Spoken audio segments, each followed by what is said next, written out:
Made by Fiction Logs. Do you ever finish a beloved story and desperately need more?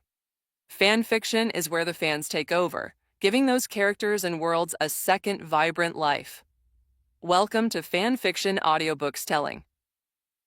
Tensei Slime plus Reborn plus Multiverse plus System, Part 1. The air here is better than on Earth, no matter which side. The young man stood at the edge of the forest. He lowered his head and looked at the little one beside him. How does the new world feel, Ogerpon? Pony? Ogerpon is a legendary Pokémon from the Pokémon Scarlet and Violet game. She has a green body adorned with white flowers and yellow circular patterns, with black outer legs, white inner legs, and 2 green leaves between her toes. From her appearance, Ogerpon seems to be wearing a green cloak with large black thorny vines growing on the upper part of the cloak and the 2 topmost thorns resembling horns. At this moment, hearing Rin's question, her small mandarin orange-colored face with 2 starry eyes happily narrowed into slits. Pony, tilde pony, yo. New world, Ogerpon likes it. Good that you like it. Rin looked at the little one jumping and making joyful sounds and couldn't help but smile. He gently patted Ogerpon's head, then opened her attribute panel. Ogerpon Contractor, Hayashi Rin. Race, Elemental Spirit. Existence of Value. Magicules. 6,500. Magic. Grass-type Pokemon Magic. Grass-type moves. Intrinsic Skills. Element Absorption. Ability Enhancement. Unique Skills Destroyer. Possesses the power to destroy any substance. Growth. Can continuously grow by defeating opponents.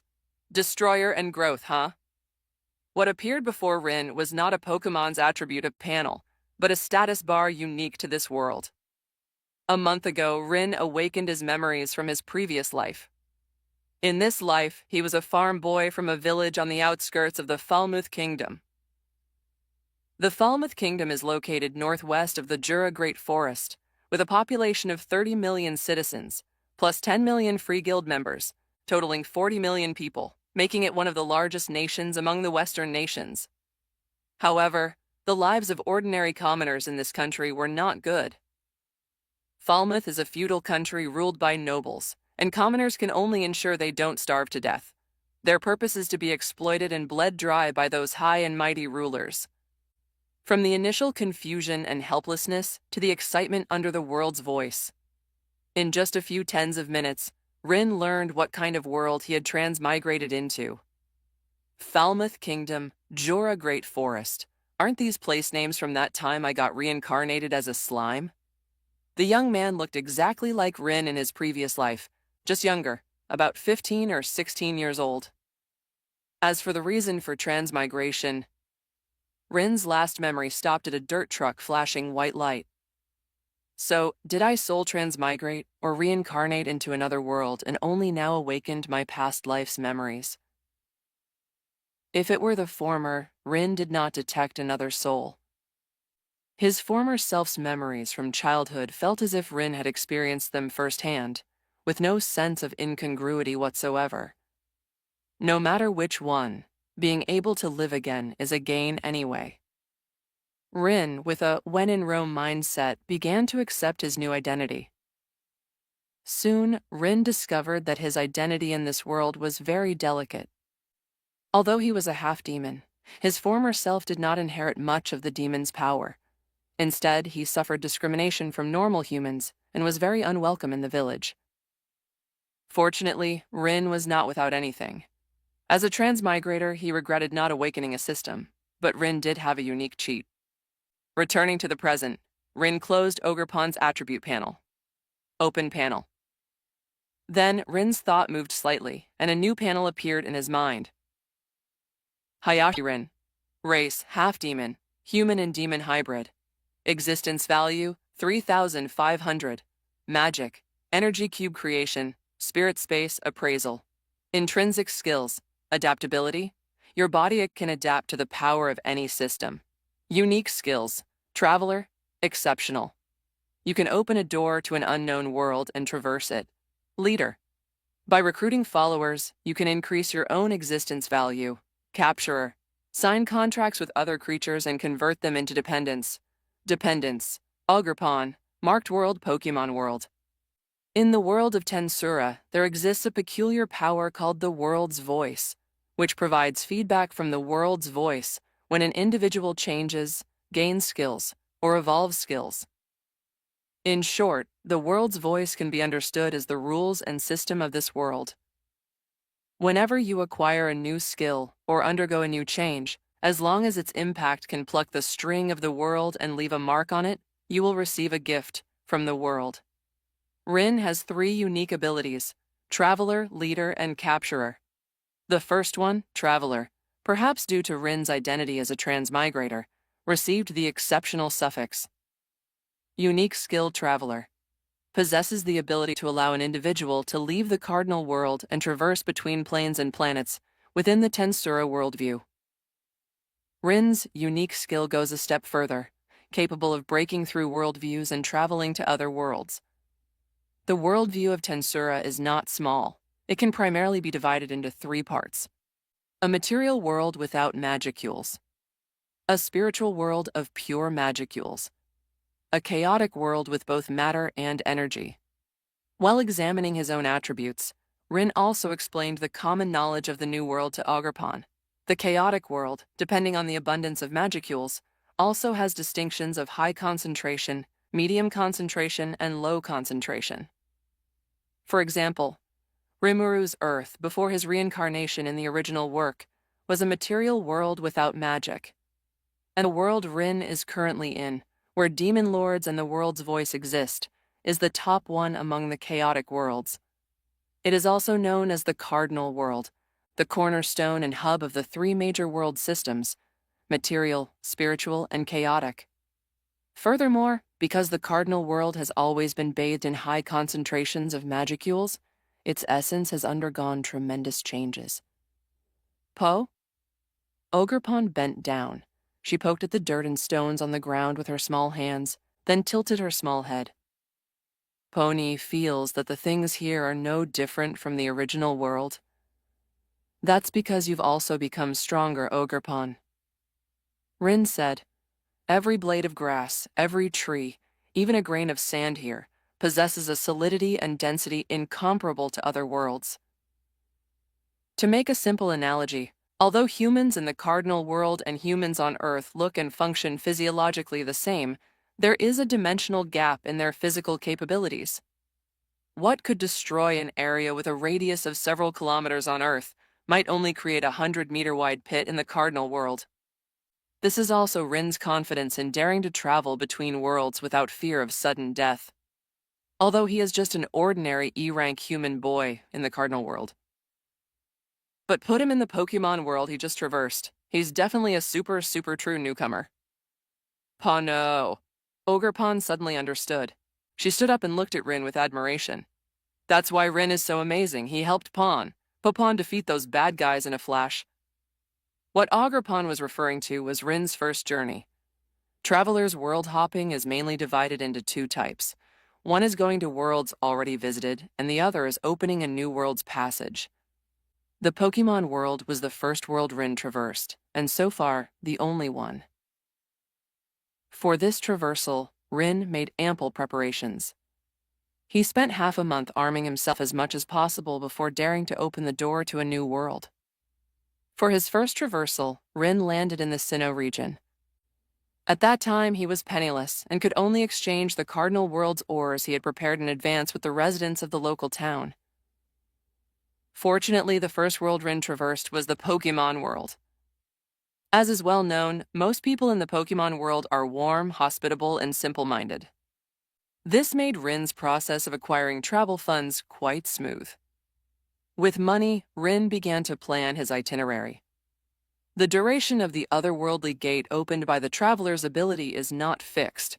For example, the Pokémon world could only be maintained for a short 7 days. After that, he would be forcibly sent back to the Cardinal world. Then he would have to wait 7 days for the cooldown before he could open it again. Within 7 days, the easiest and most cost-effective legendary Pokémon Rin could think of to capture was Ogerpon. Ogerpon's battle capabilities in the game are very strong, and her various mechanics are very powerful. Furthermore, she has a gentle personality. Although a bit mischievous, her nature is kind, and she fears loneliness, longing for closeness with others. Close proximity, low difficulty. Other Pokémon still need to be trained, and I might not even encounter them. Only Ogerpon, once her location is clear, can be approached. Having made up his mind, Rin immediately bought a train ticket to Kitakami. Rin's luck was truly good. He still remembered that day when he climbed Mount Oni and, in an empty cave, saw that pitiful, lonely figure clutching a jade-green mask. No matter what Rin's initial thoughts were, at that moment, Rin genuinely wanted to give her a warm home. "Hello there, Ogerpon." Thus, after some interaction and communication, Rin successfully gained Ogerpon's favor and helped her retrieve her lost mask. "Do you want to come with me and see the outside world?" What Kitakami villains. Rin used this super cardinal world body to show them what true strength was. Yes, he didn't need Pokémon at all. Alone, with just his fists, Rin single-handedly swept through the entire Kitakami. Of course, Rin didn't actually harm anyone. At most, he destroyed the shrine where the masks were enshrined and gave Momowaru a powerful skull-crushing blow. All in all, Rin's trip to the Pokémon world was very successful. He took Ogerpon with him and also gained the abilities of energy cube creation and spirit space, which are defined as magic in the cardinal world. As the name suggests, energy cube creation allows Rin to transform fruits into energy cubes of various flavors. After the world's transformation, energy cubes are not only suitable for Ogerpon, but can also be consumed by ordinary people. Their nature is more like the compressed biscuits from Rin's previous life, condensing a large amount of nutrition into a small cube. As for spirit space, it was the result of the world's voice analyzing the Pokeball after Rin returned with it. The Pokeball disappeared, replaced by a personal space that Rin possessed, capable of storing his dependents. These were all the benefits Rin gained from the Pokémon world using his traveler ability. It's time to leave. Rin turned around and glanced at the distant village, with little reluctance in his eyes. This land belonged to the Falmouth Kingdom. Having read the original novel, Rin knew how deplorable this country was. The nobles levied exorbitant taxes, lived lives of extravagance and debauchery, and cared nothing for the lives of ordinary people. Furthermore, the humans here had an extreme aversion to monsters, which naturally included mixed-blood demons like Rin. Rin's race, mixed-blood demon, refers to the offspring of demons and humans. However, perhaps because the era was too ancient, the demon bloodline within Rin was too diluted. Yet, before awakening his memories, he had not displayed any characteristics different from ordinary humans. But even so, Rin's life in the village was still difficult. The idea that monsters are evil was deeply ingrained in Falmouth, and mixed-blood demons like Rin were also discriminated against by the people. This kind of life continued until a month ago. On that day, Rin suddenly awakened his memories from his previous life and then heard the world's voice.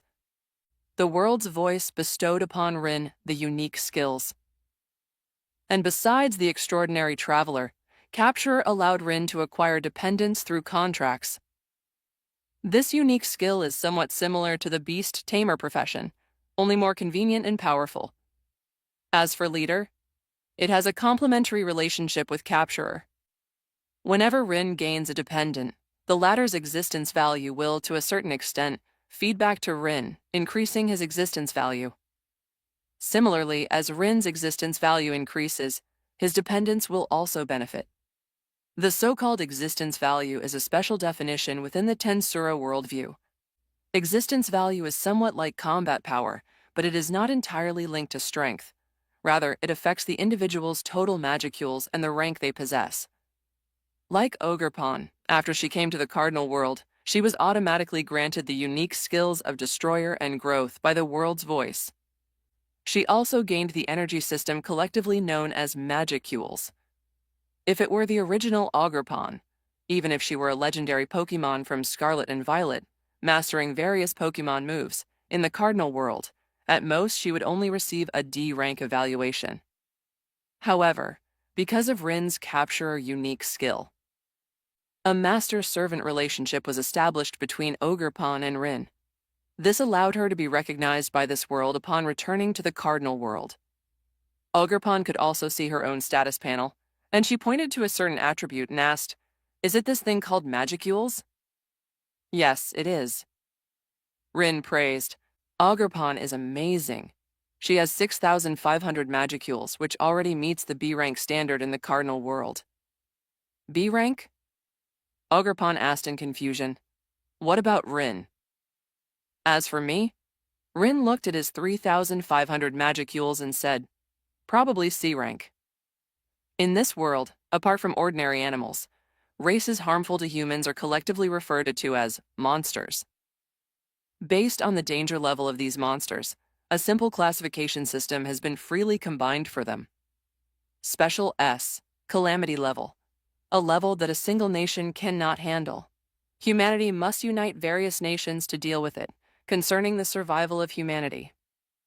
S, disaster level, a level that can be handled by deploying the combat power of a major nation. Special A, catastrophe level, possesses a danger level capable of threatening an entire nation. A, hazard level, a level where cities will suffer severe damage. B, black spiders, great ogre clan, etc., individuals capable of destroying a village. C, lizardmen, pegasi, etc., slightly stronger than professional soldiers who have undergone combat training. D, orc clan, etc., where 3 to 4 ordinary adults facing them also risk their lives. E, goblins, etc., slightly weaker than ordinary adults, always appearing in groups. F, no combat power. According to the calculation of existence value and magicules amount, the current Ogerpon is roughly comparable to a B-rank Great Ogre clan, possessing the powerful destructive ability to single-handedly slaughter a village of several hundred people. If combined with her Destroyer unique skill and the growth ability that can continue to make her stronger, Ogerpon's actual combat power and potential would be even higher. In short, one sentence. Rin gently patted Ogerpon's head and happily said, "My Ogerpon has the potential to be a demon lord." Pony, praised by Rin, Ogerpon happily bounced and circled him, looking exactly like a cute little girl. Ogerpon's curiosity about the new world was simply unstoppable. There would naturally be no danger. This was the edge of the forest, close to a human village where Rin usually lived nearby, so he was very familiar with it. What he was truly concerned about was the little one's complete disregard for the dirt and grass on the ground. In just this short while, Ogerpon had already gotten herself quite dirty.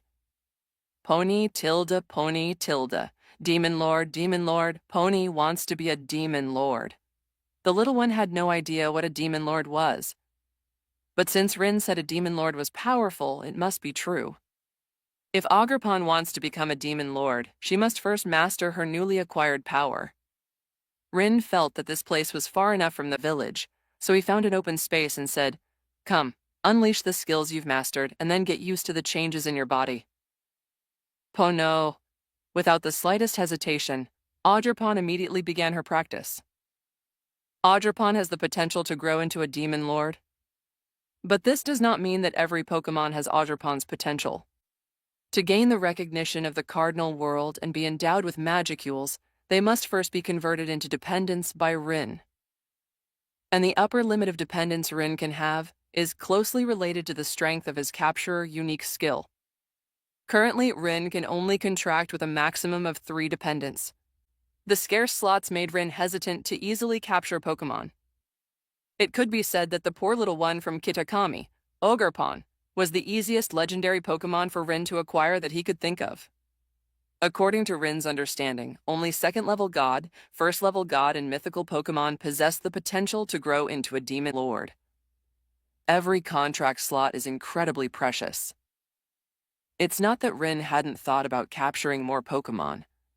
After all, even the weakest Pokémon, if brought to the Cardinal world, could still be trained into decent combat power. Unfortunately, given Rin's current situation, even if he had more dependent slots, he wouldn't be able to protect weak Pokémon as they grew. I'll just have to wait until later to go to the Pokémon world and capture Gardevoir. If asked about Rin's favorite Pokémon, Gardevoir would certainly have a place. However, reality was cruel, and Rin could only tearfully abandon his psychic queen. Pony! Paw-Pon! Completely unaware that Rin was eyeing what he didn't have, Ogerpon was waving her Thornvine stick, performing various Pokémon moves. They can't be called Pokémon moves now.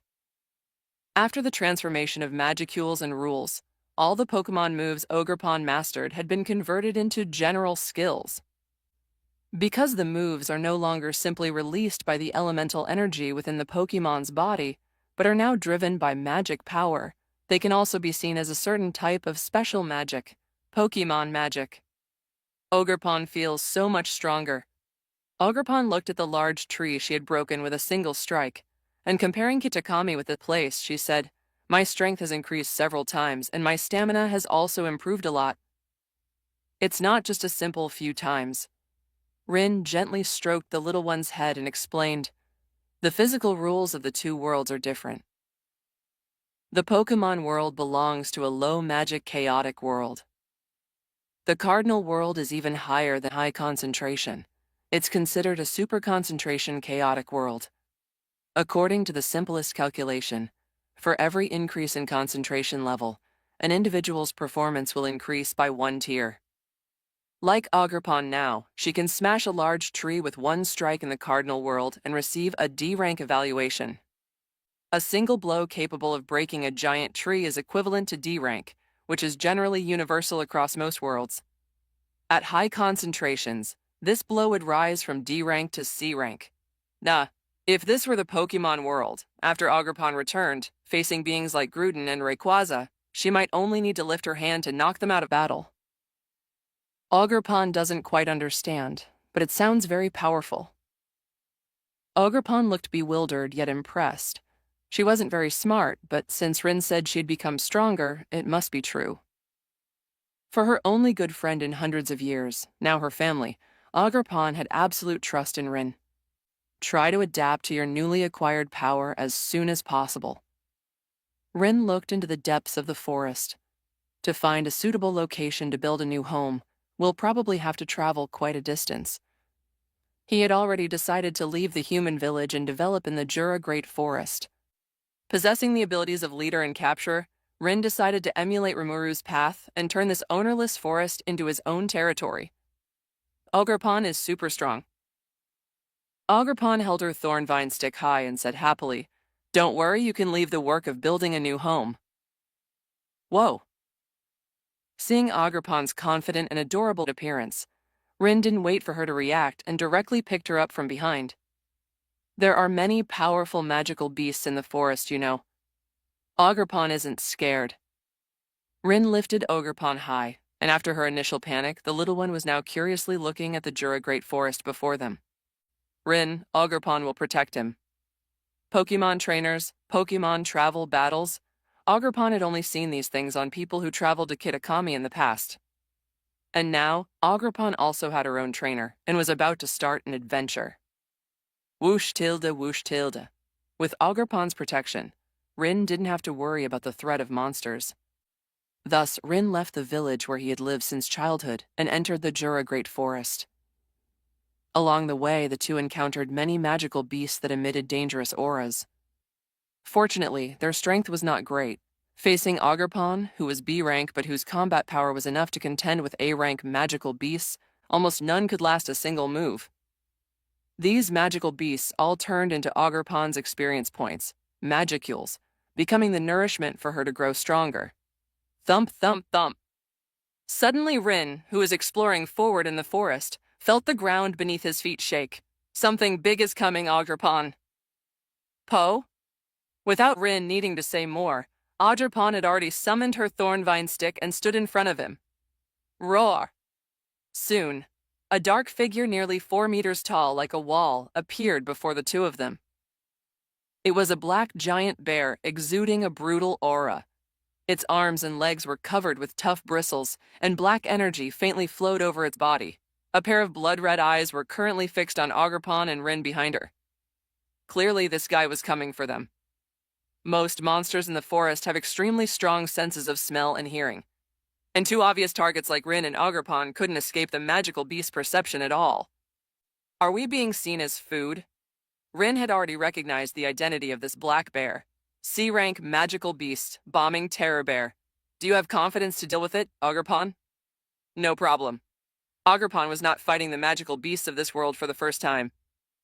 Just a C-rank level was not enough to make Ogerpon afraid. Good. Rin quickly retreated to a safe position. He stared at the terror bear in front of him, with a similar longing in his eyes. If you want to eat us, then be prepared to be eaten yourself. Go for the kill, Ogerpon. Rin, it just so happens we're having bear paws today. Understood. Ogerpon held her thornvine stick and green grass-type magicules gathered throughout her body. The next moment, the little one's figure had already vanished from its original spot. Swish, swish, swish, swish. Ogerpon transformed into a green stream of light, rapidly darting through the trees, causing the previously ferocious terror bear to instantly fall into a daze. One after another, illusory after images made the bombing terror bear unable to keep up. Now! Pony! Suddenly, a 3 to 4 meter long thornvine stick entirely composed of energy descended from the sky and slammed violently onto the terror bear's crown. Boom. Rumble.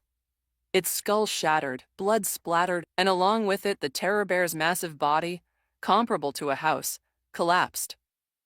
Pony! Ogerpon leaped down from the air, landing steadily in front of Rin, not forgetting to strike a cool pose. Notification individual Ogerpon defeated C-rank magical beast, Terror Bear. Unique skill. Growth successfully acquired magicules. Obtained existence value, 3 EP. In just a few days, Ogerpon's magicules value had increased from an initial 6,500 to 7,000. It must be said that the unique skill, growth, is truly overpowered. As long as she continuously defeats or kills opponents, she can gain magicules. And magicules is key to a monster's evolution. Well done. Rin praised her. The application of magic and the control of power, Ogerpon. You've completely mastered them. Pony Ogerpon dissipated her thornvine stick into grass-type magicules. She shyly scratched her head, a little embarrassed by Rin's praise. Your magicules also increased by 500. If only we encountered more magical beasts, Ogerpon, you could become even stronger. Rin thought of Rimuru in the original work. Predator was even more abnormal than Ogerpon's growth. Of course, existences like Rimuru and Ogerpon, who can grow stronger by devouring and defeating other monsters, are rare in the cardinal world. So don't think that monster evolution is easy. In fact, before Rimuru appeared, A-rank Kijins were considered a legend that hadn't appeared among the great ogre clan for 1,000 years. Although not many, it's also not few. If she can defeat another 1,000, Ogerpon will be able to evolve into an A-rank magical beast. Ogerpon just got a little bit stronger again. I feel like Ogerpon has gotten so much stronger recently. Ogerpon hopped back to Rin's side, tilting her head and curiously asked, "Is it because I obtained this thing called magicules, EP?" That's right. Rin praised and patted Ogerpon's head, explaining, "In this world, magicules is closely related to a monster's strength. Normally, the more magicules, the stronger the monster will be. Of course, this doesn't apply to humans. Humans use more of something called technology, rather than skills like monsters do. The bombing terror bear we just defeated was a C-rank monster. And Ogerpon is B-rank. Rin told Ogerpon the information he knew. After B-rank comes B+ rank, A rank, and then the higher A rank. In the cardinal world, the general conversion between existence value and rank is as follows. 0, 1,000, E rank, 1, 1,000, 3,000, D rank, 3,000, 6,000, C rank, and 6,000, 8,000, B rank, 8,000, 9,000, B+ rank, 9,000, 1,000, A rank. Then 10,000 is a watershed. Breaking through 10,000 existence value allows one to become an A-rank monster and receive the evaluation of calamity. 100,000 A-rank. The A-rank span is very large, completely on a different dimension from previous monster ranks. Generally speaking, an A-rank calamity-rated monster appearing in the human world could destroy a city by itself. At the higher special A rank, it becomes a disaster capable of destroying nations. Breaking the 100,000 existence value bottleneck allows one to gain the special A rank evaluation. Of course, special A rank also has different levels. Among special A rank, some monsters that haven't continued to advance are given the name of disaster. And a special A rank that can break its own limits and continue to evolve will become what humans call a demon lord, or demon lord seeds, the moment its existence value breaks through 200,000. In the original story, demon lord seeds weren't portrayed as overwhelmingly powerful, sometimes barely qualifying as demon lords. But here, humans didn't distinguish between demon lords and demon lord seeds so casually. A demon lord seed is also a demon lord, an ultra-large-scale disaster that can threaten and even destroy a country. Once such an existence appears, millions of people will perish, and tens of millions of humans will be displaced. Let alone in the cardinal world, even in modern society, it would be a major global disaster. Ogerpon wants to become a demon lord. Ogerpon's determination to become a demon lord grew even stronger. Her thought was simple. That way, Ogerpon can protect Rin even better. Haha. Rin felt a warmth in his heart. Come lend a hand, Ogerpon, Rin said. I'll make you something delicious. Rin and Ogerpon couldn't possibly finish such a large terror bear by themselves. But that was fine. Rin had a Pokémon space, where he could store the remaining bear meat without worrying about spoilage due to the passage of time. The two of them weren't short on food. Rin's space contained a large amount of supplies purchased from the Pokémon world. However, Rin had only heard of something like bear paws in his previous life. Now that he had the chance to taste it, he certainly couldn't miss out. Suddenly Rin saw Ogerpon looking at the dead terror bear. What's wrong? He guessed her thoughts and said, Does it make you uncomfortable? A little, but not much. Ogerpon shook her head. The Pokémon world also had normal animals. She wouldn't kill a Pokémon because they were her kind. But as for ordinary animals, there was nothing to care about. This was similar to the relationship between monsters and magical beasts in the cardinal world. Monsters were intelligent, possessed their own language, could communicate, and had emotions. However, magical beasts like the terror bear were monsters completely dominated by emotion. They weren't even products of normal reproduction. It seems I need to explain the origin of these magical beasts to you, Ogerpon. During this time, Rin and Ogerpon had defeated many magical beasts and also some monsters, but neither of them had dealt a killing blow. Whether it was killing or defeating, the magicules that growth could obtain was the same. This made them prefer to defeat opponents rather than engage in unrestrained slaughter. First, this magical beast don't let its flesh and blood, which we can eat, deceive you. Rin said, in reality, its body is entirely composed of magicules. Completely composed of magicules? This world has three major existences. 1, the astral body, which envelops the soul and is the most fragile. 2, the foundation for accumulating power, the spiritual body. 3, the material body, which is directly connected to the world. Seeing Ogerpon's expression of, I don't understand, but I'm greatly shocked, Rin couldn't help but chuckle. All right. I know you don't understand these things, Ogerpon. Simply put, the magical beasts of this world, no matter how strong, are products of the fusion of a spiritual body and magicules. They do not possess something called a soul. Spiritual bodies are ubiquitous, formless, and intangible. You cannot eliminate them using the rules of the physical world. When the terror bear died, the spiritual body that drove its actions had already dissipated. What remained was just a pile of meat chunks containing magicules.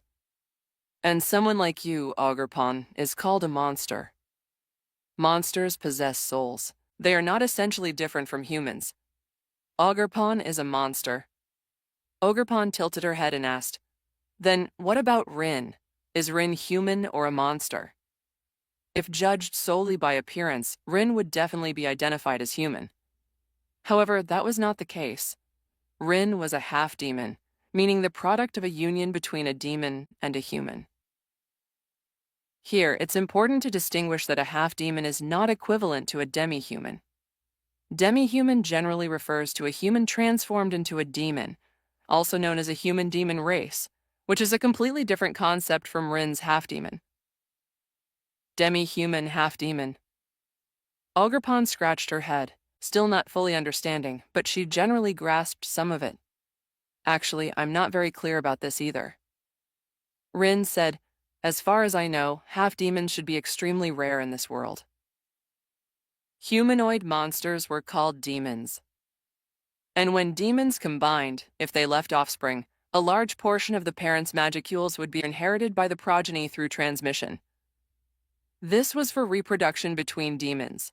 If it were between a demon and a human, it's no exaggeration to say that the demon parent would simply cease to exist. Losing a large amount of magicules is equivalent to losing most of one's lifespan for a monster.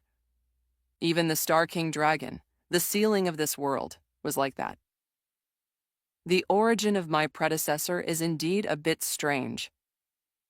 Even though he's a half-demon, he doesn't know what kind of monster the non-human part of his bloodline came from. Fortunately, Rin wasn't particularly looking forward to the power brought by the monster bloodline. Even if he didn't awaken it, it wouldn't have much impact on Rin. Having monster blood is good enough. Why ask for more? In the cardinal world, monsters were far more favored than humans and found it easier to become stronger. This can be seen from the fact that the protagonist of the original novel was a monster. Because of his demon bloodline, Rin also possessed the monster's ability to constantly evolve by increasing his magicules. The only regret was that Rin didn't have Rimuru's convenient abilities. If he wanted to increase his magicules, he could only train himself, relying on accumulation to gradually become stronger. Besides that, he relied on Ogerpon. Before traversing to the Pokémon world and obtaining Ogerpon, Rin's existence value was only a mere 300, barely enough for an E-rank evaluation, almost on par with a goblin in the forest.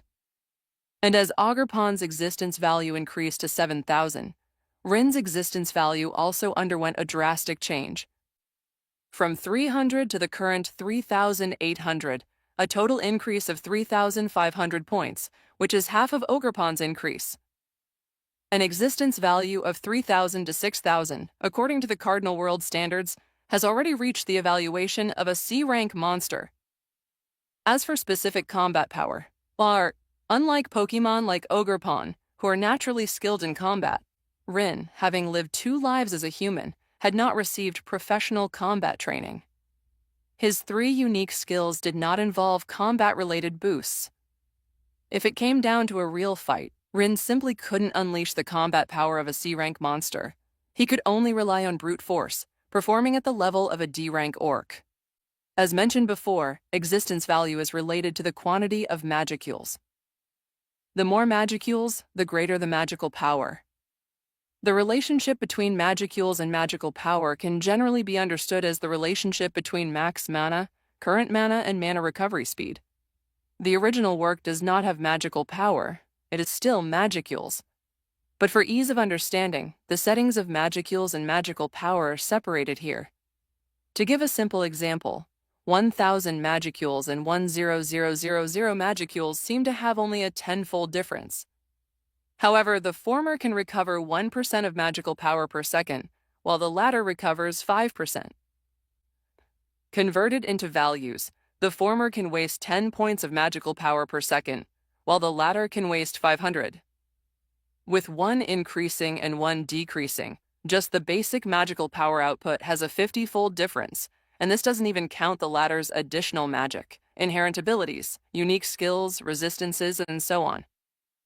Of course, the outcome of a battle does not only depend on values and abilities, but also on combat skills and practical experience, which also affect the result of the battle. The best example is Hakuro from the original work. Hakuru's Magicule's value was not high, around 100,000. However, he was able to fight enemies far exceeding his Magicule's value by relying on his swordsmanship. This is the bonus that practical experience and skill can bring. Crackling. After the firewood was ignited, the flames greedily devoured the dry fallen leaves, making crackling sounds. The skewered bear meat was placed on the grill, and the aroma of the meat quickly spread through the fresh air.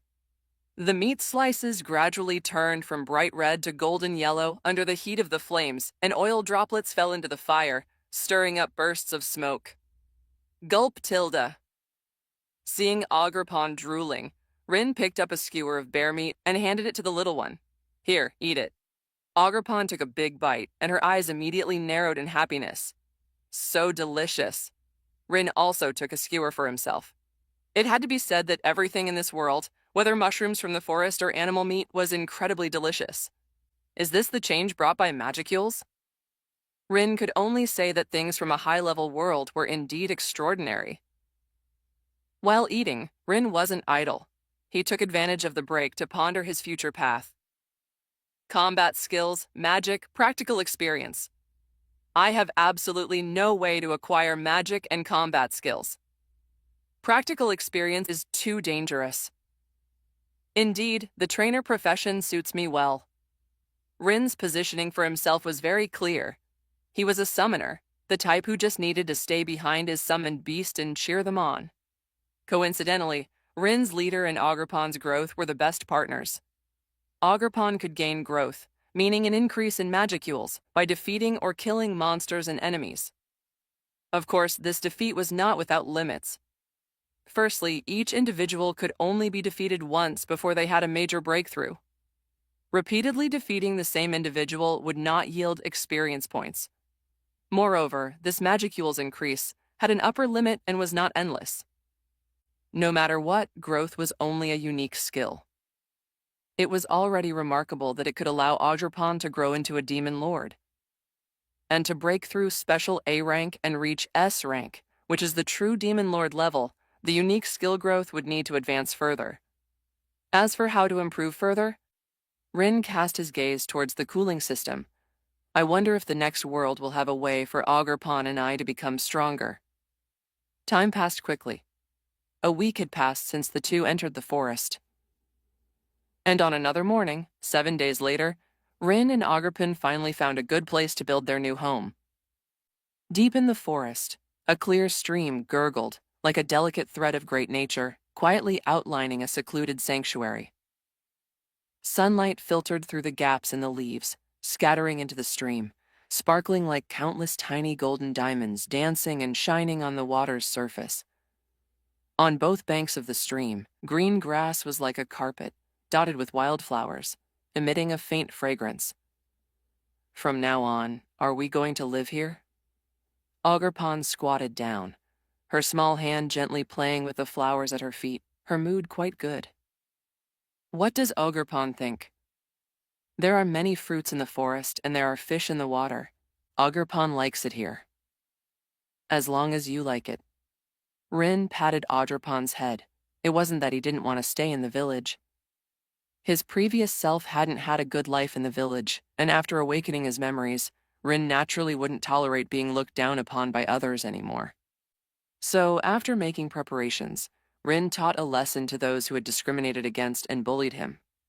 Then, before attracting the attention of human adventurers, he took the prepared supplies and entered the Pokémon world. Furthermore, unlike his previous self, Rin actually preferred the Demon Lord setting over the human identity. After all, in the Cardinal world, becoming a Demon Lord was the mainstream. The demon bloodline in Rin's body just so happened to allow him to initiate the evolution ritual for monsters, completing the awakening of a Demon Lord from low to high rank. And to achieve this goal, conquering humans was useless. For a monster to grow, besides the necessary potential, it needed to increase its existence value through achievements, constantly evolving until it reached the Demon Lord stage. Territory, subordinates, battle achievements. None of the three could be lacking. Rin had the unique skill traveler. He could obtain power and companions by traversing different worlds. Ogerpon's growth was even more straightforward. She could directly use war to sustain herself, constantly fighting, and naturally become incredibly strong. The current location of the two was in the western part of the Jura Great Forest. There were no powerful monster groups living nearby, and with Ogerpon's B-rank strength, combined with various Pokémon moves, it was enough for them to establish themselves here. Even if they encountered monsters stronger than B-rank, they could immediately abandon this place. Running away was not shameful. First, preserve your life. There will be plenty of opportunities to come back for revenge later. I'll go into the forest to pick some fruits. Having made up his mind, Rin began to arrange their work. Ogerpon, can you help me cut down that circle of trees? Are those the ones? Yes, from here to there, and also this area on the left. Rin pointed to Ogerpon. We are going to build our new home by the stream, and cutting down all these trees will free up more space for future crop cultivation. The cut trees can also be used to build houses, Rin said. We will have more companions in the future, so we need to prepare houses for them in advance. New companions. Ogerpon liked lively environments. Ogerpon wants to build a big house for many friends to live in. But Ogerpon doesn't know how to build houses. But soon, Ogerpon realized that she had always lived in caves and had no idea how houses were built. Don't worry, leave the house building to me. In his previous life, Rin had studied carpentry out of interest, especially the construction of simple wooden houses, which he remembered quite clearly. Rin is so amazing. Hearing that Rin could build houses, Ogerpon's two star-like eyes widened, and her admiration almost overflowed. It must be said that Pokémon are truly adorable creatures that can heal one's soul. I'm going to pick fruits. Rin's physical condition was good. Just picking fruits wouldn't put him in any danger. Even if a monster did appear, Ogerpon would rush to his side immediately. Next, the two split up. Rin first picked various fruits that he remembered were edible and tasted good, washing them in the stream. Incidentally, he also caught 4 plump fish for lunch. It was a pity that the terror bear meat they had hunted earlier was all gone, otherwise lunch could have been even more abundant. Rin decided to conserve some of the supplies brought back from the Pokémon world. He couldn't be sure that the worlds he would cross into later would always have enough resources. If he encountered a post-apocalyptic, post-disaster, or relatively primitive world. At that time, Rin would have to use his traveler opportunities to stock up from the Pokémon world, which would be too troublesome. Therefore, save whenever possible. Since there was readily available food right in front of them, there was no need to consume the supplies in the warehouse. Rin, is this enough? If not, Ogerpon will cut more. In the clearing by the stream, Ogerpon's small body was lifting a log that 2 people could barely embrace over her head. Utilizing Pokémon moves, combined with Ogerpon's current powerful B-rank strength, those ancient trees that would take ordinary people several hours to cut down, Ogerpon could snap them with ease. Enough. Rin quickly stopped Ogerpon. No need to be so fast. Take your time. We have plenty of time. Looking at the little one's energetic appearance, Rin inexplicably felt a sense of guilt for exploiting child labor. Pony! Ogerpon exerted force with her hands, and the log was instantly thrown into the air. Clearly, the little one did not listen to Rin's instructions and just buried herself in hard work, having no idea what slacking off meant. Boom! In just half an hour, Ogerpon not only cut down trees, but also did the initial processing. Only a mountain of logs was left, neatly stacked on the grass. But even after doing so much work, Ogerpon not only didn't feel tired, but enjoyed it immensely. Having lived alone on Mount Oni and Kitakami for all these years, Ogerpon finally met Rin, who was willing to interact with her. Being naturally afraid of loneliness, after hundreds of years of solitude, let alone just cutting down some trees, even more arduous work Ogerpon could happily complete. As long as I can be with Rin, Ogerpon is happy doing anything. You worked hard, come eat something. Rin stopped Ogerpon. He stroked her head, smiling as he took out various freshly washed fruits from the basket. Ogerpon is a grass-type Pokémon. Theoretically, She can replenish the energy needed for life through photosynthesis just by drinking water. However, Pokémon need to grow. Mere survival is far from enough. A rich and nutritious diet is the foundation for Pokémon to become stronger. Pony. The little one happily took the fruit Rin offered. She opened her mouth and her two small fangs bit down with a crunch. Immediately, sweet and sour juice filled her mouth. Delicious. Ogerpon and Rin sat side by side on a stone, her two short legs dangling in the air. Eating delicious fruit with family by her side, Ogerpon felt extremely happy. There's not much time left today. We can only make a simple tent and then properly build our new home tomorrow, Rin said as he wiped away the fruit stains on Ogerpon's body. Every move was like an older brother caring for his innocent younger sister. A gentle breeze blew and tree shadows swayed. The two lay under the shade of the trees, relieving the fatigue accumulated during the day. Let's start, Ogerpon. After their lunch break, Rin and Ogerpon started working again. Pana! Ogerpon sprang up, and before Rin could speak, she had already brought a log. Shape this log like this. Rin planned to first build a fence to protect their future home. Oh, and we also need to dig a sufficiently deep ditch on all four sides. Of course, these two tasks definitely couldn't be left to Ogerpon alone. That would be too inhumane. Rin didn't want to end up hanging from a lamppost someday. Rin would also participate in the task of digging the ditch. There was no need to worry about tools. When he was in the Pokémon world, Rin had purchased quite a few construction tools and brought them back to the Cardinal world. The two cooperated, Rin wielding a hammer, driving logs into the ground one by one. Whenever Rin ran out of materials, Ogerpon would immediately come over with a large pile of processed wood. The little one was full of drive. Rustle Tilda. Suddenly, the sound from the jungle made the two working instantly alert. What's that sound? Rin's expression was solemn. It sounds like something is coming.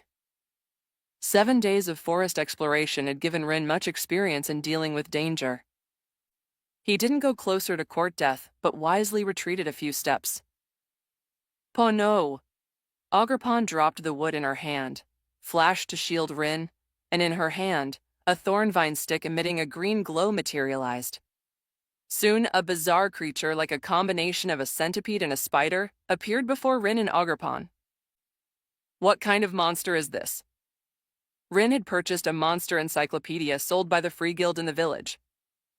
However, he had no impression of the huge insect monster in front of him. Appraisal. Without hesitation, Rin decisively used the system's appraisal skill on the insect monster. Multi-legged spider bug. Type: mixed insectoid monster. Level C. Existence value 3,800. Inherent abilities: silk spit, potent poison.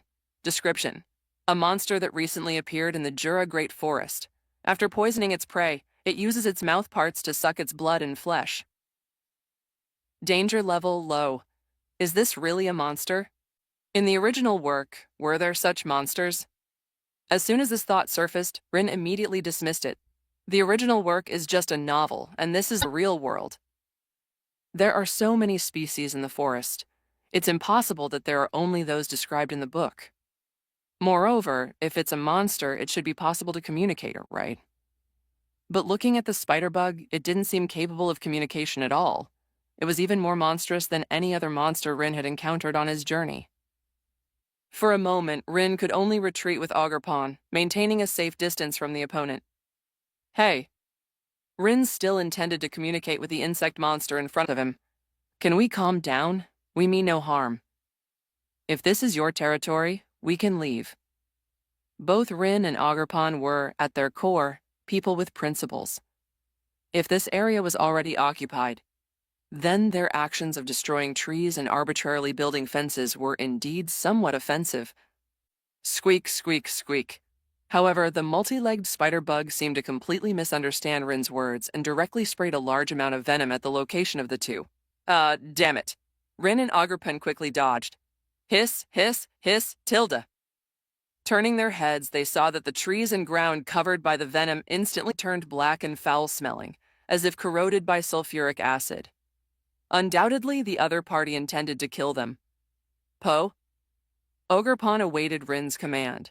The latter's gaze turned cold, and he said in a deep voice, "Be careful of its poison and silk. Use ranged attacks as much as possible." "Then cripple it?" "Understood." Ogerpon's lips curved slightly, her small fangs cute yet fierce. "Pawn, pawn." The little one wielded her thornvine stick with powerful swings. She stomped her foot, and a large amount of light green energy, centered around her, instantly covered an area of over 10 meters around her. This move was a magic spell transformed from a Pokémon move, Grassy Terrain. However, unlike the original Grassy Terrain, which benefited both sides, Ogerpon's magic only affected her, and allies recognized by her. Squeak, squeak, squeak. Across from her, the multi-legged spider bug was clearly startled by Ogerpon's move. A large amount of magicules scattered in all directions, causing the multi-legged spider bug, which perceived its surroundings through its antennae rather than its eyes, to lose its ability to sense the environment. Due to its unease, the multi-legged spider bug instinctively sprayed silk forward. Unfortunately, Ogerpon was well prepared and dodged the multi-legged spider bug's attack with a quick flash. "Now, Rin, use Seed Bomb." "Pony." Ogerpon opened her mouth and sprayed out a large number of golden light spots. These light spots landed on the multi-legged spider bug, immediately causing earth-shattering explosions, making it emit painful insect cries. "Break all its legs." Without further hesitation, Rin gave the order for close-quarters combat. "Use Thornvine Stick." Ogerpon had been waiting for a long time. The little one stomped the ground, transforming herself into a bolt of lightning, carrying monstrous strength capable of splitting mountains and cracking stones, and shattered all of the multi-legged spider bug's legs. Squeak, squeak. Accompanied by a loud noise, the multi-legged spider bug wailed in pain. But deprived of the support of its insect legs, its entire body crashed to the ground.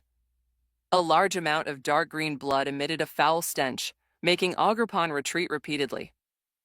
"Pono tilde." Ogerpon retreated to Rin's side, her face full of disgust. "It smells so bad, this guy." Cough, cough, cough. Rin also put on a pained expression. He really wondered if such a monster truly possessed intelligence. The monsters he had encountered in the past, their flesh and blood were edible. Unlike the spider bug in front of him, which was like a biochemical weapon. Biochemical weapon? Rin once again used the appraisal skill on the spider bug. This time, Rin utilized the inquiry function of the appraisal skill. Inquiry means to appraise the desired target. For example, if you appraise a sword, you will get the sword's attributes. But specific data cannot be clearly known through simple appraisal. Through inquiry, you can know information such as the sword's thickness, length, weight, and material. This kind of targeted appraisal depends on what you want to know. Targeted inquiry appraisal is far less convenient than Rimuru's Great Sage, but some basic functions are actually not much different. Inquiry. Does this spider bug possess intelligence? Report, no. Rin's eyes widened, somewhat doubting if he had misheard. No, didn't you just say it was a monster? It doesn't even have intelligence. Are you sure it's a monster? Report, artificial monster, similar to a construct. Rin pretty much understood. Simply put, this thing was not a naturally born monster. It possessed a soul, but not a complete soul, rather a soul fragment. Rin wasn't entirely sure how it worked. He only knew one thing. There was no need to treat this spider bug as an intelligent life form. So it's just a brainless wild monster. Rin frowned slightly, and he waved his hand in front of his nose. Finish it, Ogerpon. Pony. Ogerpon did not ask why. As long as it was Rin's request, Ogerpon would execute it without hesitation. Boom! Thus the thornvine stick swung, and green energy from dozens of meters away smashed down fiercely. The immense force landed on the spider bug's head, causing even half of its body to burst open like a watermelon, clearly dead beyond dead. Individual name Ogerpon killed multi-legged spider bug, gained 5 existence value.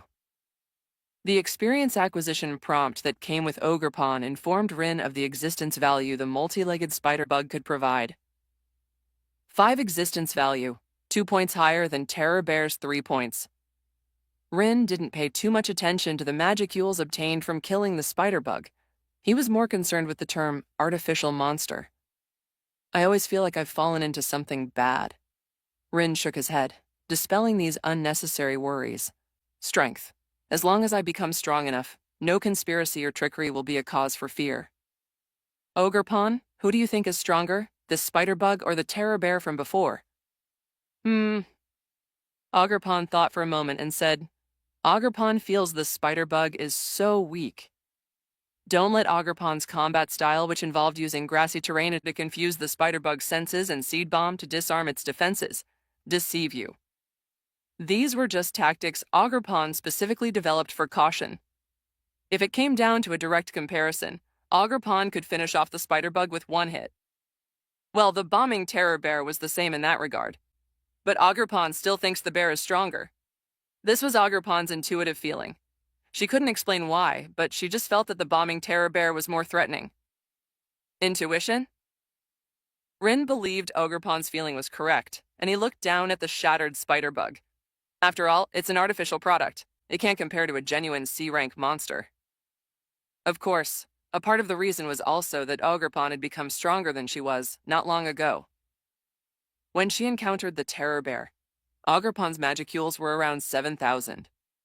And now, in just 7 days, Ogerpon's magicules had increased from the initial 6,500 to 8,000. Ogerpon had been quite active along the way. Whenever she saw a monster or beast that could provide experience points, she would give it a hit, whether it was worth it or not. Rin treated her like a Pokémon grinding for levels. If it was a monster, Ogerpon would try to minimize damage and quickly put it into a baby-like sleep, thereby fulfilling the defeat condition. As for monsters, as long as the opponent chooses to surrender, the growth can obtain the corresponding magicules. In addition, Rin would also leave food for these defeated ones. Rin, who had just awakened his past life memories not long ago, was still unable to plunder recklessly. He gained experience points, and the other party got food. A definite win-win. Ogerpon used so much magic power to fight the terror bear. But to fight the insect monster, Ogerpon used this much. Ogerpon gestured with her 2 short hands, indicating lengths which Rin couldn't understand at all. In short, to fight the insect monster, Ogerpon consumed much less magic power. Ever since she came to the cardinal world, Ogerpon had found that the energy within her body had become much more abundant. Not only had the quantity increased, but even her recovery speed had been greatly enhanced. For example, in the past, after a battle, Ogerpon would always need to catch her breath. But now, Ogerpon stated that even if she had dozens of such battles consecutively, she would not feel tired. The higher the existence value, the more magicules there were, and the amount of magic power and stamina that could be contained was directly proportional to it. Coupled with astonishing recovery speed and Ogerpon's unique Pokémon moves, her strength was by no means simply describable as B-class.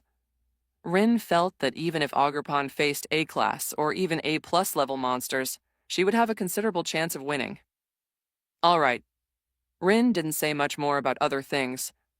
Artificial monsters and such were too far away from them. The top priority now was to bury this spider insect monster, which had been beaten to a pulp, to prevent it from polluting the farmland. Over the next period, while working, the two encountered 3 waves of insect monster invasions. Rin didn't know what the situation was in this place, why there were so many insect monsters. However, Ogerpon was not to be trifled with either. Her Thornvine stick lived up to her reputation.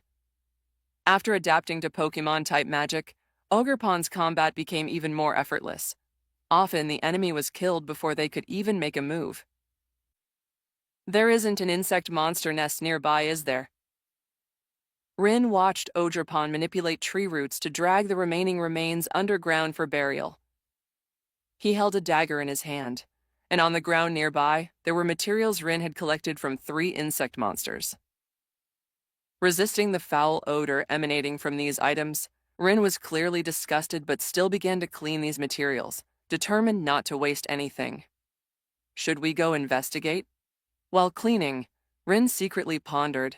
No, with just Ogerpon and me, even if we find an insect monster nest, it would waste a lot of time and it wouldn't be worth it. Considering that the camp had been initially built, Rin finally decided to ignore them. There were still a few hours until the traveler's cooldown was over. At most, by tomorrow, Rin could cross again. The traveler's ability to cross dimensions had a cooldown period. The length of the cooldown period was related to the time Rin spent in the other world. Just like last time, Rin stayed in the Pokémon world for 7 days, so upon returning to the Cardinal world, there would be a 7-day cooldown. Of course, this referred to the cooldown after returning to the Cardinal world. If he was in another world, Rin could return at any time to avoid encountering unmanageable dangers in the new world. Let's just treat it as a monster spawning point. For some reason, Rin felt that it wasn't bad to occasionally have spider insect monsters come to them. This way they wouldn't have to bother looking for monsters. At the same time, tens of kilometers away from the camp Rin had chosen, within the forest, a small village of 300 people was nestled.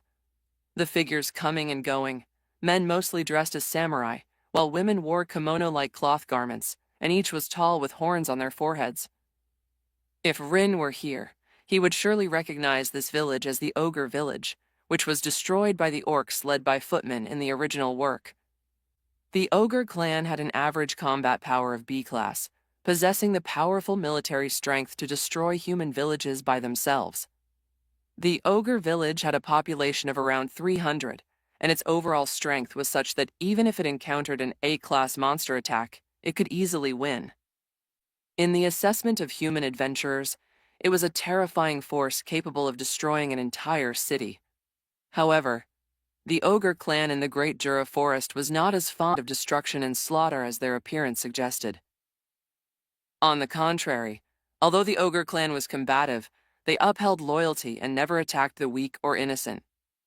They mostly maintained the village's development by obtaining remuneration through employment from different monster tribes in the forest and from humans outside. After over 100 years of accumulation, the Ogre clan had now become one of the 3 dominant forces in the Great Jura Forest. To the south, the massive orc tribe, numbering in the hundreds of thousands. To the north, the lizard men, with a population exceeding 10,000 and individual combat power above C-class. And the Ogre clan, numbering only 300, located in the western part of the forest, possessing B-class combat power once they reached adulthood. The 3 major forces checked each other, forming a tripartite balance, which allowed the Great Jura Forest to maintain superficial peace. Originally, this pattern had continued for a long time. Human adventurers generally did not venture deep into the Great Jura Forest, and the Ogre clan would not actively attack surrounding countries or forces. However, not long ago, a group of insect monsters, whose origin was unknown, broke the peace in the western part of the forest. They wantonly slaughtered wild beasts in the forest and continuously plundered the resources that monsters relied on for survival. At first, the Ogre clan did not take it to heart. The Great Jura Forest was permeated with the storm dragon's magicules, so no one could say what kind of monsters and demon beasts would be born. However, not long ago, some clansmen were hunting in the forest but were attacked by hundreds of C-class insect monsters, their lives hanging by a thread. If it weren't for the young master of the Ogre clan leading a rescue team, this group of clansmen would probably have been completely wiped out. For the sparsely populated Ogre clan, every clansman was incredibly precious. But even so, 2 ogres still died under the attack of the insect monsters. The body of one was dragged away by the insect monsters, while the other lost his life not long after being brought back to the village.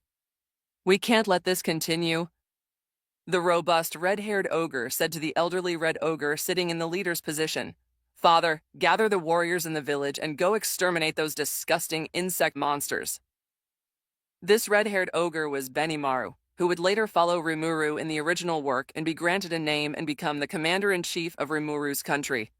However, at this time, he, along with Shion, Shuna, and others, had not yet received their names. In the Cardinal world, most monsters did not have names. Once a monster had a name, it would become a named monster, and its potential and life level would experience a leap-forward improvement. Unfortunately, the current ogre village did not have named monsters. After all, Kijin had long become a legend of the ogre race, and none had been born for 1,000 years. Old man, what do you think? The leader looked at the white-haired elder who was meditating with his eyes closed beside him. The entire ogre clan deeply respected this experienced and highly skilled swordsman. In fact, if the elder hadn't been so devoted to swordsmanship, he should have been the leader of the ogre clan. I have never seen this type of insect monster in the Great Jura Forest. They don't seem like native monsters. Unlike the spider-type insect monsters Rin encountered, the types of insect monsters encountered by the ogre clan and other monster tribes in the forest were far more than just one. Mantis type, centipede type, beetle type, butterfly type, all kinds, almost encompassing all battlefield needs, truly biological weapons. It's just, old man, I suspect, are those insect monsters really monsters? Categorically, they are indeed monsters. The Red Ogre leader also couldn't understand, but we tried to communicate with them and found it completely impossible. Demon beasts cannot communicate, have low intelligence, and are purely monsters. Monsters, on the other hand, are intelligent life forms, have their own tribes, and most can coexist peacefully. No matter what, the young master's idea is not wrong. These insect monsters can appear endlessly, so there must be a nest or a similar base camp. Only by finding it and destroying it can we fundamentally eliminate these dangerous insect monsters. The suggestion was approved by the ogres present. So, the leading Red Ogre patriarch began to arrange personnel. He had the future Benamaru lead the team, including Shion, Shuna, and others, to search for the insect monster nest in the forest, and then launch an attack to eliminate this unknown disaster in one fell swoop. As night fell, Rin did not know the origin of the successive waves of insect monsters, nor was he aware that the ogre clan was organizing people to prepare to exterminate them. After a full day of work, Rin and Ogerpon finally completed their first wooden hut. The wooden hut resembled a tent, about 1 person tall, with a triangular structure, enough to accommodate Rin and Ogerpon, providing them shelter from wind and rain. A bonfire was lit in front of the hut, and the two needed to take turns on watch to prevent night raids by wild beasts and monsters. But this was temporary. Once Rin's traveler cooldown was complete, he would take Ogerpon to a new world. If they were lucky, they could not only find a place to rest, but also replenish a wave of supplies. Thus, Ogerpon guarded the first half of the night, and Rin guarded the latter half. This arrangement was also to ensure that Ogerpon would have sufficient physical strength and spirit to deal with potential troubles after crossing. The bonfire crackled, a faint flicker of firelight dancing in the darkness. Inside the wooden hut, Rin felt the tranquility of the night forest. Ogerpon rested her head on his thigh, her small body curled into a ball, smacking her little mouth, as if dreaming of something delicious. Even in such a wild outdoor setting, Ogerpon seemed to be sleeping in the warmest of blankets.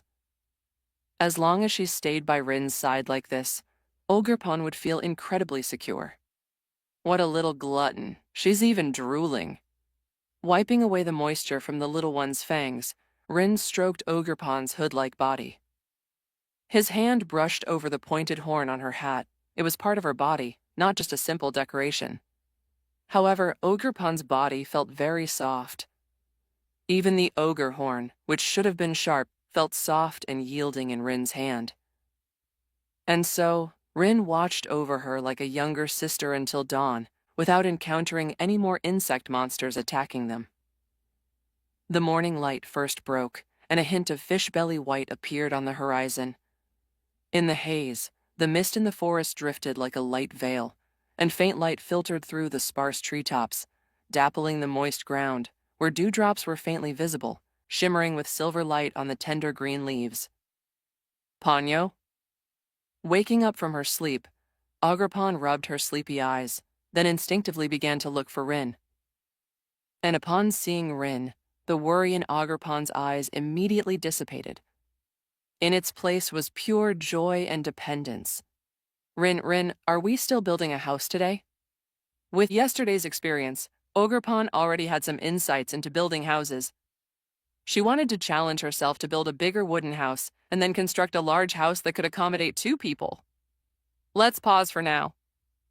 Rin patted the little one's head, then took Ogerpon to wash up by the stream and ate a simple meal of mushroom-stewed porridge and a few energy cubes, before announcing today's plan. I plan to open the door to another world and scout it out first. Rin said, if the new world is too underdeveloped, we'll use our once-a-day traversal on the Pokémon world. The technology in the Pokémon world is very advanced. Ren could completely go there, introduce various equipment and resources, and quickly build a simple camp. He had no intention of catching other Pokémon for now. A traveler cannot bring people across unless the other party becomes Rin's familiar. But the familiar slots were temporarily limited, and Rin did not plan to use all of the remaining 2 slots on Pokémon. However, if we encounter a dangerous world, we will return immediately. Ogerpon will protect Rin. Then I'll leave it to you. Stretching, Rin looked at the re-energized and eager Ogerpon. Are you ready? Pony! Ogerpon made a bodybuilding gesture, indicating that she was full of drive. Very good, very energetic. After Rin finished speaking, he activated the Traveler's ability, which had cooled down and could be used again. Let's go. Thus, accompanied by flickering light, Rin and Ogerpon were no longer in the campsite, leaving only the extinguished campfire, its smoke lingering in the damp morning air. When Rin opened his eyes again, what came into view was an indescribably unique space. The surroundings were pitch black, with only a small bright area in front radiating a deep light like the starry sky. Ponyo?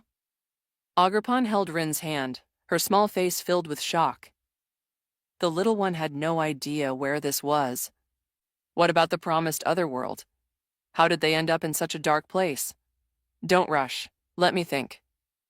Rin was about to ponder where this was and what kind of world he had arrived in. The next moment, rays of light bloomed before Rin's eyes. Pono! This startled Ogerpon, who quickly conjured her thornvine stick and shielded Rin behind her.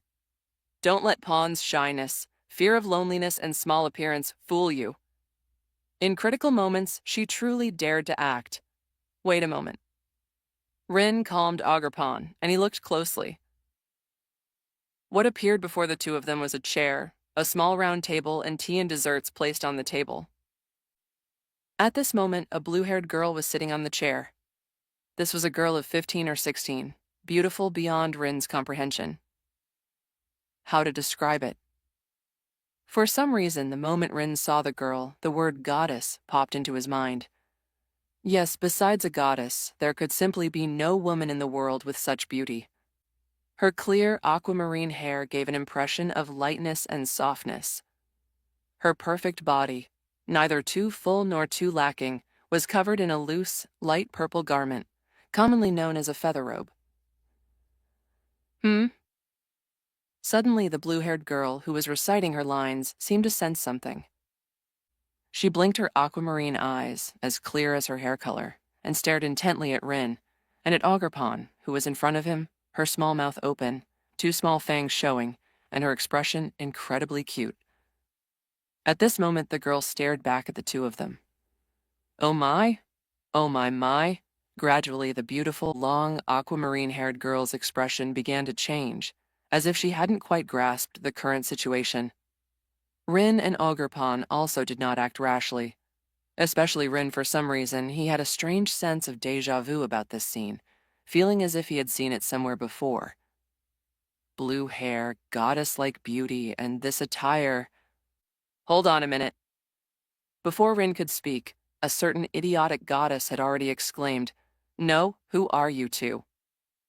Did the reincarnation mechanism malfunction? And where did you 2 come from? This is overtime. Protest. Strongly protest overtime."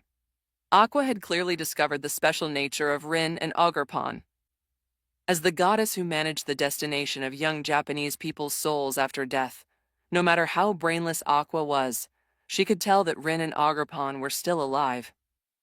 This situation was more like transmigration to another world. Except the transmigration process was reversed. People from another world had suddenly appeared in this space. Ahem, calm down first, water goddess Aqua-sama. Hearing Rin call out her name, Aqua was first stunned, then an incredibly smug smile appeared on her face. Buffle up. The girl covered her mouth and chuckled. Although I don't know where you came from, you've heard of the great water goddess Aqua? There's nothing I can do. Fine, I'll grudgingly accept you. Aqua's reaction made Rin, who had prepared all sorts of persuasion plans, feel like an idiot. Yes, Rin had deliberately called out her name. As for the purpose, it was naturally to go to the Konosuba world. The adventure mechanism there, and the skill points, were very suitable for Rin's current situation, who only had magic power and attributes but no combat skills. But now, you want to go to another world and challenge the Demon King? Aqua sat back in her original position, calmly opened a bag of potato chips, and munched on them in front of Rin and Ogerpon. It was hard to imagine how she could act so impolitely with such a beautiful, sacred face. Fortunately, he already knew what kind of existence Aqua was. So, sorry. No matter how good Aqua looked, Rin didn't want to have any dealings with her. After all, messing with a fool was against the law. Not to mention Aqua's personality, who knew how much trouble she could cause if she were by his side. Yes. Rin said, "This child and I are currently traveling the worlds, and in this process we defeat powerful opponents and improve our strength." Oh. Aqua didn't think much of it at all. Her empty brain couldn't hold too many things. Conspiracies and tricks were simply not as important as Rin's phrase, water goddess Aqua-sama. If they knew her name, they must be her followers. Aqua was quite lenient with her followers. All right, Aqua. Anyway, no one wants to go to that world, so it's even better if you want to help. Then, Rin revealed his true intentions. Great, wise, beautiful, noble Aqua-sama. Could you give us a little tiny benefit? Aqua continued to be engrossed in Rin's flattery, indicating that he spoke nicely and should say more. Normally, this kind of thing would definitely not be allowed. However, who can stop our great goddess Aqua? Now, take it with gratitude, this blessing from the great upper goddess Aqua. The next moment, Aqua waved her hand, and sheets of parchment fell around Rin like a scattered heavenly maiden's flowers. Oh, Rin, as expected of Aqua-sama. This time Rin's words were no longer flattery, but from the bottom of his heart. Oh, giving benefits right off the bat. You're a good person, Aqua. Although idiotic, when she treated people, she was genuinely willing to spend money. In the original novel, many of Aqua's debts were due to her spending money to treat the entire guild to meals. Not. Even for an outsider like Rin, Aqua was still willing to break the rules and give him a cheat. Just for this straightforwardness, Rin secretly decided, if I see Aqua and Kazuma getting mixed up like they did in the original, I'll lend you some gold, Aqua. Choose. But only one. Aqua pointed at Ogerpon and said, its life composition is very special. It's with you, so it can't receive any cheats provided by the gods. In short, even by the Konosuba world's judgment, Ogerpon is Rin's summoned creature. If he could get more cheats this way, wouldn't Rin summoning hundreds of skeleton soldiers directly make the gods go bald? All right. Rin was a bit disappointed, but since it was a world rule, there was nothing he could do. Greed knows no bounds, and Rin was already very satisfied to get a cheat ability for free from Aqua. Oh, right. His own searching efficiency was too low, so Rin decided to directly ask Aqua, is there a cheat that allows for rapid skill learning? Oh, that kind. Aqua, being bored in her daily life, read many manga and light novels, so she instantly understood Rin's meaning. Take that one. It allows someone to copy the skills of people they've come into contact with. The limitation is that copied skills are only level 1, and their effectiveness depends on one's own attributes. This is a setting in Konosuba. Konosuba's skill points can be spent on any learnable skill, and not just one point, but can be continuously invested. Just like Megumin's explosion magic, It requires a large number of skill points to unlock. Similarly, upgrading the level of explosion magic also consumes skill points. The reason Megumin's explosion magic is so powerful is that she specialized in this skill, spending all her skill points on it.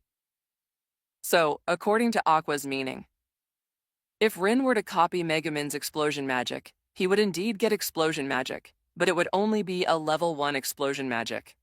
Not only that, if his magic power was insufficient, Rin still wouldn't be able to cast explosion magic. So this cheat is pretty useless. Aqua, even so, do you still want it? Rin didn't decide immediately, but instead asked about several other cheat abilities he thought might be more suitable for him. Unfortunately, those abilities had more or less certain restrictions and thresholds, and in any case, they weren't very suitable for the current Rin and Ogerpon. All right then. Having no choice, Rin finally made his selection. I'll take the skill copying ability. So, this... Aqua? What was your name again?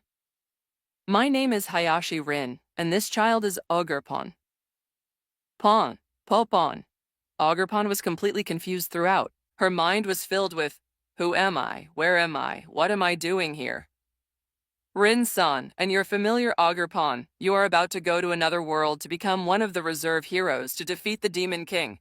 And at the moment you defeat the Demon King, you will receive a gift from the gods. As Aqua chanted, a bright magic circle lit up beneath Rin and Ogerpon's feet, then slowly lifted the two of them upwards. Rin did not resist. This was the power of the Konosuba world's gods, far beyond what he could defy now. Ogerpon was also very sensible, obediently staying in Rin's embrace, neither crying nor making a fuss. Oh hero, may you stand out among the many reserve heroes and be the one to defeat the Demon King. All right, set off. Light enveloped Rin and Ogerpon, leaving only Aqua's voice echoing in their ears. When the light dissipated, Rin found himself on a medieval European street. Carriages rumbled over the cobblestones, and in front of the neatly arranged red brick houses, people came and went, some with beast ears, some with pointed elf ears. Undoubtedly, this was Axel, the beginner town in the Konosuba novel. Did it really succeed just like that?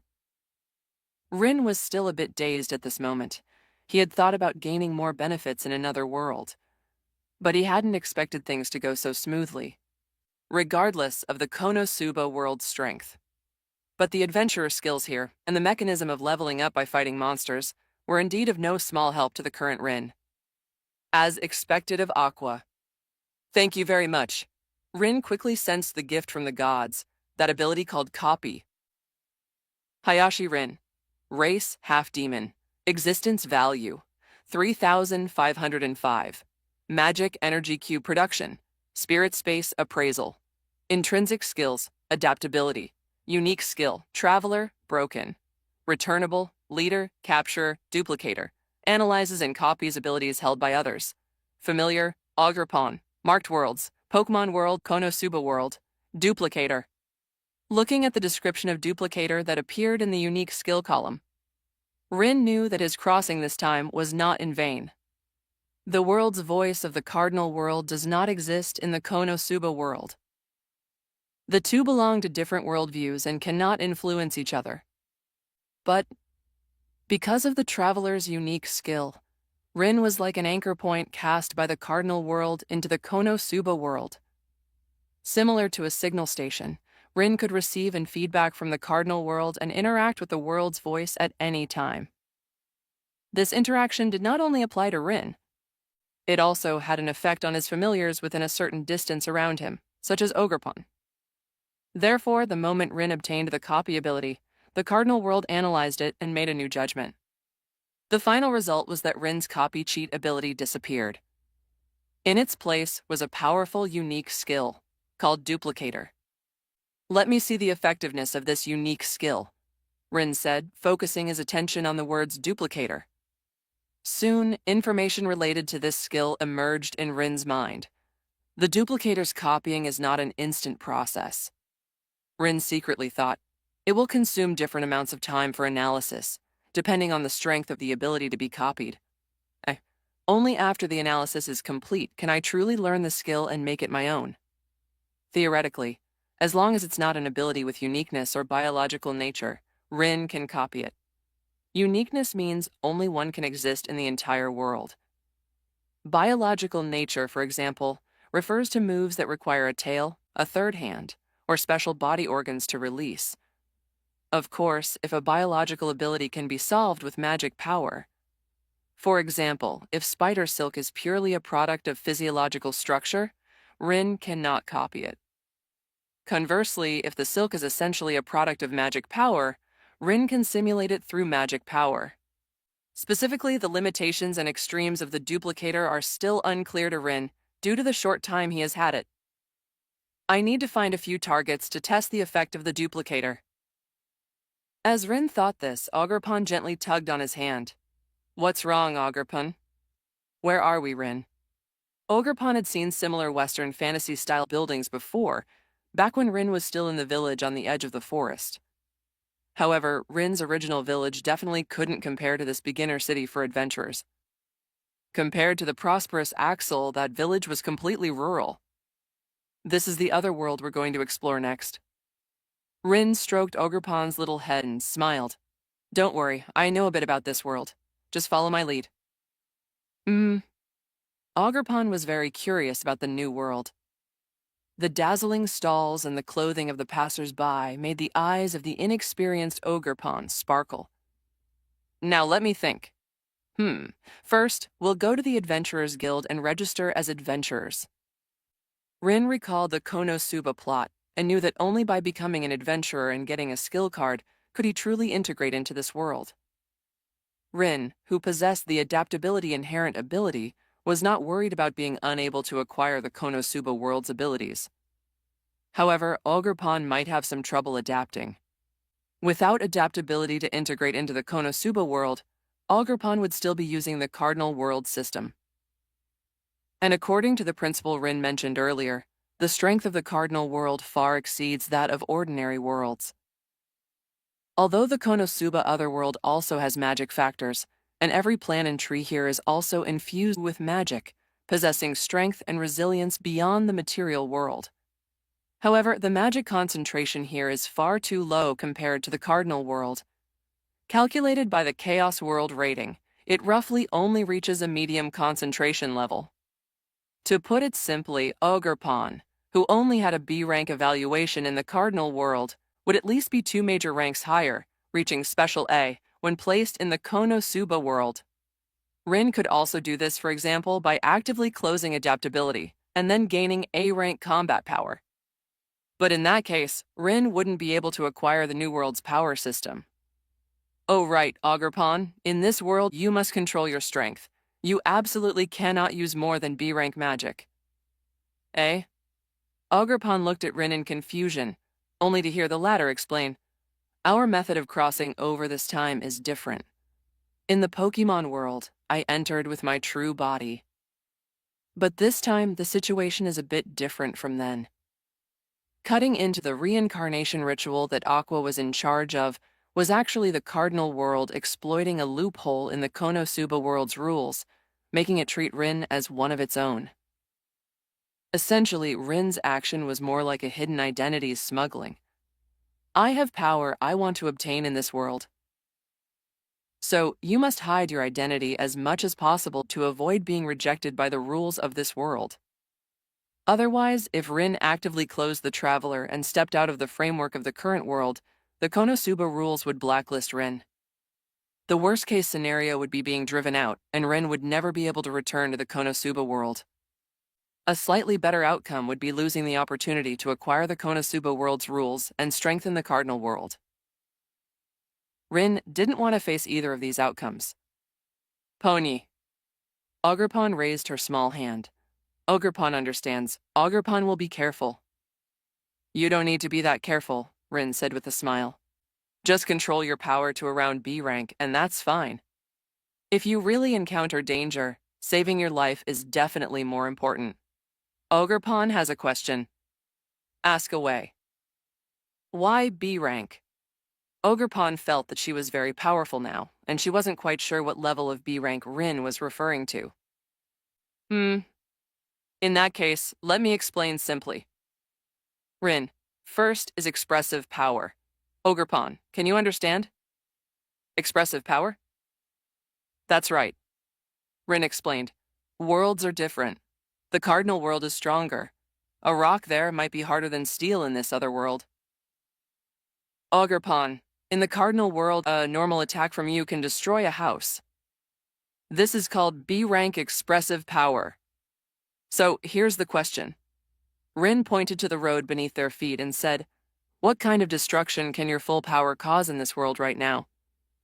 Based on the first level of concentration, it is a major realm division. Ogerpon, who came to the Konosuba world, is equivalent to a special A-rank monster. And a special A-rank strike. Things here are very fragile. Ogerpon wasn't stupid. Her battle intuition was very strong, so she quickly made an accurate judgment. If Ogerpon throws one punch, the entire city will collapse. A full power blow from a special A rank is enough to cause earthquake-level destruction to this city. And this is called special A rank expressive power. Do you understand? Rin said. The power you can display in the Konosuba world should appear the same as in the Cardinal world. You mean Ogerpon needs to control her punch to only create a pit a few meters deep? Exactly, Rin confirmed. That's it. If it's B rank in the Cardinal world, then when entering a new world, it also needs to be controlled to a B rank level. It's not like when Rin traveled to the Pokémon world, where he didn't need to care about expressive power because his true body traversed.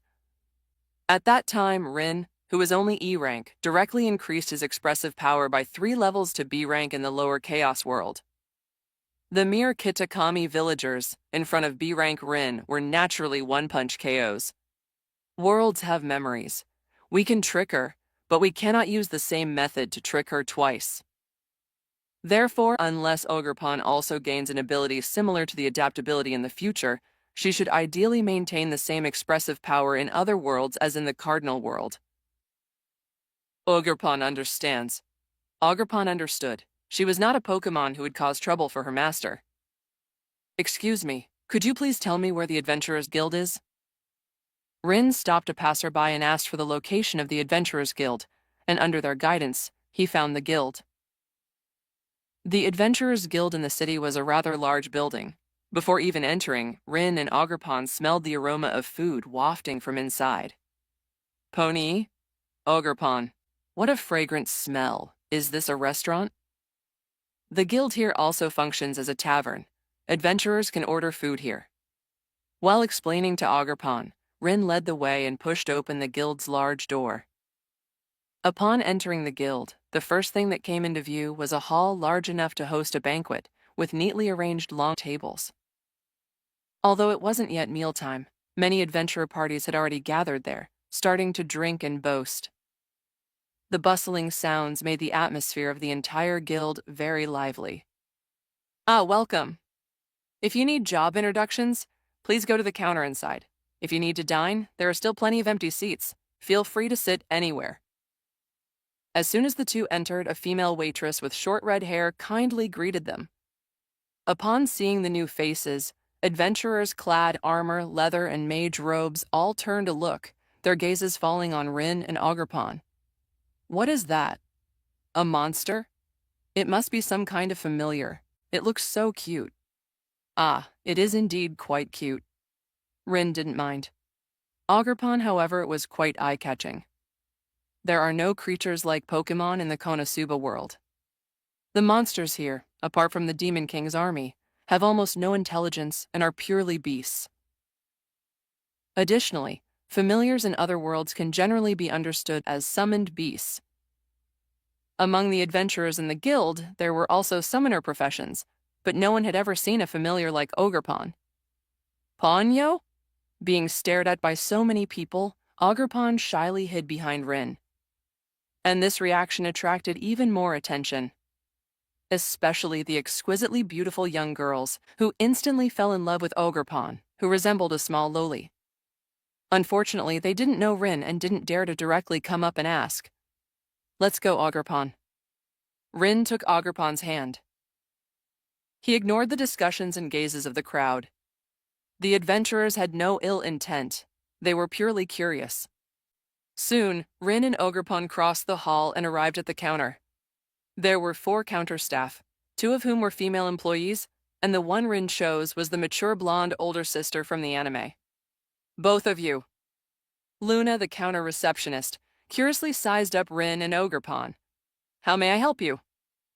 Luna originally thought Ogerpon was a human little girl. There was no way around it. Ogerpon's height was just over a meter. Converted to a human, she would at most be a 7 or 8-year-old girl. However, upon closer inspection, although Ogerpon's appearance was cute, she could by no means be categorized as human.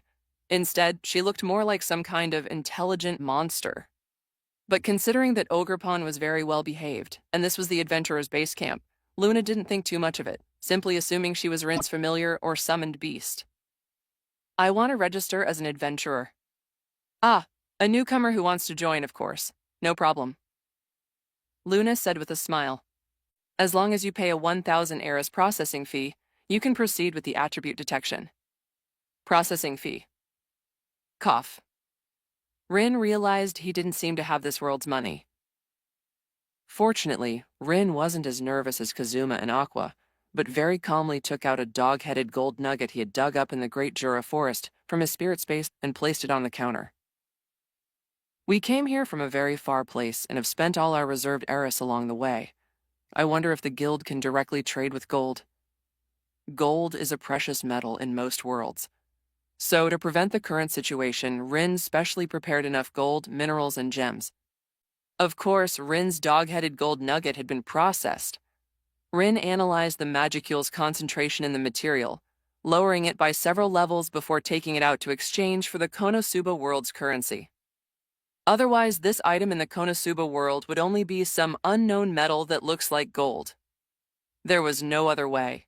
Worlds are different, and physical rules vary greatly. Without processing, Rin wouldn't dare to casually take it out. Please wait a moment. Luna was startled by the dog-headed gold nugget Rin took out. I'll get the detection instrument right away. Surprised as she was, Luna didn't hesitate for a second to do what needed to be done. Just as Rin expected, the Adventurers Guild's functions were versatile. Even appraising golden treasures could be handled here. However, Rin soon encountered trouble. Such a strong magic power reaction. Luna looked in surprise at the information displayed on the detection instrument. The curvaceous blonde woman said in disbelief, "It's clearly just a piece of gold, but the magic power contained within it is even more than that in high-concentration magic power crystals." Unbelievable! Could this be gold dug out from a magic crystal mine? Not only Luna, but even the gold shop owner who came to appraise the gold was shocked by this piece of gold. Rin awkwardly scratched his cheek. Oh no, it seems there's still too much magicules left. But I did weaken it to the level of a medium chaotic world. It seemed that even among medium chaotic worlds, there were differences in the amount of magicules they contained. Konosuba world should be on the lower end of medium chaotic worlds. Can it be exchanged? It can be, yes. The gold shop owner in charge pushed up his glasses and asked, "The question is, which exchange method do you want to choose?" What do you mean? It means, do you intend to exchange it as gold or as a sufficient amount of magic crystal? It was the first time the gold shop owner had encountered such a situation. Cough, cough. Rin understood and asked, "Which is more expensive?" Of course, the magic crystal. All right, then let's sell it as a magic crystal. Thank you both. Soon, Rin exchanged this gold nugget for about 3 million Eris. As for the initial 1,000 Eris, the Adventurers Guild directly wrote it off as a small change. However, Rin paid another 1,000 Eris for Ogerpon's appraisal. Eh? Appraisal for this little one? Luna was a bit puzzled, but since Rin wanted to spend the money, she couldn't stop him. She first handed 2 cards to Rin and Ogerpon, then explained the essence of adventurers to them. Please look here on the card. Isn't there a section called Level? Luna, as you both know, all kinds of things in this world have souls hidden within them. No matter what kind of existence, as long as it consumes or kills a creature, that is, terminates some life activity, it can absorb a part of that existence's soul memory, which is collectively referred to as experience points. These experience points, generally speaking, cannot be seen by the naked eye, Luna said, but as long as an adventurer holds such a card, the experience points they absorb will be displayed on it, and the corresponding level will also appear. This is the standard of an adventurer's strength, and how many targets they have defeated will also be recorded here. And as experience points accumulate, all kinds of creatures will suddenly grow rapidly one day. This is what is called a high-strength leap in level. Simply put, as long as you raise your level, you can gain various benefits, such as obtaining skill points to learn new skills, as well as attribute enhancements and so on. Rin glanced at his card and found that the attribute values on it were very different from the cardinal world system he knew. Well, since there was no reference, Rin didn't quite understand it. As for Ogerpon, after she touched the card, there was no reaction on the card. It remained blank. Huh? Is the card broken? Luna felt very confused. She initially thought there was a problem with the card. But even after changing the card, it was still blank. Logically speaking, such a situation should never occur. Even if it was just a summoned creature, or even an otherworldly visitor, they would be appraised for their soul value due to the rules of the other world, and then displayed through the card. However, Ogerpon's situation clearly exceeded Luna's cognitive scope. How strange, I've never encountered anything like this. This child, who exactly is she? Ogerpon is not a creature of the Konosuba world. She is basically an outsider. To put it in more understandable terms, Ogerpon is surrounded by the laws of the cardinal world. This prevents the rules of the Konosuba world from penetrating this protective layer to peek at Ogerpon's information, only treating her as Rin's accessory, an existence considered one with him. It is precisely for this reason that once Ogerpon unleashes her power, the Konosuba world will implicate Rin and expel them both. Perhaps it's because this child is my familiar. Even if it's a familiar, the card should still... Luna mumbled a few words softly, and as it involved Rin's privacy, she didn't delve deeper. May I see your card, sir? Here you go. Luna took the card Rin handed her and sure enough, found the familiar annotation in his attribute panel. Ogerpon was not recognized, but Rin was considered one of their own in the eyes of the Konosuba world. Through Rin, the Konosuba world easily determined Ogerpon to be his familiar. The Ogerpon familiar noted in the attribute panel was the best evidence. It seems this little one is a very remarkable familiar. Luna didn't delve into it. Prying into others' privacy was unethical. As a guild receptionist, Luna was well aware of the principle that speaking too much leads to mistakes and becoming too familiar too quickly leads to trouble. Next, please fill in items such as height, depth, weight, age, and physical characteristics on this document. Next, with Luna's help, Rin filled in all the required information. All right, that's it. Now please touch this stone tablet. This way you can learn the parameters of your various abilities. Luna. After that, please choose the profession you desire based on the values. Is it finally starting? The two things Rin most anticipated after transmigrating to the Konosuba world were Aqua's cheat ability and the job system here. Although he already had the duplicator with the ability to copy skills, Rin still had a relative yearning for professions. Because professions could bring attribute increases.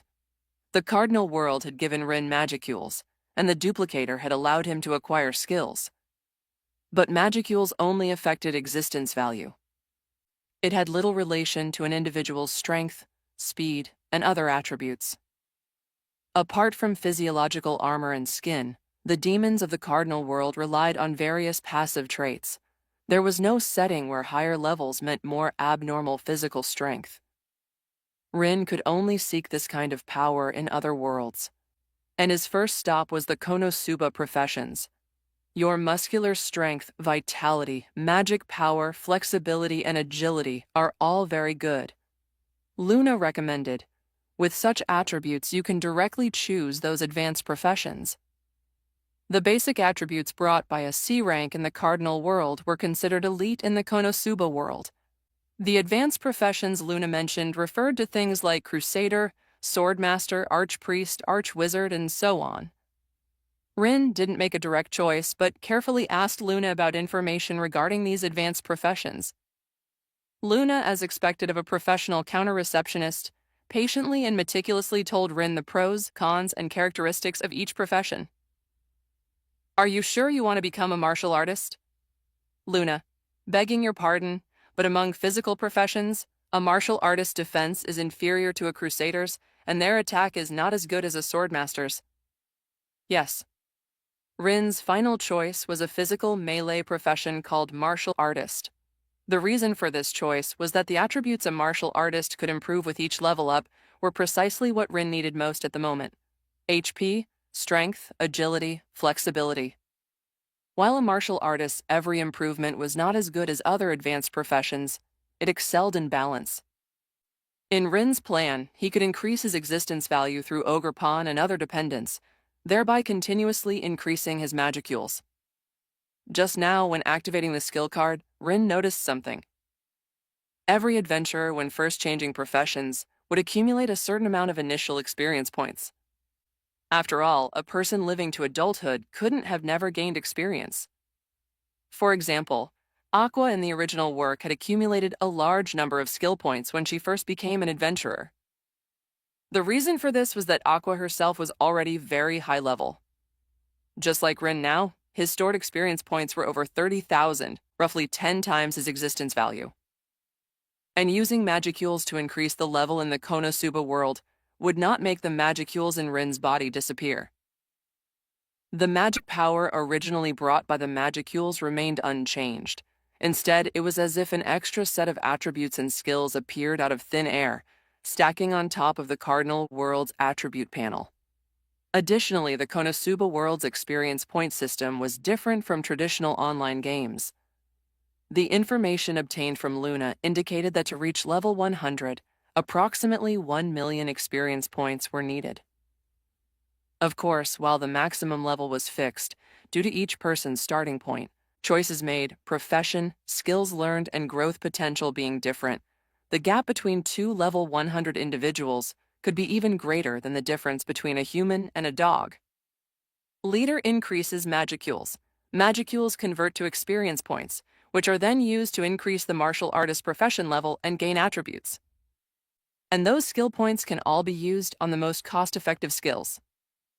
The skills Rin obtained through his copy ability all started at level 1. To improve them, he could only use skill points. These are the rules of the Konosuba world.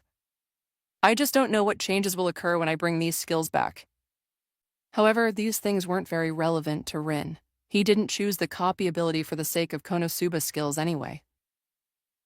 The duplicator's true potential should lie in the worlds Rin would travel to in the future. Copying special abilities from different worlds and making them his own, that was the correct way to utilize the duplicator. Now please keep your skill cards safe, then carefully choose the skills you wish to learn. If you want to take on quests, you can pick the ones you like from the bulletin board. Thank you, Miss Luna. In this short time, Rin had already become familiar with Luna. Rin left the counter with Ogerpon, took out his skill card, and began to look at the various skills a martial artist possessed. Before adding points, I'll copy all the skills I can. Thinking this, Rin chose a long table, ordered some food, and while eating with Ogerpon, he used his appraisal skill to observe the adventurers in the hall. Defense. Steal. Haste. Cross/slash. One-handed sword mastery. Basic magic. Various skills, although mostly low level, also included superior magic skills that required a large number of skill points to learn. The only pity was that this was just Konosuba's beginner village, and adventurer levels were generally not high. Suddenly, Rin noticed a figure in the guild, and he stared at the character panel displayed before him. Name, Yun. Occupation, Archmage. Skills mastered. Superior magic, intermediate magic, teleportation, high-speed chanting, multiple casting, mana amplification. Superior magic? Konosuba's magic system is different from the commonly perceived fireballs, healing spells, and wind blades. The superior magic skill requires 30 skill points, and the archmage, a superior occupation. After learning superior magic, an archmage can freely record various powerful destructive spells. Increasing the skill level of superior magic will also increase the power of the corresponding advanced magic. In short, it's a one-trick pony. A magician doesn't need to know dozens or hundreds of spells. Instead, they activate a superior magic skill and then specialize in practicing certain powerful spells. This is not a game world. For the same fireball spell, how many you cast, when, and from what angle you cast them all depend on the adventurer themselves. And such a mechanism was perfect for Rin. No archmage occupation? Doesn't matter. So, Rin didn't hesitate at all and directly copied all the skills Yunyun currently possessed, leaving none behind. By the way, since Yunyun is here, what about Megumin? Rin wouldn't forget the most powerful explosion magic in all of Konosuba. Soon, Rin found a certain Chunibyo Crimson Demon. Duplicator copying started. Copying complete.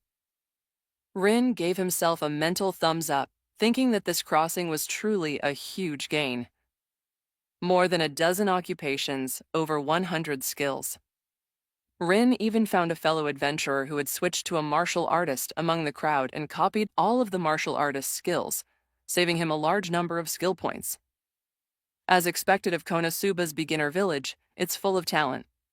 The new occupation, martial artist, and the method of converting magicules into experience points to improve basic attributes.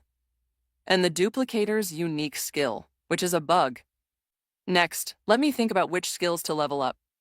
Over 30,000 experience points after full conversion can get me to level 15.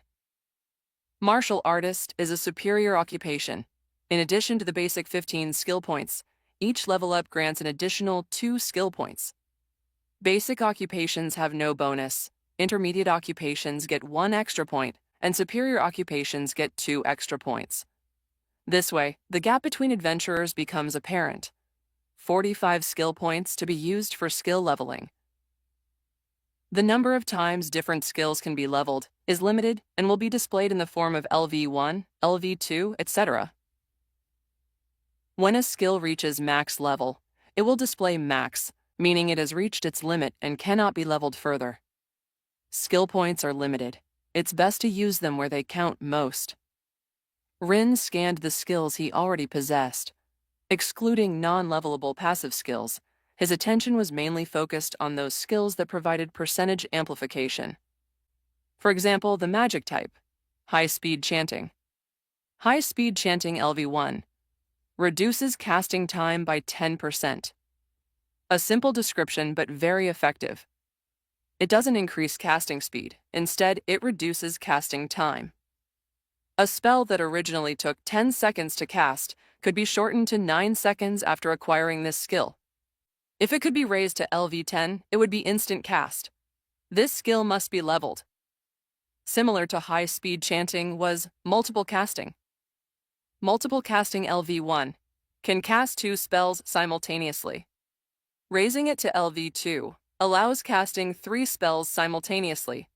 Upon seeing this skill, Rin could already imagine the scene of casting hundreds of fireballs at once after combining chain fireball, intermediate magic, with multiple casting. So far, things have gone very smoothly. Rin had no intention of interfering with the Konosuba plot. He needed to grow quickly, and Konosuba's life was too comfortable. This place was more suitable for Rin to replenish supplies rather than to improve his strength. You say there are wild monsters to fight in Konosuba? Rin's answer was not enough. The number of wild monsters in Konosuba was too small. In this world, consuming food that provides a lot of experience points is the best way to level up. Hunting monsters is more about solving problems and handling requests from people who come to submit quests. What's more, even if the level is raised to 100, that's only 1 million experience points. Converted to magicules, it's about 100,000, or even lower. How exactly it converts will only be determined after Rin fights monsters and levels up in Konosuba, then returns to the Cardinal World. Next, Rin focused his attention on the martial artist's skill tree. Let's see which skills are suitable for me right now. The martial artist occupation belongs to the magic and physical training type.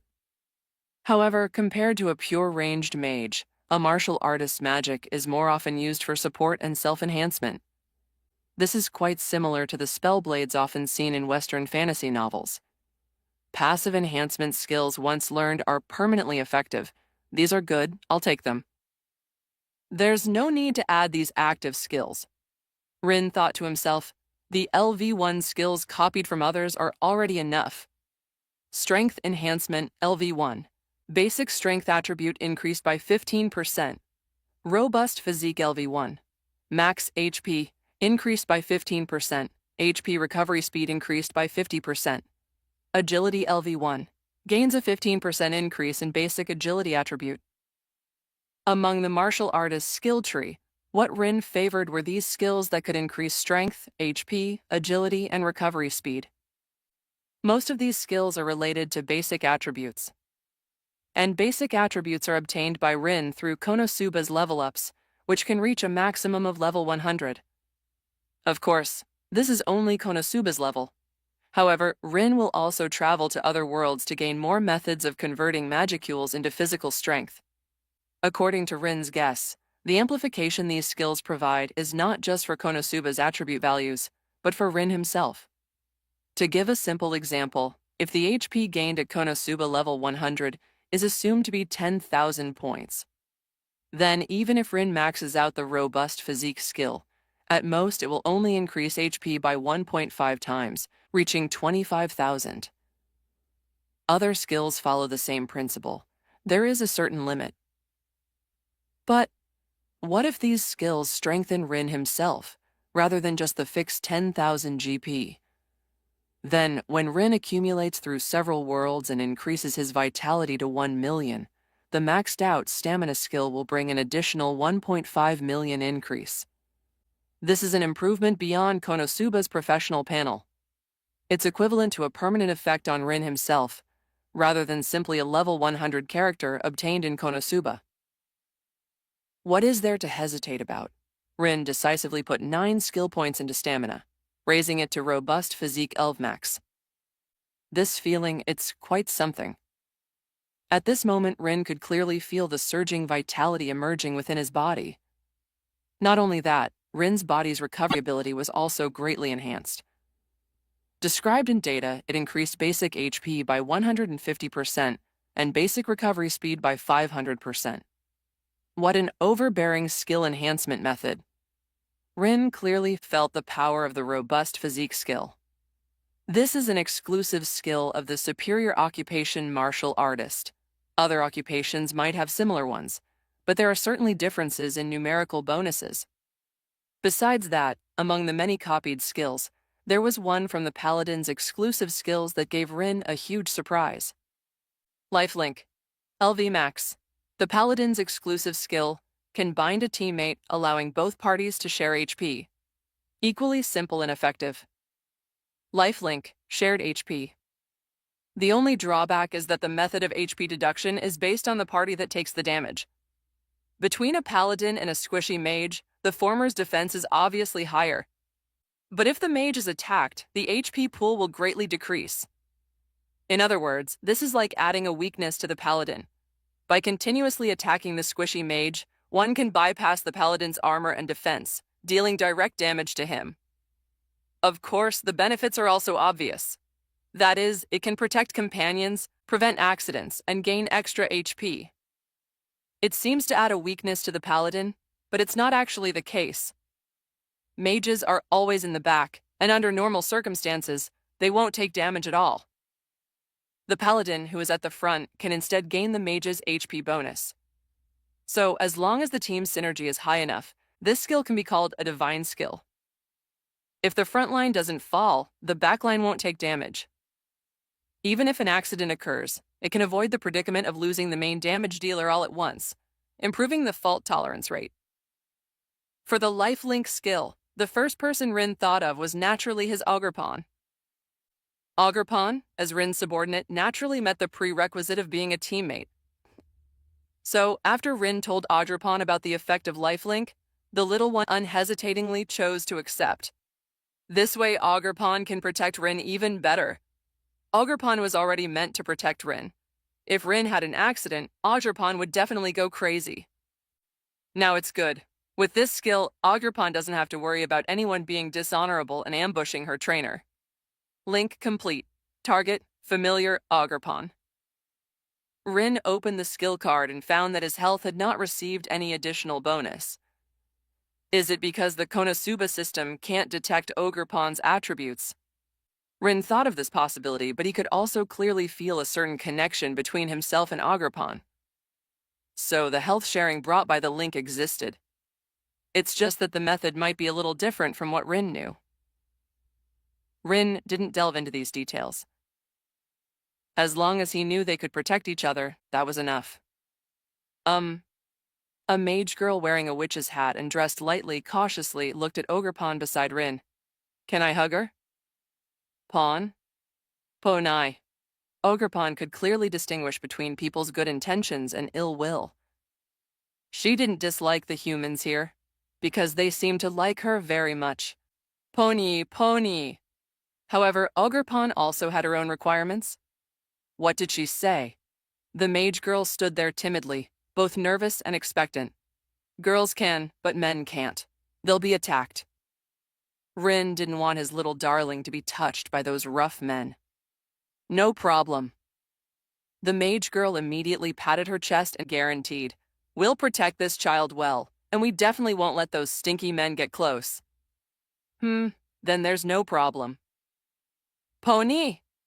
Ogerpon raised her small hand, her adorable appearance instantly captivating countless girls. As expected, the girls in the Adventurers Guild had been paying attention to Ogerpon for a long time. Seeing Rin introduce Ogerpon to them at this moment, they immediately gathered around. For a time, Ogerpon became the beloved pet of all female adventurers, receiving a warm welcome and affection. Oh dear, this is not very moral of you.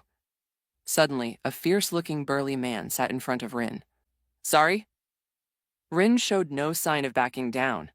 My Ogerpon is so cute. Besides me, she won't let any other man touch her. A mere newcomer, yet so bold. The burly man wasn't interested in cute things. He just came to greet Rin, the newcomer. 2 glasses of bubbly here. You're bubbly. Soon the waitress placed 2 glasses of bubbly in front of the burly man and Rin. The burly man pushed one of them in front of Rin. Welcome to being an adventurer. Indeed, just as Rin thought, the other party had no ill intentions. He just came to get to know him. Thank you. Rin didn't refuse. He chose to adapt to the pace of the situation. In this world, Rin decided to play the role of a novice village adventurer well, and getting along with the adventurers here was clearly very necessary. Moreover, after a month of transmigration, Rin hadn't had a normal conversation with anyone for a long time. Gulp, gulp, gulp, tilde. Rin downed the bubbly in one go, then slammed the empty glass heavily on the table. Bang! Refreshing. Rin wiped the foam from his mouth, secretly thinking that it was indeed the bubbly Aqua liked, truly delicious. How is it? Pretty good, right? The unknown bald burly adventurer. This is our Axel's specialty bubbly. It's indeed very good. After Rin finished speaking, the male adventurers around him gathered, beginning to introduce themselves.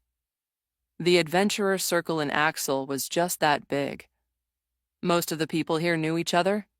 Whenever a newcomer joined, they would make friends with them, just like Aqua and Kazuma in the original work. Miss Luna. Finally, after being treated to the 3rd glass of bubbly, Rin also couldn't sit still anymore. He knew what these old hands were up to.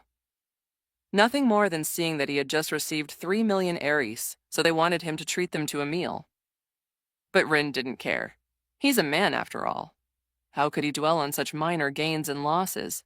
Moreover, these Aries to Rin were just a drop in the ocean. As long as Rin was willing, he could get 100, 1,000 such magic stones. Today's bubbly, drink as much as you want, Rin said while pulling out a few more doghead gold nuggets diluted with magicules. I'll pay for the drinks. I'll pay. Oh. Long live the newcomer. Rin, rin, rin. Ha ha ha ha ha tilde. Swept up by this group of idiotic adventurers in the Adventurers Guild, Rin also immersed himself in this unprecedented joyful atmosphere, starting to drink and chat with them. Money flowed like water, but the pressure accumulated from transmigration also quickly dissipated. No, I can't drink anymore. I've also reached my limit. Goo goo goo tilde. Inside the Adventurers Guild, a group of burly men lay sprawled. Only Rin stood there, downing the last sip of bubbly. Rin casually tossed the wooden mug onto the mountain of stacked wooden mugs. He looked around, sneering disdainfully. A bunch of weaklings, is that all? Unfortunately, the bald burly man who started it all had already collapsed. Otherwise, he would have definitely said, "I'm very sorry, I couldn't satisfy you." Pony. And seeing that it had quieted down, Ogerpon, from the embrace of the girls, bounced over. The little one was quite happy. The older sisters here were not only beautiful, but also very gentle, and they ordered a lot of food for her. Energy cubes tasted good, but they couldn't provide the enjoyment of eating a large amount of meat. Ogerpon is a grass-type Pokémon, a magical creature that can survive on water sunlight. But she can also eat meat and even digest fiber, which means living on grass. Are you full? Rin asked. If not, you can order some more. Ponyo. Ogerpon patted her bulging little belly, indicating full satisfaction. Everyone gave Ogerpon so much delicious food, Ogerpon likes them. That's good. Rin was very happy that Ogerpon liked this world. When he took Ogerpon away from the Pokémon world, he promised her that he would witness more beautiful scenery with her. Leaving aside the exploration of the Cardinal World's forests for now, Axel, this beginner town, indeed brought much joy to Ogerpon. Miss Luna. After deducting the cost of the bubbly and settling the bill, Mr. Rin still has 2.4 million Eris left. Before leaving the Adventurers Guild, Rin found Luna and settled the previous drink bill. You don't need to return the remaining Eris. Treat the pretty ladies to some of their favorite delicacies. Of course, Miss Luna too. Rin waved to everyone. Today's my treat. Everyone eat and drink freely. Don't be polite with me. The second batch of doghead gold was exchanged for a full 4 million. After deducting the cost of treating them to drinks, 2.4 million remained, which was completely enough to feast the remaining girls. Consider it my welcome gift as a newcomer. See you next time, Miss Luna and everyone. Pony Tilde. Thank you for your hospitality, handsome young man. Bye-bye, Tilde. Generous and handsome. In just this short time, he had gained the goodwill of almost all the adventurers. Let's go, Ogerpon. Ponyo! Leaving the Adventurers Guild, Ogerpon and Rin returned to the street, and she curiously asked Rin about their plans for later. After we finish purchasing supplies in this world, we'll leave. Rin didn't plan to stay in the Konosuba world. He still needed Ogerpon to increase her magicules by defeating monsters. Space backpacks, wood and stone materials, seasonings, vegetable monsters, fruit monsters, various meats, and daily necessities, and so on. It took a full half day until nightfall, before Rin finally completed this major shopping trip. Of the original 3 million Eris, only 500,000 were left, showing that the purchasing power of Eris was not as high as Rin had imagined. Please send 2 meal sets to the room, thank you. The two returned to the inn where they were staying. Rin asked the front desk to send food, then lay back on the soft big bed, exhaling deeply. Are you tired, Ogerpon? Ponyo. Ogerpon was also a bit tired, but she tried not to show it. Ogerpon can still keep working. Don't push yourself. Rin stroked the little one's head with a hint of tenderness, then opened his arms and held her in his embrace. Pony Tilde. Ogerpon was actually not tired at all. Being with Rin, Ogerpon was happy no matter what she did. Rest well tonight, and tomorrow we'll go accept a subjugation quest. Ponu? Are we going to fight? Ogerpon said eagerly. Ogerpon will do her best. No, absolutely not, Rin quickly exclaimed. You're already terrifying enough with one punch. If you do your best, you might just blow up Axel. Pon, hold back a bit. Try to use less force. Ponyo. Ogerpon listened to Rin about everything. Whatever he said, that's what it was. To be continued. Junk Dog's note. Support with Power Stones, please. For now, instead of my usual 200 PS, it's a bonus for every 100 PS. So do drop some PS and review if you enjoy this. Thanks, SXD. Yo, Rin. Are you here to take a quest, Rin? Ogerpon, good morning. Pony. Rin and Ogerpon greeted everyone as they walked to the quest board where requests were posted. After yesterday's events, everyone here had accepted Rin and Ogerpon. Rin-san, are you here to accept a request? Ah. Rin looked at Luna, who had come before him. Do you have any recommendations? For new adventurers, how about this one? Subjugation of giant toads. Subjugation of giant toads. Yes, it was those frogs that Aqua and Kazuma chose to subjugate at the beginning of anime, and then almost got eaten by. Okay. Rin nodded, then, following Miss Luna's instructions, accepted this request. The god-slaying giant toads that repeatedly swallowed the water goddess Aqua alive. Let me see what you're made of. Boom, boom, boom. Thus, on the emerald green grassy slope, Rin and Ogerpon stood high up, looking at the many giant toads hopping in the distance. Every year during this period, the toads would enter their breeding season, and then large numbers of toads would run rampant in the surrounding areas, causing great trouble for the residents near the town. Appraisal. Rin did not immediately make a move, but used his appraisal skill on these giant toads. Giant toad. Level 5. Specific attributes. Omitted. Innate abilities. Slippery body. Damage reduction. Delicious meat. Strange innate abilities.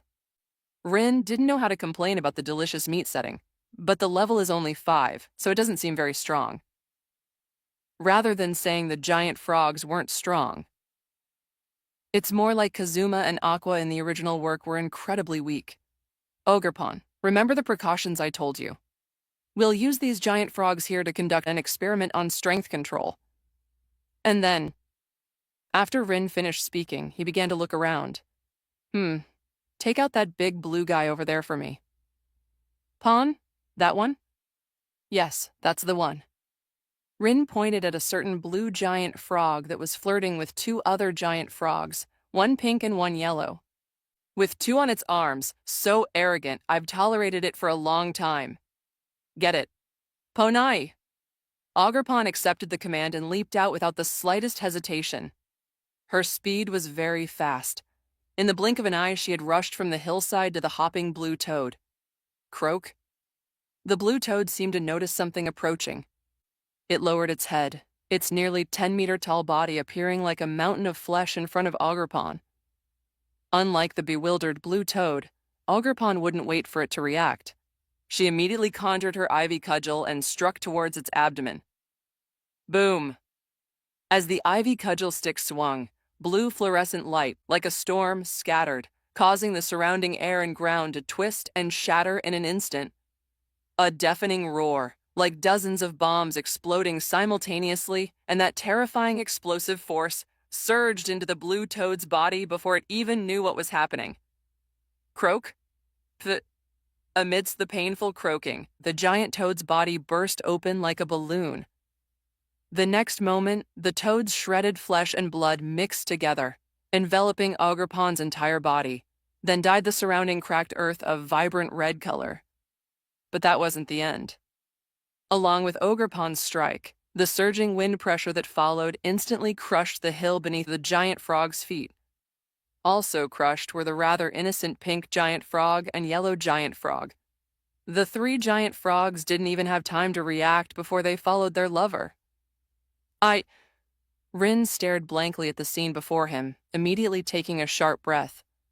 He hadn't expected Ogerpon's first move in this world to unleash such terrifying destructive power. Equally stunned was Ogerpon herself, who had caused all of this. The little one felt sticky all over, and looking at the giant toad, it had become a pile of shredded meat. This scene sent shivers down the spines of both Rin and the little one.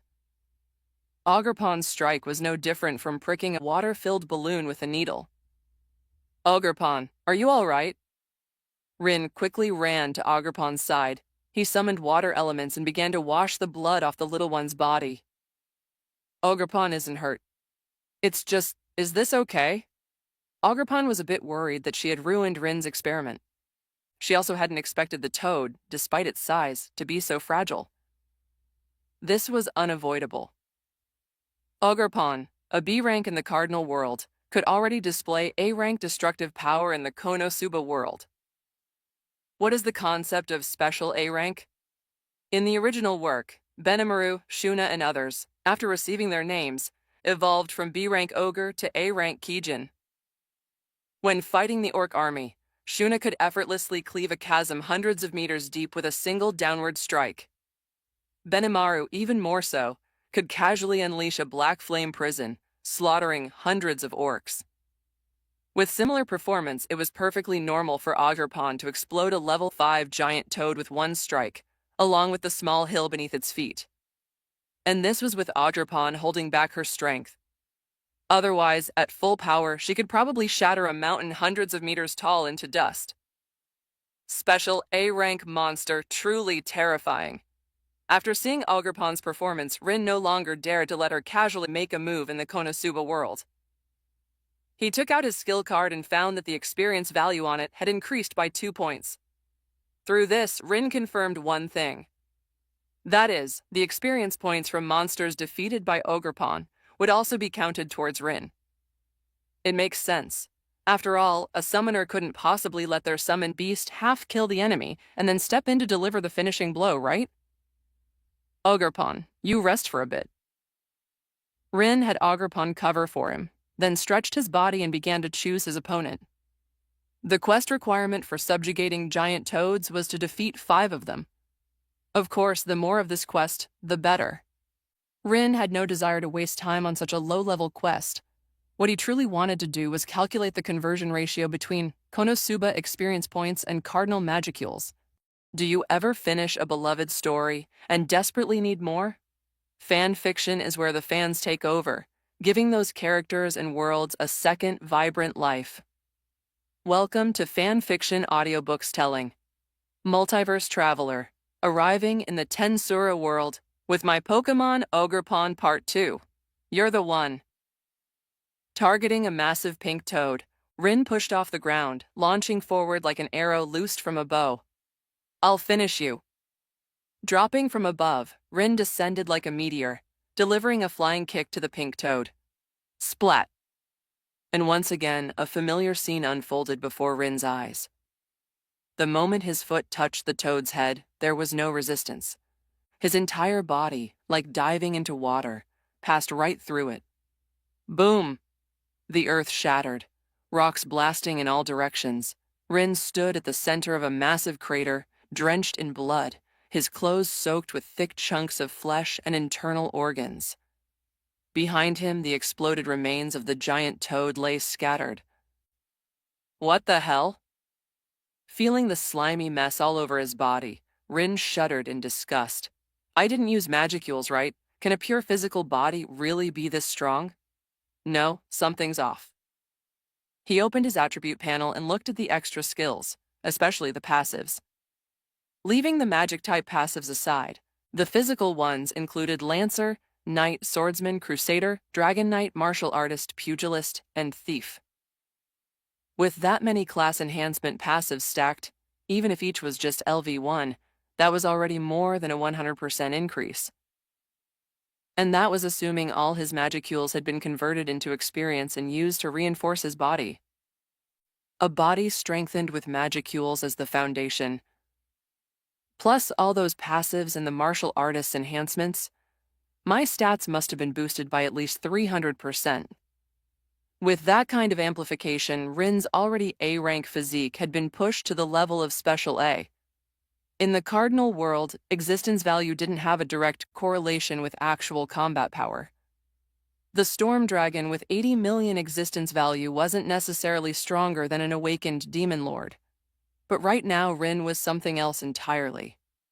Magicules had fused directly into his muscles and blood. Just that alone already placed him above nearly every monster. Damn. I really underestimated myself. He cast a water spell to rinse off the gore, feeling a little better. Pony? I'm good. Rin and Ogerpon both looked like total wrecks, but when they made eye contact, they couldn't help but burst into laughter. All right, just a bit more, then we go back and shower. Rin didn't head back right away. He continued hunting giant toads. But this time he didn't charge in recklessly. Instead, he used basic fireball magic to attack from range. And when he killed his 50th giant toad, he finally heard the sound of his magicule count increasing. 50 toads, 2 experience each. That's 100 total. Rin was currently level 15, fighting level 5 creatures. Naturally, there was an experience penalty, hence only 2 EXP each. But what really shocked him wasn't that. It was the conversion rate between experience and magicules. From magicules to experience, the ratio was 110. But from experience to magicules, it was 100, 1. That insane gap made Rin genuinely speechless. Why? He pondered for a while, then came up with a possible explanation. Konosuba's EXP is a lower tier energy. When lower converts to higher, the ratio is going to be awful. The earlier magicule to experience conversion probably had some kind of interference involved. Kind of like weak signal reception. Some of the magicules probably got lost in translation.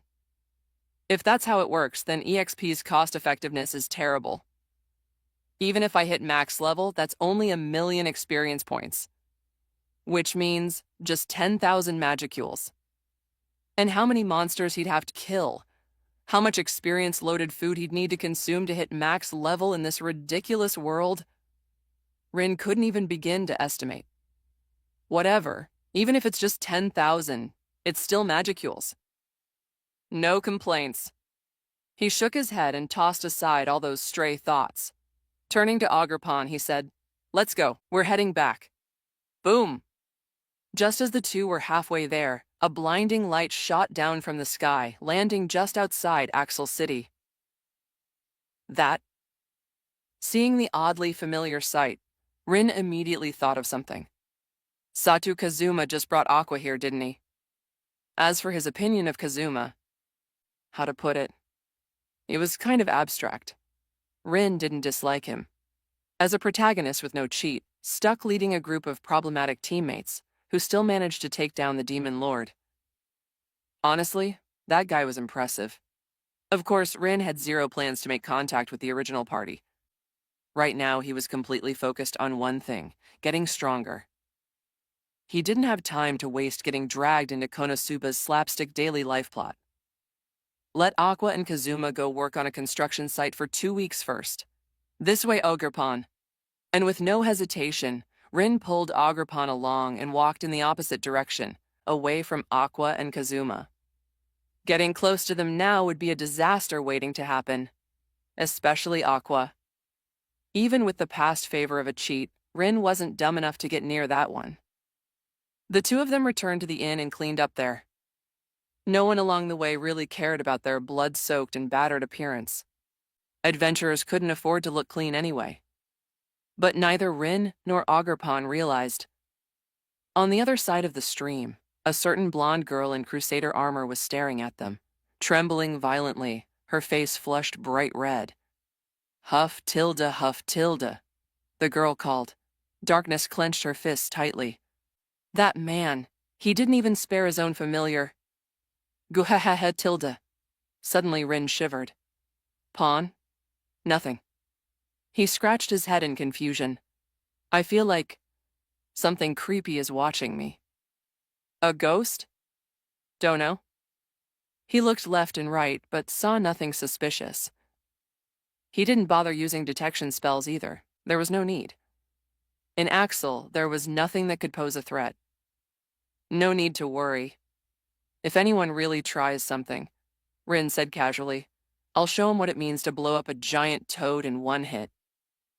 Where are they? Those 2 adventurers I saw yesterday.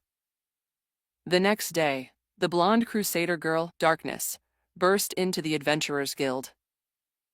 She looked around, scanning the place, trying to spot Rin and Ogerpon from the night before, but after searching all over, She saw nothing. Not here? Did they go on a quest? Thinking that, Darkness walked up to Luna and asked about Rin. In the Konosuba world, asking about fellow adventurers wasn't rude. There really wasn't much scheming here. Are you referring to Rin-san and his familiar, Ogerpon? Rin? What a strange name. Darkness repeated it a few times under her breath, then asked, I'd like to join their party. Could you help me keep track of this Rin's movements? I can, but wouldn't posting a notice be quicker? I'll do that too. Just thinking about Rin and Ogerpon's blood-soaked, dripping wet appearance made Darkness tremble again. She unconsciously clamped her legs together and her pale face flushed with an odd blush. Luna stared blankly, not sure whether she should report this to Rin. All right. Luna nodded. Next time I see Rin-san, I'll pass on your message. But what neither she nor Darkness knew was that Rin had already left the Konosuba world. Whether he'd accept Darkness or let that masochistic crusader join his party, that would be something for Rin to decide after he returned. Cardinal World. Pawn. Two figures appeared on a grassy hillside. Rin and Ogerpon had returned from the Konosuba world. New intelligence acquired. Beginning analysis. Analysis complete. Obtained intrinsic skills melee mastery. Obtained intrinsic skills all weapon mastery. Obtained intrinsic skills all class mastery. Obtained special skill Magicule's solidification. Acquired new magic, explosion magic, superior magic, elemental magic, healing spell. Magic integration complete. Obtained class mage. Divine blessing discovered. Beginning appraisal. Appraisal complete. Obtained unique skill duplicator. We're back. Rin exhaled as he opened his status panel. Hayashi Rin. Race half-demon. Existence value 4015 EP. Magic energy cube creation.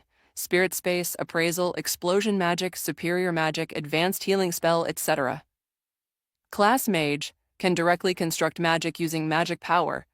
Special skill Magicules. Solidification can convert Magicules into spirit and flesh for storage. Intrinsic skills adaptability, melee mastery, all weapon mastery, all class mastery, etc. Unique skills traveler, broken, leader, capturer, duplicator. Can duplicate others' general skills and inherent skills. Dependent, Ogerpon, 8031 EP, B rank. Marked worlds, Pokémon world, Konosuba world. The mage profession must have formed from integrating all the Konosuba magic I absorbed. Same with all these melee-related mastery skills. Rin had also gained a unique skill, duplicator. Can duplicate others' general skills and inherent abilities. In the Cardinal world, skills are divided into 4 tiers: common skills, intrinsic skills, extra skills, and unique skills. Above those are ultimate skills that only true demon lords can awaken. According to this world's rules, only beings with special souls can gain unique skills. In the original story, there was a case where the Shogo, a summoned otherworlder, killed a girl named Kirara and sacrificed her soul to obtain the unique skill survivor. Only a special soul from another world could be traded for a unique skill. That proves how rare unique skills are. Even Rimuru initially only had 2, Great Sage and Predator. This trip to the Konosuba world was a massive win. In just one day, to have gained this much, Rin increasingly felt the power of the broken-ranked traveler skill. Just as he was examining the changes in his panel, Ogerpon's startled cry interrupted his thoughts. Rin! Following Ogerpon's gaze, Rin's eyes narrowed. This is... Oh, our camp! What greeted them was a total mess. The camp, which was supposed to be nearly complete, had been reduced to rubble. Ogerpon was completely stunned. Who did this? She was furious. Crude as it was, that camp had been built with Rin's hands, piece by piece. It was their effort, their base. Who destroyed Rin's hard work. Ogerpon was ready to summon her ivy cudgel and beat whoever did it into the ground. Calm down. Rin gently reassured the angry Ogerpon, and the two cautiously moved in to inspect the scene. These tracks, definitely some kind of large insect. Rin crouched down, examining the imprints in the mud. Could those insect monsters have sent others looking for us? The smell of that insect creature still lingered in the air. No doubt about it, it was them. Damn it. Ogerpon hates bugs. She was frustrated, but more than that, her heart ached for the ruined camp. All right, don't be angry. Rin smiled and stroked her head. At least we weren't here when it happened. And this incident is a wake-up call. This place isn't safe. Then what should we do? Either we move and find a new base, Rin said, or we find their lair and eliminate the threat completely. How could he sleep knowing those monsters were right next door? If it had been intelligent demons capable of negotiation, Rin wouldn't have minded talking it out and coexisting. But those insect monsters never gave him the chance. From the start, the spider-type bug had treated them as food. And every attack after that made their intention crystal clear: devour Rin and Ogerpon. So there was no need for mercy. If he had to act, he'd go all the way. No survivors. What do you think, Ogerpon? Ogerpon will follow Rin's decision. She knew she wasn't the brightest, and as a Pokémon, it wasn't shameful to obey her trainer. I still want to approach this carefully. Rin hadn't really expected any tactical advice from her, but her answer still made him smile. Carefully? Yeah. I'm mad too. I want to storm in and crush every last one of those disgusting bugs. But we don't know how many there are. We don't know how strong their top-tier monsters are either. Rushing in now would be reckless. Hearing Rin say that, Ogerpon felt a little ashamed. If only Ogerpon were stronger. That way Rin wouldn't have to hold back. Even though they were the ones being wronged, they still had to stay patient. You are strong. Rin wasn't just saying that to make her feel better. At B rank, Ogerpon could easily defeat most A rank monsters in a one-on-one fight. In the Great Jura Forest, she was already at the top of the food chain. Only disaster-class A-rank threats could force her to retreat. How about this? Rin made his decision. No matter what, we need to find the source of these insect monsters and figure out how far their main nest is from us. That was essential for both relocating and preparing a counterattack. On top of that, Rin had another reason for targeting them. Before Ogerpon could evolve into a demon lord, her unique skill growth needed massive amounts of experience from monsters to accelerate development. Slaying those insect monsters would speed up her growth. I don't know how many there are, but judging by the damage, there must be a lot. If we wipe them out, Ogerpon's existence value might break through 10,000. That would be A rank. With an A rank Ogerpon by his side, Rin's safety in the Great Jura Forest would be fully secured. It would also give him more flexibility when traveling to other worlds. So Rin laid it all out for her. In short, we find their nest and assess the situation. If we can win, we go all out and treat those bugs as wild monsters. Turn them into your EXP, Ogerpon. If we can't win, we retreat. Where there's life, there's hope. It wasn't cowardice, it was tactical withdrawal. Once you hit A-rank Ogerpon, we'll come back and crush them. Ogerpon showed no fear. Ogerpon will listen to Rin. Haha. Rin chuckled softly and patted her head. He crouched down and activated the ranger profession's skill, tracking. In the next moment, waves of magicules rippled out from him in all directions. Trees, bushes, rocks. Information flowed rapidly into Rin's mind. In that moment, it was like he had stepped into a gray-white world. Through some kind of perceptual method, he was scanning everything around him. Found it. 3 minutes later, Rin opened his eyes. His expression was strange. What's wrong, Rin? A group of presences is approaching the insect nest. Rin raised his hand and cast several spells in succession. Fade away. Conceal presence. Erase traces. After the 3 consecutive Konosuba hunter skills landed, Rin called out to Ogerpon, "Let's go take a look." Just like that, Rin and Ogerpon concealed their presence and followed the trail left behind by the insect monsters. They moved for about 30 minutes. At their speed, they had already covered at least 200 kilometers. Rin, insect smell. Ogerpon's nose twitched twice. There's also something unfamiliar. I don't know what kind of monster it is. Bang! Boom! Squeak, squeak, squeak. Rin's sense of smell wasn't as sharp as Ogerpon's, but he also heard the sounds of battle up ahead. The insects are fighting someone. Looks like we're not the only ones in this forest who've been attacked. He didn't reveal himself immediately. Rin was cautious. Ogerpon, too, used the stealth techniques she'd honed back on Oni Mountain. The two silently leapt into the treetops, hiding within the canopy as they observed the battlefield in the distance.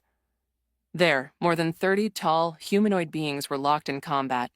Muscular, horned, with red, purple, or green skin unlike humans. Ogre tribe? Rin instantly recognized them. The humanoid monsters fighting the insect monsters were none other than the ogre race, B-rank monsters that lived deep within the Great Jura Forest. His gaze quickly settled on the red-skinned ogre wielding a sword, and the one-horned, purple-skinned female ogre slashing with a longsword. Benimaru and Shion? Their appearances didn't match the anime exactly, but they were extremely similar. That was only natural. At this point, neither had been named by Rimuru. They were still in their original ogre forms. Also, translating from 2D to 3D was bound to create some differences. So the ones clashing with the insect monsters are ogres. Looking at the fallen ogre corpses scattered on the battlefield, Rin quickly assessed the situation. Their village was probably attacked, and this group was sent to track the insect's nest. They must have ended up walking right into a fight. But he narrowed his eyes. Was this in the original plot? Or is this some butterfly effect caused by me? Rin wasn't sure. He didn't think too hard about it, and instead shifted his attention back to the battle. There's at least 500 insect monsters down there. Over 300 are C rank, 100 or more are C+, and there are dozens of B ranks. Just looking at the dozen ogre corpses on the ground, it was clear that they'd already suffered heavy losses. No wonder they're getting crushed. 40 ogres surrounded by hundreds of insect monsters. Rin was tempted to intervene and establish contact with the ogres. He turned to look at Ogerpon, considering whether to let her jump in. Rumble Tilda. More and more insect monsters were gathering in the distance. Rin hesitated. Even if they were anime characters, the ogre clan was known for being loyal and straightforward. Helping them would only bring benefits, not trouble. But letting Ogerpon dive into a fight this chaotic... Suddenly, Rin felt a tug on his sleeve. He looked down. Ogerpon's eyes were full of fighting spirit. You want to fight? She nodded. Rin could see the sense of recognition in her gaze as she looked at the ogres. Kindred spirit? I see. After evolving within the cardinal world, Ogerpon had become part of the elemental spirit race. Rin suspected this race was closely related to the ogre tribe, perhaps a homologous offshoot.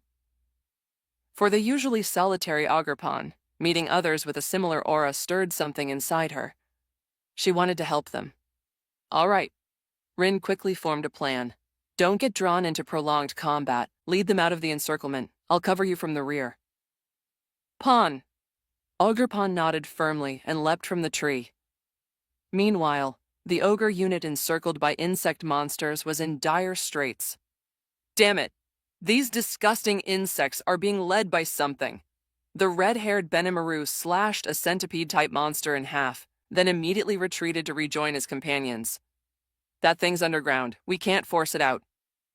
The blue-skinned ogre, agile and sharp, darted between their wounded, blocking blows and plugging gaps in the defense line. Their 40-man team was down to 28. 12 had already died. For an ogre village of around 300, losing 12 prime warriors was a devastating blow. Even though the ogre clan was entirely combat capable, only about 200 could reach true B-rank strength. Children and elders could only manage C+ rank at best. Of course, rank was just rank. Magicules represented a monster's overall life level. But a high Magicule count didn't necessarily mean stronger combat ability. Take Ogerpon, for example. With over 8,000 Magicules, she was technically mid to late B rank. Among the ogres present, Benimaru, Sue, and Xian probably had only 1,000 or 2 less than her. But the gap in combat power?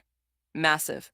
This 40-man ogre unit, with an average B rank evaluation, would get wiped out in a direct fight against Ogerpon. That was how wide the skill gap was. Ogerpon had at least 30 spells derived from Pokémon abilities. Melee, ranged, defense, recovery, support, transformation. And that didn't even include her innate unique skill, Destroyer. If she went all out and dropped a seed bomb, the ogres would have no choice but to dodge. If they got hit, they'd either die or be crippled. Any monster with a unique skill had the potential to reach special A rank. A unique skill was essentially a Demon Lord seed. Ha ha. The purple-haired, one-horned female ogre, Xian, swung her giant cleaver and cut down a beetle-like insect monster, shielding the pink-haired princess, Shuna. Are you all right? Shuna quickly conjured fire magic, releasing a massive fireball. Big brother, I have enough Magicules left to cast one more big illusion. As the village's shamaness, Shuna was one of the few ogres capable of casting spells. She was positioned in the rear, protected by the others as she provided support and healing. There's too many. Xian gritted her teeth. These bugs keep coming. We kill one wave and another follows. We can't hold out much longer. Benimaru was frustrated. He knew that with their current numbers, they couldn't break through the insect nest. Their best bet was to retreat, report back, and return with reinforcements to wipe out this pest nest. Watch out. Suddenly, Xian yanked Shuna to her side. A mosquito-like monster, grotesque and thin, had managed to sneak through their defenses and rush toward Shuna. If Xian hadn't reacted instantly, the stinger would have pierced straight through her chest. Die, bastard! Without hesitation, Xian swung her cleaver with full force, cutting the giant mosquito in half. Ah! But she hadn't expected there were more. Just as she finished the swing, still catching her breath, a mantis-like insect monster struck. With her guard down, several ogres were injured and the mantis lunged at the two girls. Damn it, seeing Shuna in danger again, Xian didn't hesitate. She pulled the girl into her arms. Puff! A blade flashed through the air, slicing deep into flesh and grazing her spine. Xian felt a searing pain. She tried to lift her sword, but the injury ran deep. Her body went numb, the great sword slipping from her hands. Heal, heal! I'll heal you right away. Shuna desperately pressed her hands over Xian's wound, pale green healing magic glowing faintly from her palms. But the mantis-type insect monster was already closing in. Its sickle-like forelimbs gleamed with a deadly green sheen, and neither Benimaru nor the others had time to reach them before those blades came down. Squeak, squeak, squeak, tilde. The insect's blades filled Shuna's vision. She couldn't dodge. She had no time to cast anything else. All she could do was shove her best friend aside with all her remaining strength. At the very least, one of them could live. No! Xian, lying half-prone on the ground, could only watch as the attack closed in. She could only watch as Shuna prepared to die for her. Overwhelming disbelief gripped the ogre girl. She wanted to move, to fight, to scream. But her body wouldn't respond. Is this it? Shuna could already feel death's cold breath on her skin. She wasn't afraid to die. But the thought of leaving her brother, of leaving Xian behind, of all of them falling here like this, it tore her apart. She shut her eyes. And then, pop. The pain never came. Instead, there was a sharp, crisp sound. Clear, strange, beautiful even. Like a nightingale's cry echoing in the dark. Clang, tilde, clang, clang, clang. Zzzt. Eyes snapping open, Shuna was met with a sight she never imagined she'd live to see. Someone she didn't know when had appeared between her and Xian. The figure was small, wielding a weapon made of woven green vines. and it was this stick that now stood like a wall between them and the praying mantis-type insect monster's blades. The attack was blocked. Shuna and Xian stared in disbelief. Those blades, sharp and massive, were halted by what looked like a glorified wooden stick. No, not just blocked. Crack. Fractures spread across the mantis monster's sickle arms, running all the way down its limbs. Who are you? Benimaru and the rest had also seen the sudden turn of events. They didn't know where this being had come from, but the aura it gave off. It was one of their own. An ogre. Just like them. Ogerpon has entered the battlefield. What? In the next instant, under the stunned gazes of the ogres, the emerald green ivy cudgel surged with magicules and shattered the mantis insect monster in a single swing. Yes, not knocked away. Shattered. And it didn't stop there. The ivy cudgel's momentum carried through, flattening 5 or 6 other insect monsters, blocking the path between Benimaru and the two girls. Rumble. The wind roared across the battlefield, tossing the ogres' cloaks and armor. Dust exploded outward, clouding their vision. They instinctively fell back into defensive stances. Whoosh tilde whoosh. Boom. But the expected attack didn't come. Instead, cries of agony echoed through the battlefield as a single figure weaved through the monsters, knocking them down one after another. One strike, the monster's body split apart. Ogerpon dodged the gushing body fluids and stomped down. In an instant, green light flowed with the wind. A carpet of grass surged up from the soil. What the? This is... my wounds, they're healing. Some kind of healing spell. Are we being healed? Without exception, every ogre on the battlefield felt it. Wounds closed, strength returned. Even Xian, whose spine had been slashed, was healing. My back, it's so itchy. Who was she? Xian and Shuna both stared forward. The smoke cleared. There, standing on top of a crushed scorpion-type insect monster, was a small girl. Her face was masked by a green leaf veil. Behind her floated 3 gemstone-like masks in a triangular formation, blue, gray, and red, glistening like sacred relics in the sun. Unlike when she was still a Pokémon, Ogerpon's mask reflection had transformed with her evolution. Now she could summon all 4 masks simultaneously. With one at the center, she formed a 4-fold mask, gaining the combined strength of every mask. Ha! Grass energy flowed into the Wellspring mask, Hearthflame mask, Cornerstone mask, and Teal mask. Water, fire, rock, grass. 4 elemental energies spiraled around her. The entire battlefield was her stage now. An ogre? And just a child? The aura she gave off was familiar, warm, wild, instinctively comforting. But her size, barely over 1 meter tall. To the ogres, all towering at 2 meters and above, she couldn't even be called a child. But her presence, her power, the raw pressure of her magicules said otherwise. I'm here to help. Ogerpon summoned another ivy cudgel and entered a dual-wielding stance. Help? Benimaru finally registered what she said. He was about to respond, but she was already gone. Wait. Too late. Her movement was blinding. The boost from her masks combined with Rin's leader skill enhanced every stat. Her B-rank magicules formed the base, and the mask transformation let her fight head-on with B+ rank monsters. With Rin's leader buff, plus her innate destroyer unique skill, she might even stand a chance against A ranks. And what played out before the ogres was a one-sided massacre.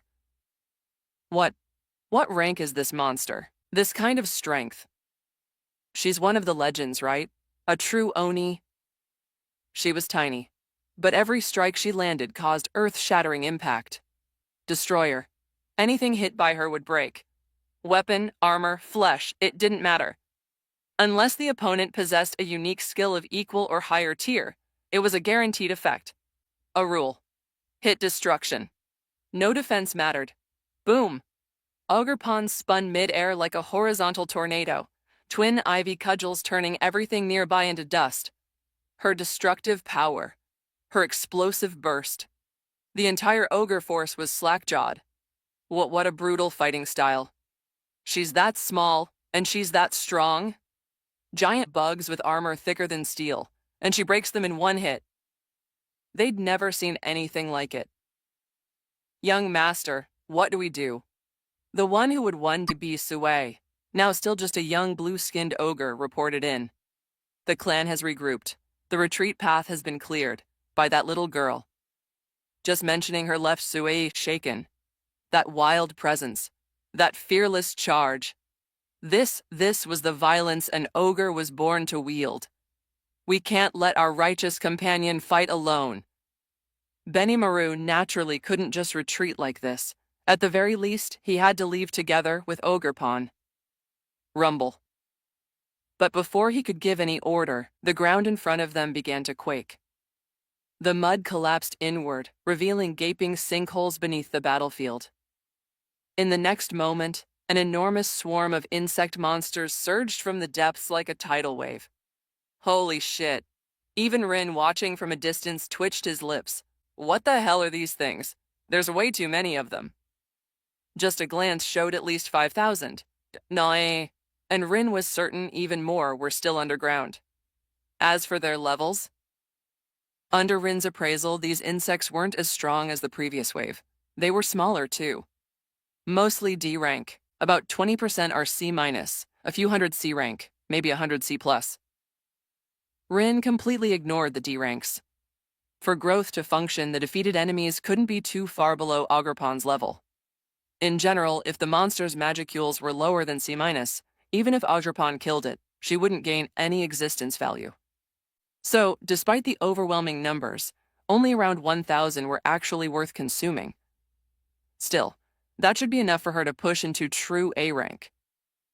And based on the Cardinal World systems, once Ogerpon reached A rank and received a disaster class designation, her chances of completing an evolution into a more advanced ogre form would rise significantly. Should we retreat?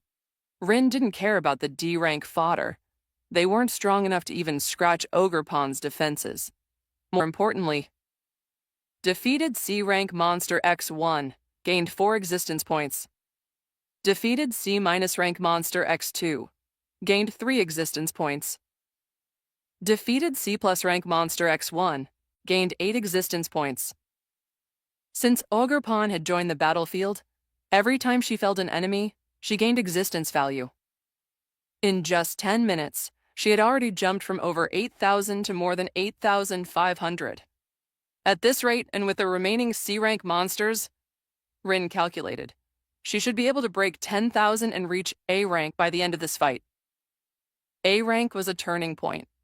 Below A rank was one world, above it another.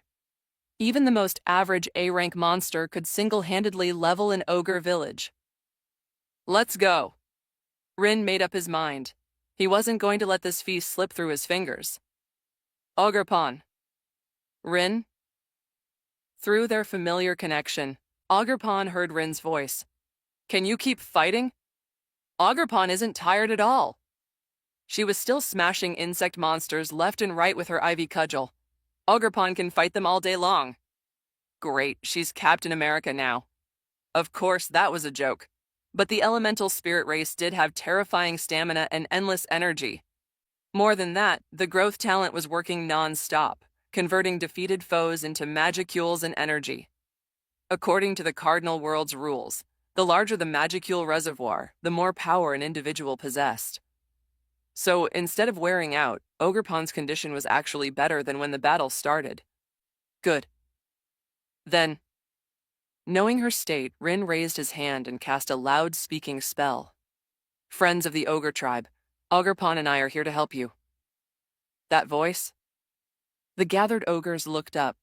Benimaru narrowed his eyes, searching the treetops and horizon. The Ogerpon he mentioned, is that the little one tearing everything apart? So her name is Ogerpon? That's a weird name. Wait, is she actually a named monster? She has a name? The chatter spread quickly through the group. Benimaru ignored the noise. He just waited for the next command from the one giving orders. Rin had no plans to enter the melee himself. His role was a summoner and mage, a backline commander. Jumping headfirst into the swarm would be suicide. Next, I'll cast a powerful spell on the insect nest to force everything hiding underground to the surface. If their numbers are beyond imagination, I'll have Ogerpon retreat immediately. You all retreat with her. Simple, clear. Benimaru immediately understood. The strength of the nest was unknown. So was the number of enemies hiding below. If Rin's spell forced out tens of thousands, staying behind would mean death. Retreating to regroup would be the only smart move. But if it turned out there weren't as many as feared, then there'd be no need for the ogre tribe. Rin already had his own army of one. General Ogerpon, capable of crushing legions alone. Everyone. Benimaru made a snap decision. Follow the orders of the one giving commands. Shuna was his sister. Shion, his childhood friend.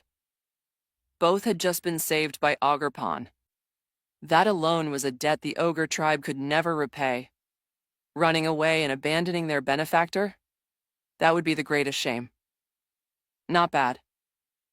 From afar, Rin saw the shift in the ogre's formation and nodded in approval. Let's begin. He turned his attention away from Benimaru and the others.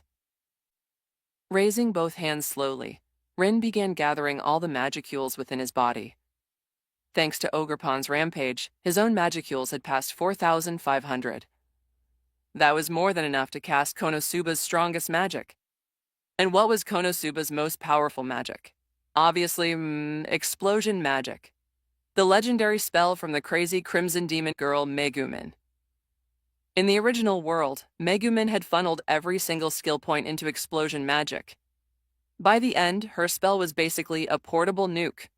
Rin's explosion magic was still LV1. He hadn't fed it any points yet. But now that he'd returned to the Cardinal world, with the mage profession, he had near limitless possibilities. Magic power responded freely to his will. Winds stirred the air. Elements, earth, fire, water, light, dark, even time and space, awakened. Despite the name, explosion magic wasn't fire element based. Its true nature was destruction magic. It absorbed, compressed, and broke down ambient magical elements, then released them in one earth-splitting burst. And Rin, using the mage's deep analysis, had stopped relying on shortcuts. Now he understood the spell's essence. His magicules poured out like a flood, only to be refilled just as fast. Consume, replenish, consume again. With each cycle, the energy stored in the spell ballooned. What's going on? The large-scale manipulation of magic elements caused the entire region around Rin to grow heavy with pressure. Even Shuna, a caster herself, went pale. This kind of magic... To her eyes, the place where Rin stood had turned into a void. A pit of absolute black. A sunless abyss swallowing all things. Buzz, buzz, buzz. Multicolored particles flowed toward Rin's outstretched palms, forming glowing, prismatic rivers. Trees shook. The sky darkened. Above them, a massive ring of stars slowly formed in the air. Then a giant crimson magic circle. And then another. And another. A third. A fourth. Dozens of massive circles stacked together, rising like a tower piercing the sky. Gulp tilde. Benimaru, Shion, Sue, and the other ogre clan members couldn't help but gulp. They stared blankly at the apocalyptic scene unfolding in the sky, momentarily forgetting their battle with the insect monsters. Fortunately, the insect monsters had already retreated. Even brainless monsters understood the imminent danger at this moment. They were returning to their nest, using swarm tactics to form walls of insects above it, attempting to block the impending heavenly punishment. Get away from the nest, quickly! It was then that Rin's voice once again echoed in the ears of the ogre clan. This time, they didn't hesitate in the slightest. Each of them wished they had an extra leg, running with all their might away from the nest, which was locked onto by countless magic circles. Ogerpon smacked away an insect monster that tried to entangle her, then followed the footsteps of the ogre clan. As for Rin, he was desperately controlling the explosion magic, slowing its descent to give the ogre clan and Ogerpon more time to get away from the center of the explosion. At the same time, somewhere in the Great Jura Forest, a young woman with beautiful green hair opened her eyes. The spirits in the forest are afraid. She instinctively looked in a certain direction in the forest. What happened? There, various elemental spirits were frantically converging on a certain spot. The young woman's name was Trainee, a high-ranking race, a dryad who guarded the forest. Magic? As the embodiment of this forest, Trainee could clearly sense every plant and tree here and receive information feedback from them. However, this time, Trainee was utterly bewildered. Chaotic. An unprecedented clamor. The trees and flowers in the forest were like they had gone mad, chattering incessantly. One said, "The forest is going to be destroyed," and another said, "It's a catastrophe, so scary." For a moment, Trainee couldn't extract a complete answer from it. The only thing she could be sure of was that the culprit causing all this was a type of magic she had never seen before. What kind of magic can draw so many elements? Trainee no longer hesitated, immediately casting the dryad's teleportation, her body dissolving into specks of light. When Trainee reformed her body, what greeted her eyes was the towering magic circle tower reaching into the clouds. Hundreds of thousands of magic circles completely stunned Trainee. What? It wasn't that she hadn't seen powerful magic before. But what kind of magic could be this complex? Other people's magic circles were adorned with patterns. But good heavens, this individual directly used magic circles to arrange complex patterns. Who is casting such terrifying magic? Trainee quickly locked onto Rin, who was standing on a tree, controlling the magic to prevent it from going out of control. Human? No, that's not right. Trainee noticed Rin's eyes, those golden pupils which humans could not possess. A hybrid of human and demon, and more inclined towards the demon side. She did not define Rin as a destroyer of the forest. In fact, compared to Rin, those insect monsters that had recently appeared from who knows where were the real dirty things that needed to be eliminated. And now the target of Rin's attack was precisely the insect monsters, which the dryads had defined as bad guys. In that case, Trainee had even less reason to stop Rin. Have they all retreated? Ponyi. Ogerpon appeared beside Rin, reporting the ogre clan's location to him. Thank you, Ogerpon. Now. Seeing that Ogerpon had returned, Rin began to release his control over the explosion magic. Let's watch a grand fireworks display. Highest tier explosion magic explosion. Whoosh. When Rin's hand fell, heaven and earth fell silent. The forest, the sky, the earth, the surrounding flowers, plants, and trees all fell into a deathly stillness at this moment. Colors were stripped away, leaving only boundless blankness and nothingness, and an unimaginable profound depth, capable of overturning everything. Boom tilde. A colossal mushroom cloud rose in the distance, and everything within a 1-kilometer radius, centered on the insect nest, was instantly vaporized. The earth trembled as if the sky were falling, and terrifying shockwaves spread in all directions. Whether it was the armed nation of Dwargon to the north or the sorcery dynasty of Sarian to the south, both soon felt the vibrations emanating from the Great Jura Forest. For a time, high-ranking officials from various countries rushed to inform each other, and the news quickly reached the Dwarf King and the Queen of Sarian. However, Rin at this moment was clearly unaware of the immense upheaval his attack had caused. He was currently staring intently at the insect nest in the distance. Those layers of insect walls had no effect at all. Facing such an apocalyptic scene, the insect monsters could only be evaporated by the explosion magic amidst their roars. Rin didn't know what the situation was like down there. But after such a magical bombardment, the insect monsters would surely be severely wounded. Those below C rank wouldn't even have the ability to resist, turning into ashes. And with C rank vitality, even if they survived the explosion magic, they would only have 1 breath left. Only those insect monsters that reached B rank, or even B rank, could survive. Of course, even B rank monsters would be severely wounded, their strength reduced to less than 1/10. Ogerpon. Standing in front of Rin and blocking the aftermath for him, her two eyes sparkled, almost writing adoration on her face. Indeed. Rin was also greatly shocked by the attack he had unleashed. As expected of Konosuba's strongest explosion magic, it truly lives up to its reputation. For some reason, Rin somewhat understood Megumin. There was nothing that a single explosion magic couldn't solve. If there was, then another one. But my explosion magic seems very different from Megumin's. This could even be considered another type of magic, right?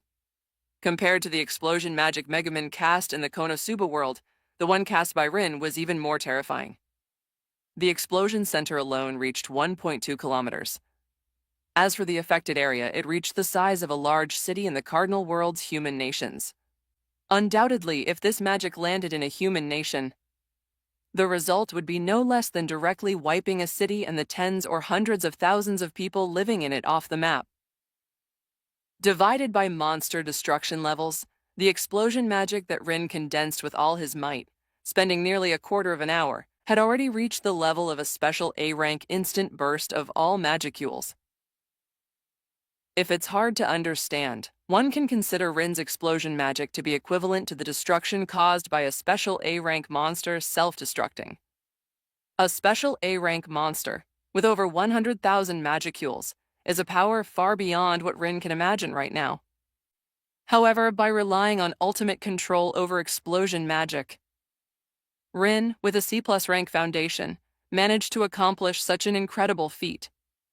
This shows the potential of explosion magic and the immense boost provided by the mage profession. Quickly now, Ogerpon!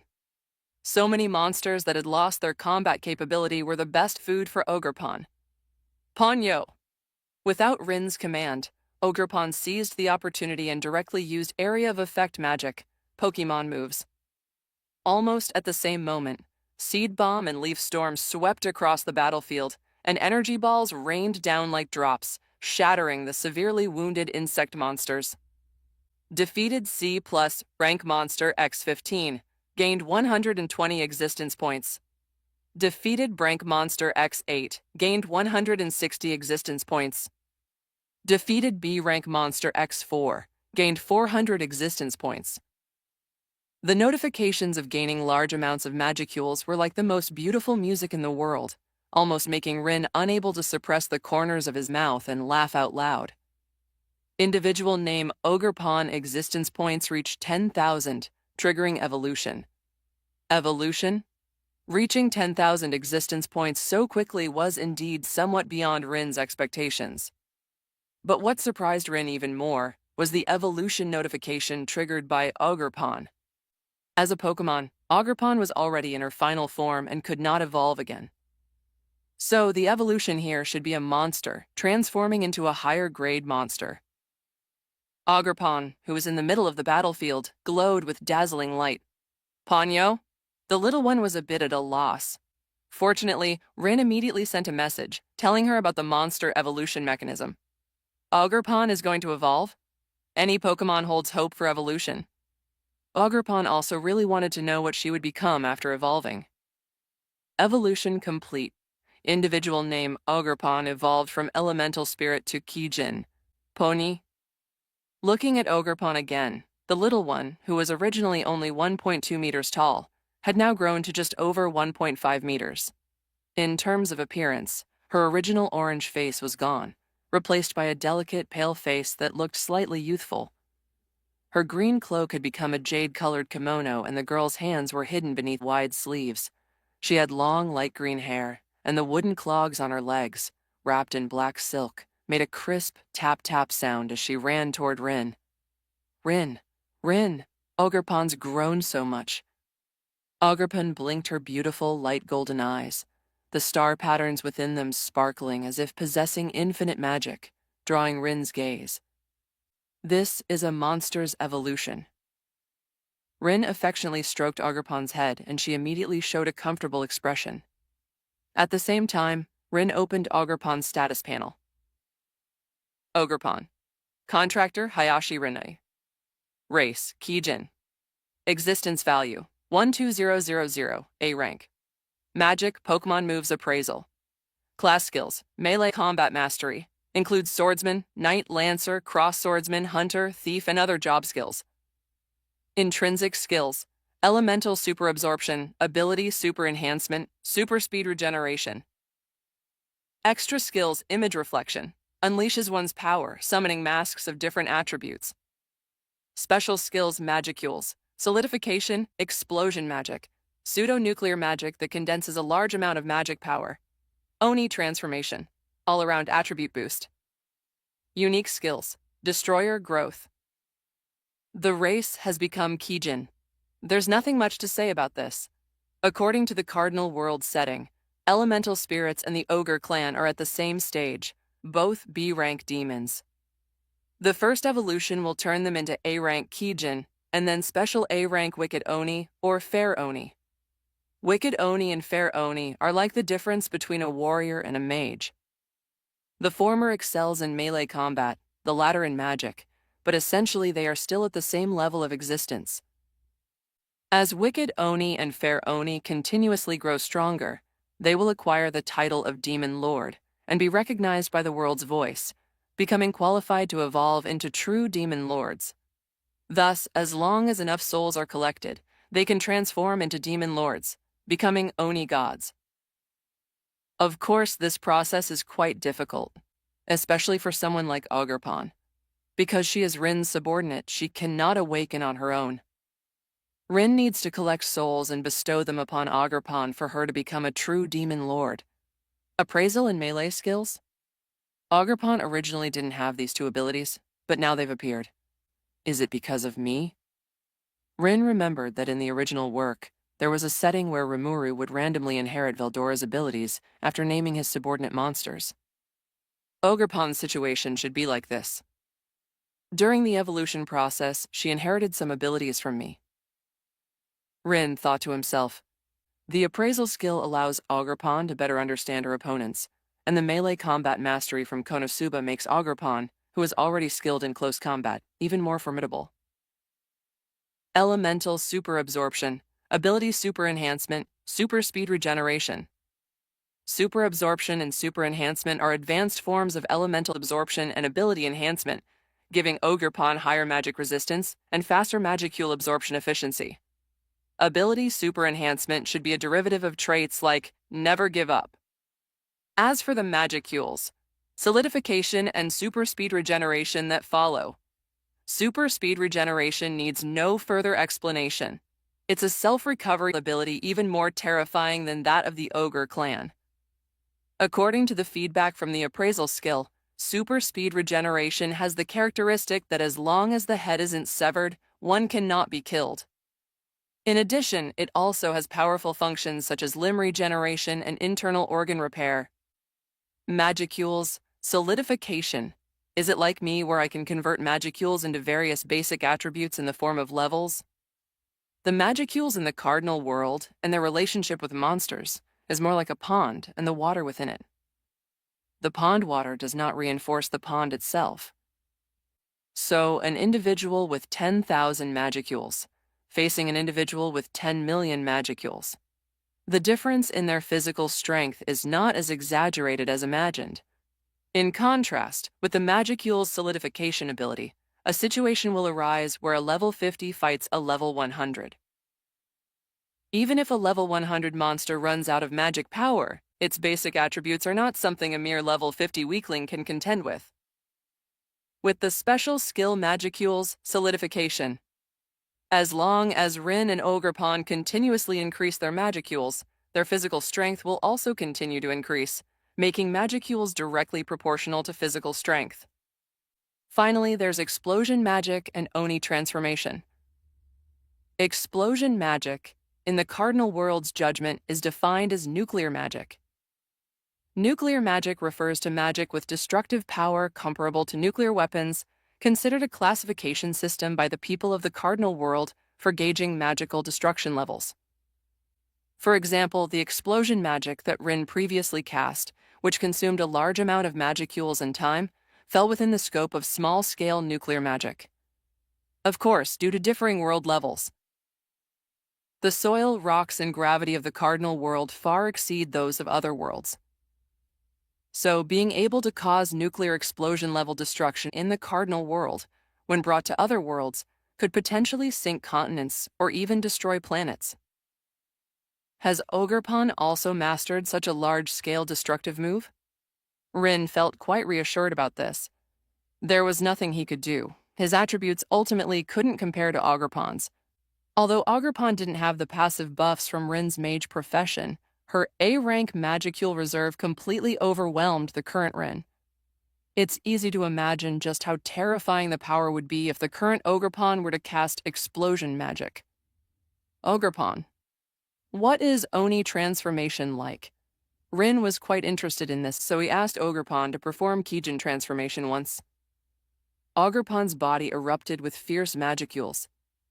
The next moment, Ogerpon's body began to swell, rapidly growing from a small stature of less than 1.4 meters to a height of 1.8 meters. Not only that, her sharp ogre horns, fierce eyes, and seemingly slender yet explosively powerful physique all indicated how terrifying Ogerpon was in this state. If the previous Ogerpon was a cute little girl, then the fully transformed Ogerpon had clearly become a beautiful older sister with an impressive figure. Even Rin, who had always treated Ogerpon as his younger sister, couldn't help but take a few extra glances. Oni transformation. Description: temporarily increases one's actual combat power by 1 rank, but consumes a large amount of magicules. Appraisal. Rin unhesitatingly cast appraisal on Ogerpon in this state. Ogerpon. Danger assessment, Special A, Disaster class. Disaster class. Rin hadn't expected Ogerpon's transformation to provide such a significant boost. Even though Ogerpon's magicule quantity was still A rank, her actual combat power was such that even a veteran A+ powerhouse might not be able to defeat her. Coupled with this Oni transformation ability, Ogerpon forcefully received a Special A assessment. Ogerpon, how long can you maintain this state? Ogerpon thought for a moment, then obediently said, about 5 minutes. In other words, Ogerpon, at full burst, could maintain Special A combat power for 5 minutes. Alright, change back. Ogerpon's body quickly shrank, and in the blink of an eye, she returned to her petite form. Ogerpon has gotten stronger. Rin, have you gained power from Ogerpon? Haha. Of course I have. Rin stroked the little one's head and laughed. Ogerpon provided me with a full 6,000 existence value. Now I'm also B rank, you know. The leader unique skill allows Rin to gain about half of his subordinate's existence value. Ogerpon's existence value is 12000, so the amount transferred to Rin is 6,000. In addition, Rin himself had also made some breakthroughs. His original base existence value was only 500 points. But because of this battle, Rin also gained merit, which is recognition from the voice of the world.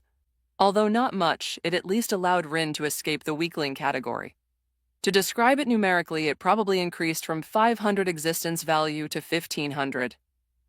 Among monsters, this is already equivalent to D rank. So Rin's current magicules are 7,500, right? Upon hearing this, Ogerpon immediately perked up. Ogerpon will continue to work hard to let Rin evolve soon too. Yes, Rin can also evolve. As a hybrid of demon and human, setting aside the human bloodline for now.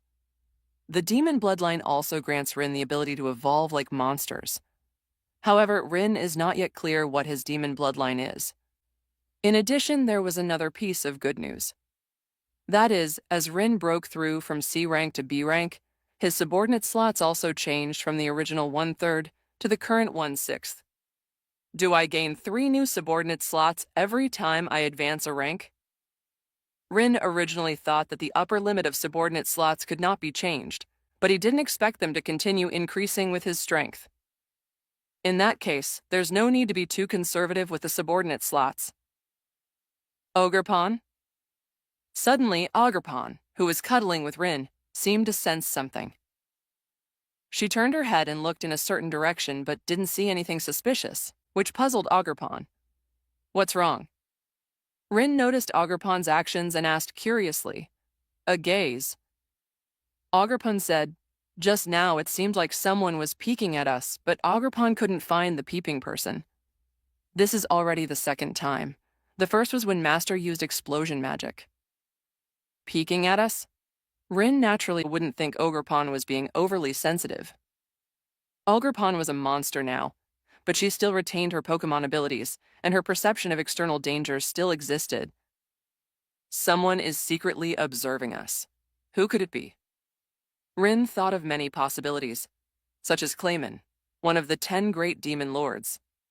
This insect monster appeared very abruptly, unlike how it was in the original novel. Otherwise, with that wave just now, even if Benimaru could escape, the remaining ogre clan would surely suffer heavy losses.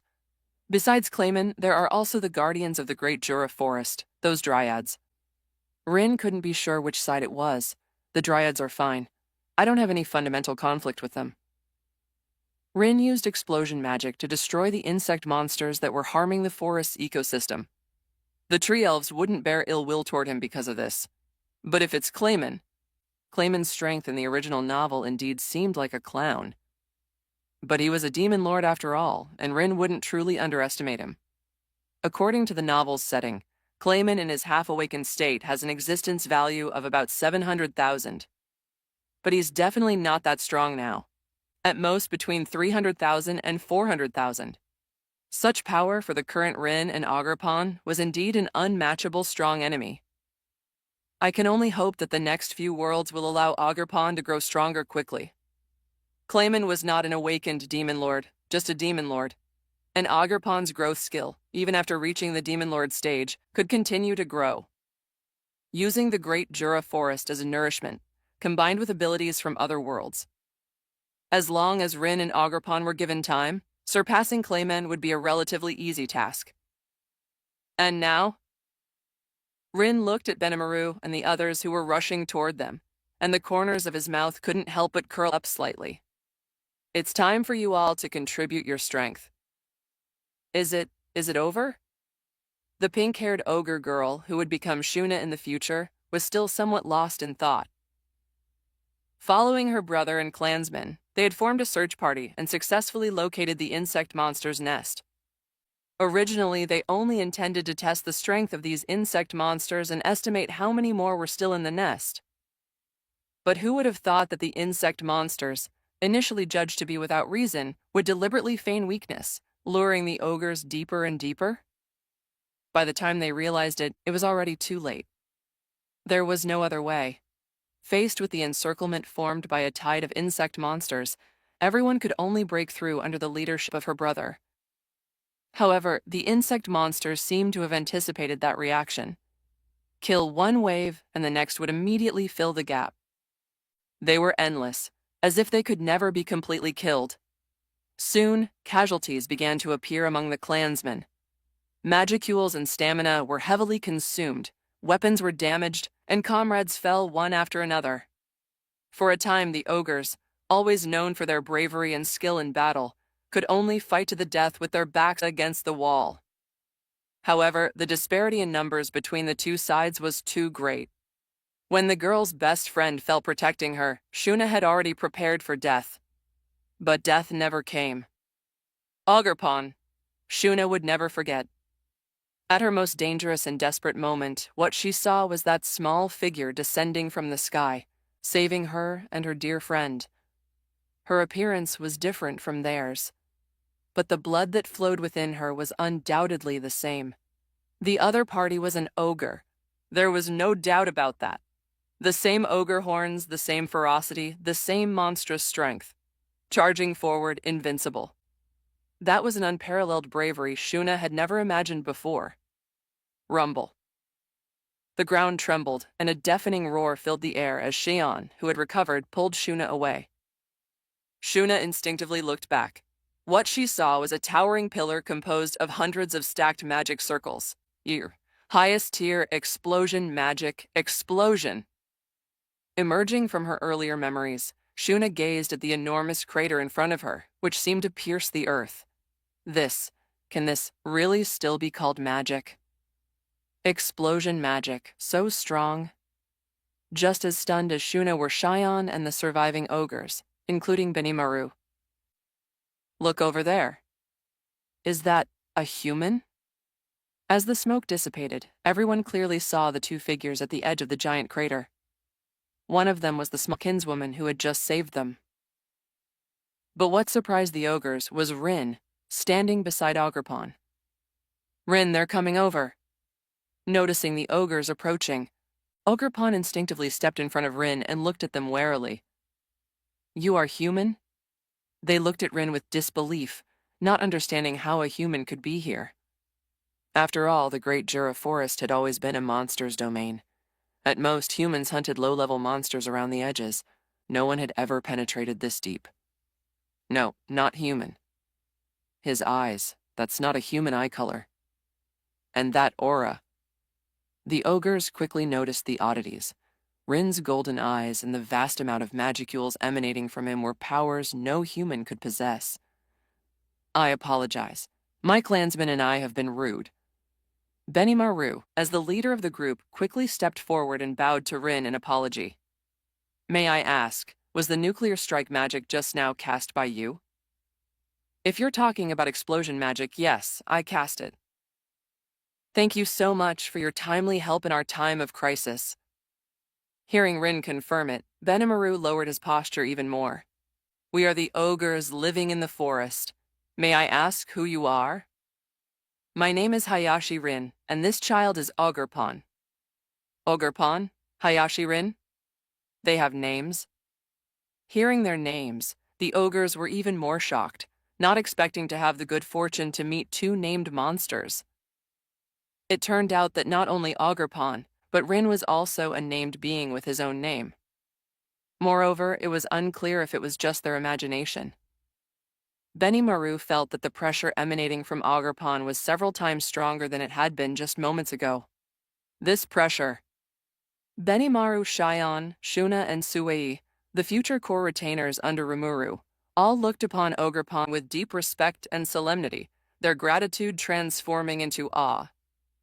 Could it be the legendary Oni? It must be.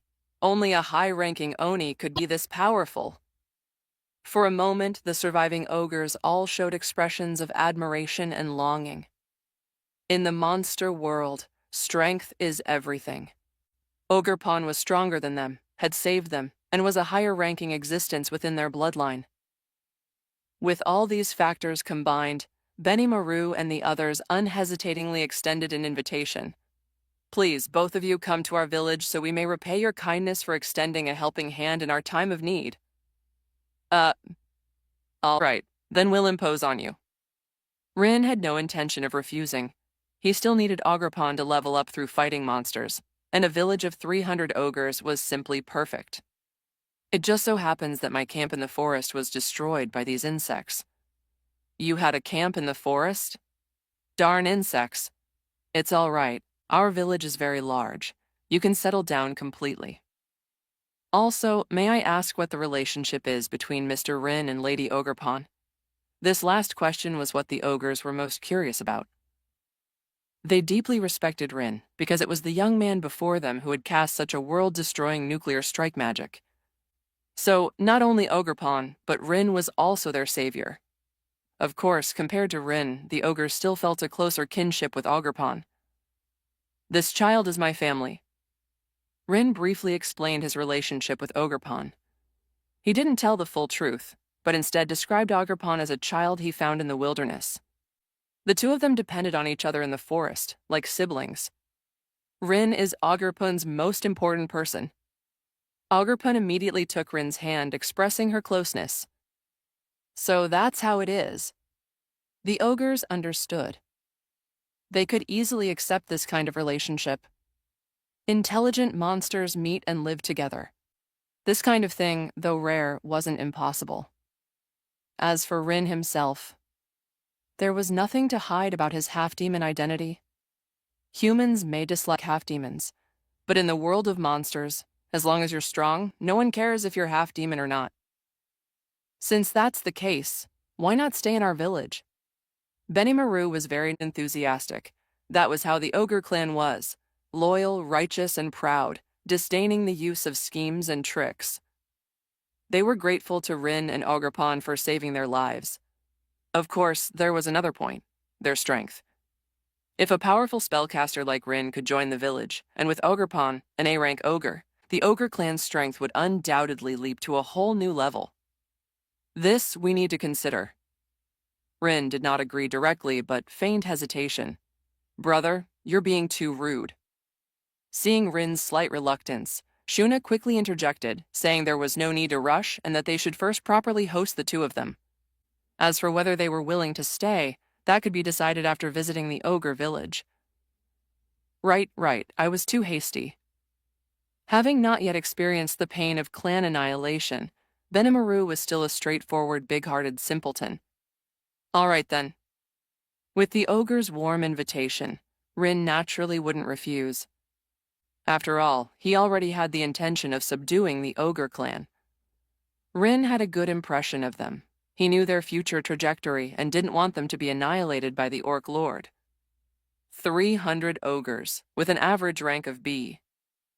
Such a force, if brought under Rin's command, would allow him to formally establish a foothold in the Great Jura Forest. Moreover, the ogre's potential was high. In the future, they could evolve into Kijin, or even into Fair Oni and Wicked Oni. Rin had no reason to pass up a ready-made army like this. Thus, Rin joined the ogres group, preparing to return with them to the village. Before that, the ogres still needed to collect the remains of their fallen comrades. They did not blame Rin's explosion magic for blasting some of the ogre bodies to pieces, even turning many to ash. About this, the ogres had only one thing to say: perhaps it's not bad to be buried in the Great Jura Forest. Besides, there are so many insect monsters to be buried with them.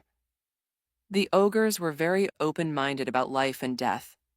And in such a critical moment, it was already a miracle that Rin had acted. Who could dare ask for more? The reason for cleaning the battlefield was only to confirm whether there were any survivors. The result did not exceed Benimaru's expectations. The insect monster's claws contained extremely terrifying venom. Even the ogre clan's strong bodies could only resist for a short while. In this regard, Shion surviving was truly very lucky. Rest in peace, everyone. Rin and Ogerpon have already avenged you. Soon after, led by Benimaru, the ogres held a simple mourning. Rin and Ogerpon stood silently off to the side, not participating but waiting patiently for the ritual to end. Sorry to have kept you waiting. No matter. Please follow us. Benimaru led the way toward the village, with Rin and Ogerpon walking behind the group. During this time, the two girls, Shuna and Sean, frequently looked back. They were very interested in Ogerpon. However, Ogerpon stayed right by Rin's side to protect him, making it impossible for them to find a chance to approach and express their thanks. We've arrived.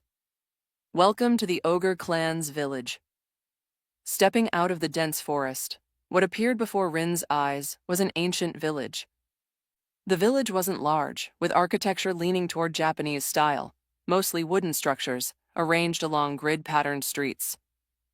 Rin naturally understood the reason for this. Hakuro's grandfather, Araki Byakuya, was an otherworlder who had crossed over from Japan more than 300 years ago. It was because of his influence that the ogres used swords as weapons and valued loyalty and righteousness more than the knights of this world. The ogres would not submit to others. Conversely, once they pledged allegiance to someone, they would follow them wholeheartedly. What exactly happened? The ogres in the village had already noticed Benimaru and the others return.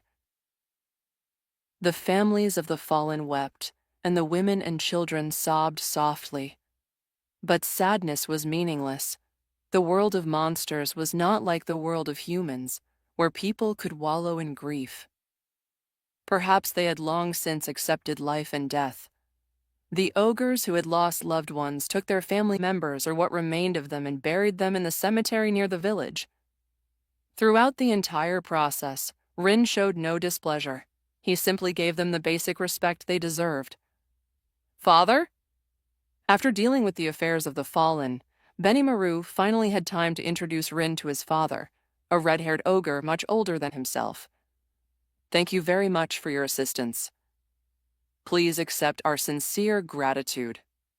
Led by Benimaru's father, a group of ogres bowed deeply to Rin in unison. No need for this. Rin waved his hand and said, I just happened to be passing through. I also have a grudge with those insects, so I helped out. No matter the reason. The Red Ogre leader replied sincerely, In such a critical situation, if it weren't for your righteous intervention, my son and daughter would surely have perished. Father, how much longer are you going to make Rin and Ogerpon stand here? Shuna said, They just fought a fierce battle and traveled all the way here with us. They must be exhausted. Ah, yes. Like his son Benimaru, the Red Ogre leader scratched his head awkwardly. It was my oversight. Honestly. Shuna turned around and gestured to Rin and Ogerpon. Please wait a moment. I'll have hot water prepared for bathing right away.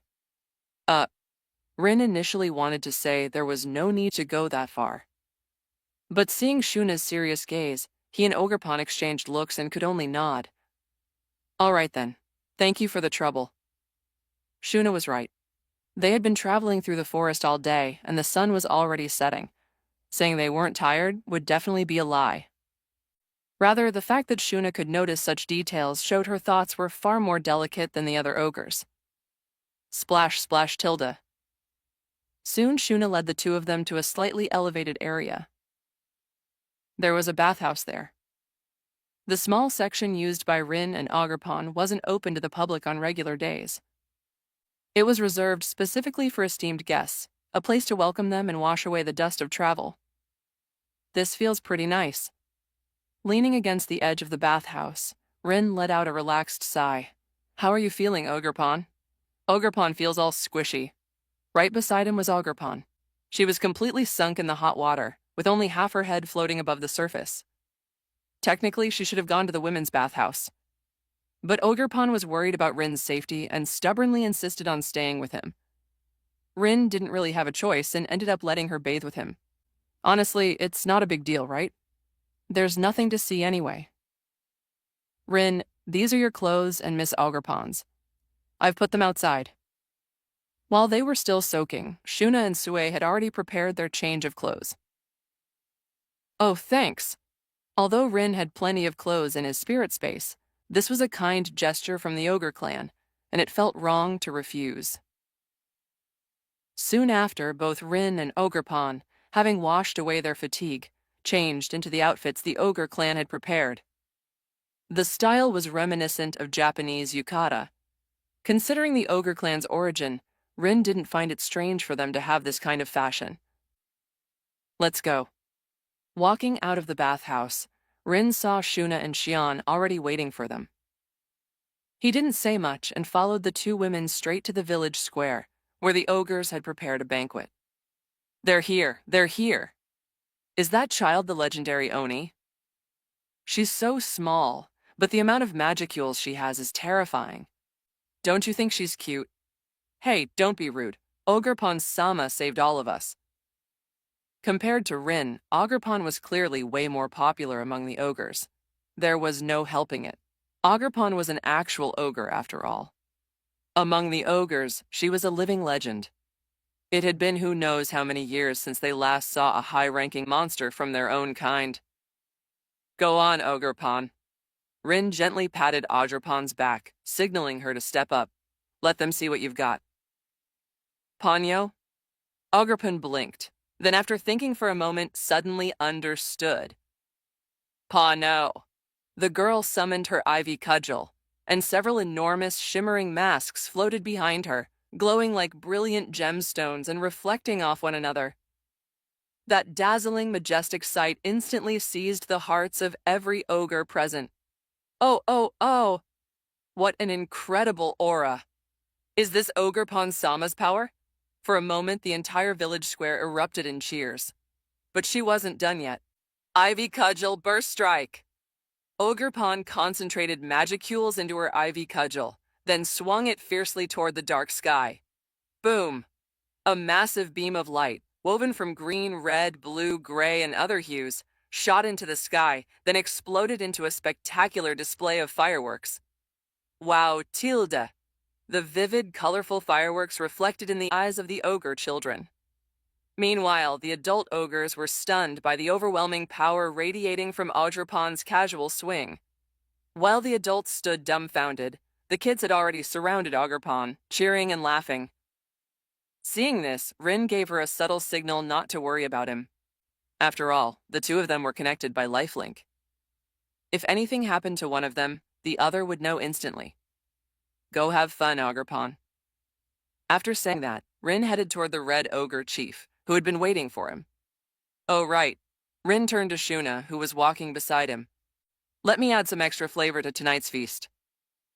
He opened his spirit space and pulled out a large stash of ingredients and seasonings he'd brought from the Konosuba world. At first, Shuna tried to refuse. But once she tasted Rin's spices, she couldn't resist anymore. The aroma and flavor were on another level, something she had never experienced before. When she used those spices on the ogre clan's usual roast meat, the wild flavor exploded across the entire square. What is this smell? It's incredible. This is roast meat? So good! This is insanely good! It's the spices, right? They're magical. That night, bonfires blazed in the village, celebrating not only the successful hunt of the insect monster that had been plaguing the forest, but also welcoming Rin and Ogerpon. At Rin's encouragement, Ogerpon returned and sat down with Shuna, Shion, and the other female ogres. Ogerpon, who came from the Japanese Momotaro legend, had a personality and lifestyle that perfectly matched the ogres. She blended in effortlessly.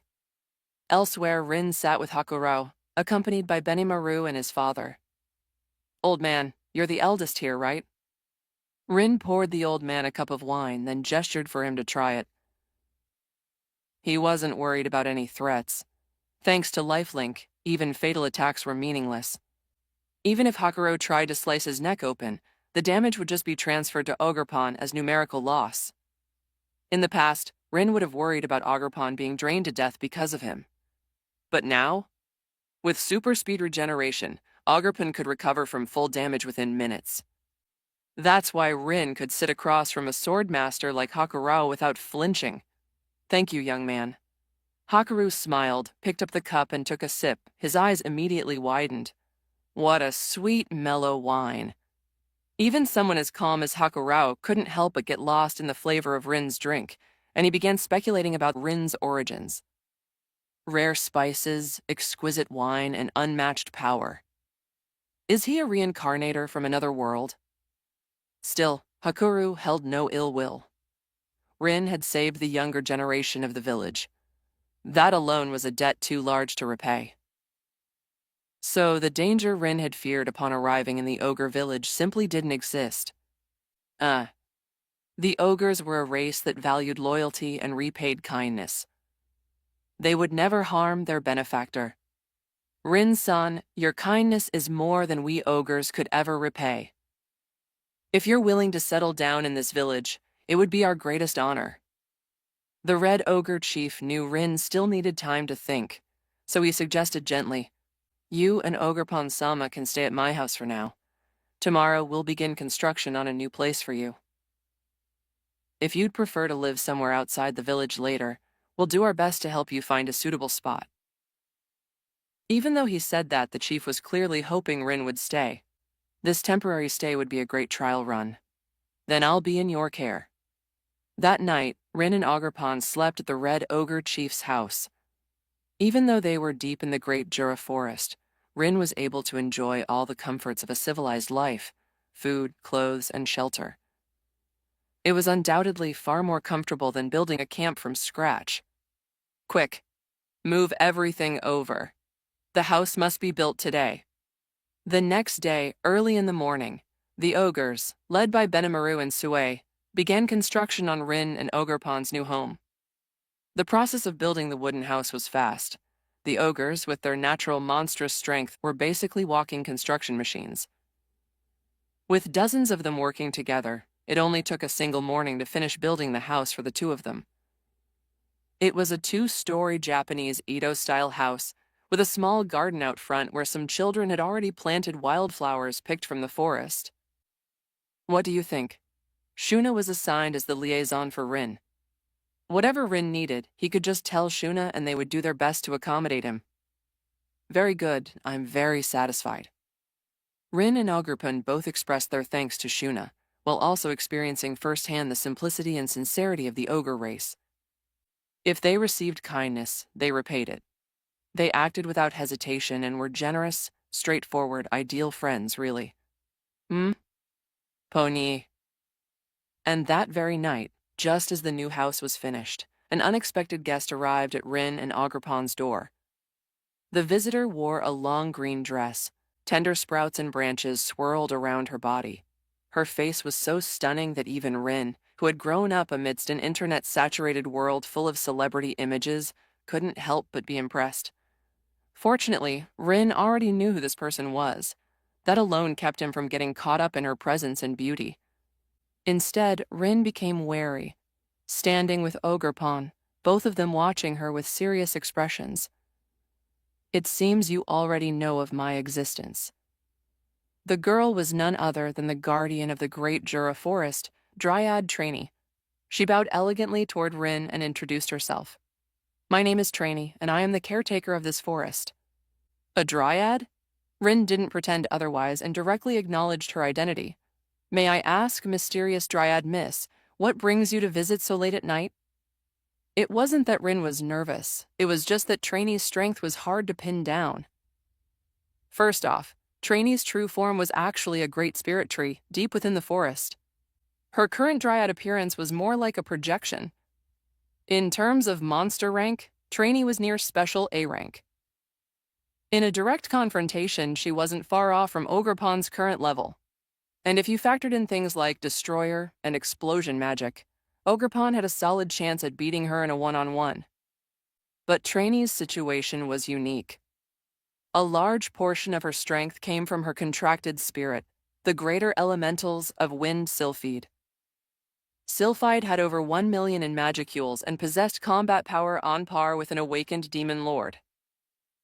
In the original plot, it even cut off one of Laplace's arms from the moderate Harlequin alliance. There was no doubt that once Trainee summoned Sylphide, Rin and Ogerpon's only viable option would be to activate Traveler and escape to another world. Please do not be nervous. I bear no ill will toward the two of you. Fortunately, Trainee had a gentle temperament.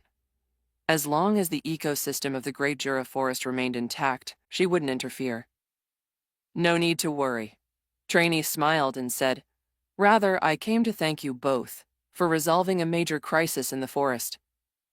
You mean those insect monsters? Yes. Trainee then explained the origins of the insect monsters. A few months ago, the insect monsters came from another world and built a nest somewhere in the forest. After that, they started multiplying at an astonishing rate, one even Trainee hadn't predicted. Unknowingly, the insect monsters had become a serious threat to the forest. If Rin hadn't acted this time, Trainee would have had to request aid from other monster tribes in the forest, like she had during the Orc Lord crisis. Do you know where those insect monsters came from? Trainee shook her head with a hint of regret. I only know that they do not belong to this world. Beyond that, I'm afraid I cannot say. I see. As for the origin of the insect monsters, Rin speculated that they were likely connected to the heavenly demon, beings known for invading other worlds. It was possible these monsters were some kind of biologically engineered weapon. The so-called heavenly demon were originally angels from the cardinal world who had fallen and become corrupted. Of course, all of that was still far from Rin's current situation, and not something he should worry about yet. There's no need for thanks. Rin said, I plan to live in the ogre village moving forward, so that makes me part of the forest too. I don't mind eliminating threats to this place. He wasn't trying to earn points with Trainee. That was just how he genuinely felt. That's wonderful. Trainee smiled brightly. From now on, Rin-san and Miss Ogerpon will be our neighbors. I hope we can all live in peace. Even if Rin didn't ask for anything in return, Trainee wasn't going to let it go unacknowledged. She was already thinking about what kind of thank you gift she could offer Rin for protecting the forest. We'll be counting on you. Once Rin confirmed that Trainee had no hostile intent, he let out a sigh of relief and finally got the chance to ask her about the current timeline. For instance, how long until the main plot started? From Trainee, he learned that the Storm Dragon was still sealed. That meant Rimuru hadn't reincarnated into this world yet. As for further details, Rin couldn't determine much more. If you need anything in the future, Rin-san, you can just call my name. Trainee said, as long as you're within this forest, no matter where you are, I'll be able to hear your voice. Got it. Having successfully connected with someone as powerful as Rin, Trainee had accomplished what she came here for. The Great Jura Forest was like a residential community, and Rin and Ogerpon were the newest residents. Now that she knew Rin was a polite and well-mannered neighbor, Trainee felt at ease. Well then, I won't disturb your rest any longer. Trainee bowed toward Rin, then her body dissolved into green light and disappeared. Who tilde? It wasn't until Trainee's presence had completely vanished that Ogerpon finally lowered the ivy cudgel she'd been gripping tightly the whole time. All right, you can let your guard down now. Looks like she really didn't mean any harm. Even though they knew that already, Rin wasn't going to drop his vigilance. And Ogerpon being in a defensive stance had simply been a safety measure. That woman from earlier gave Ogerpon a really dangerous feeling. Ogerpon didn't know how to describe it.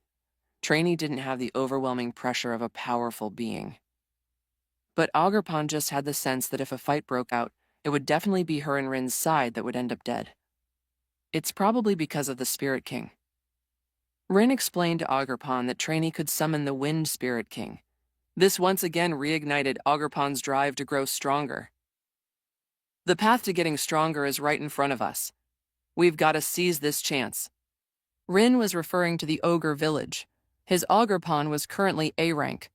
That meant only enemies B rank and above, including B rank, could provide her with experience points. C rank, even C+, had already lost their value as food. There are a lot of strong ones in the village. Ogerpon wants to fight them. The Ogre Village had close to 300 residents, excluding those who had died in battle, those out on mercenary commissions, and young children. There were still 200 B rank or higher combatants in the village. I'm thinking the same. But, Rin added, what reason should I give? He couldn't just send Ogerpon out to start beating people up for no reason. Ogerpon thinks, training guidance? Training guidance? Yep. Rin nodded. The ogre race is naturally combative, so sparring and dueling must be part of their daily life. This is a perfect chance for Ogerpon to have some matches with them. Ogerpon was now an A-rank ogre, which meant she was already classified as an upper demon. It made complete sense for her to guide the ogres, spar with them, and gain experience in the process. And as it turned out, things went even more smoothly than Rin expected. In fact, Rin didn't even need to bring it up. The ogres came to him first. The Red Ogre Chieftain and Hakurao, along with several young ogres, came to see Rin and Ogerpon. They hoped that during Rin's time in the village, he could help train the young warriors. Of course. It was like getting a pillow the moment you feel sleepy. Rin had been racking his brain for how to bring up sparring, and they handed it to him on a silver platter. No. However, Rin didn't want to reveal the secret that Ogerpon could gain experience and level up from combat. Ogerpon's growth, combined with Rin's leader, would be their fast-track path to power until their magicules broke the 1 million mark. If it were other subordinates, Rin wouldn't mind revealing it. But for the ogre race, who he'd only just met, Rin played it safe. Chieftain. What are your instructions, Rin-san? The Red Ogre Chieftain treated Rin with great respect, which Rin found a little excessive. Still, considering the warrior culture of the ogres, Rin decided to go with the flow. From here on out, I'll have Ogerpon spar with the warriors of your village. To avoid exposing growth while maximizing experience gains, Rin decided to scale up the training sessions. You can come at her one-on-one or team up in groups. Rin ruffled Ogerpon's hair. Don't worry, I'll have her hold back so she won't hurt anyone seriously.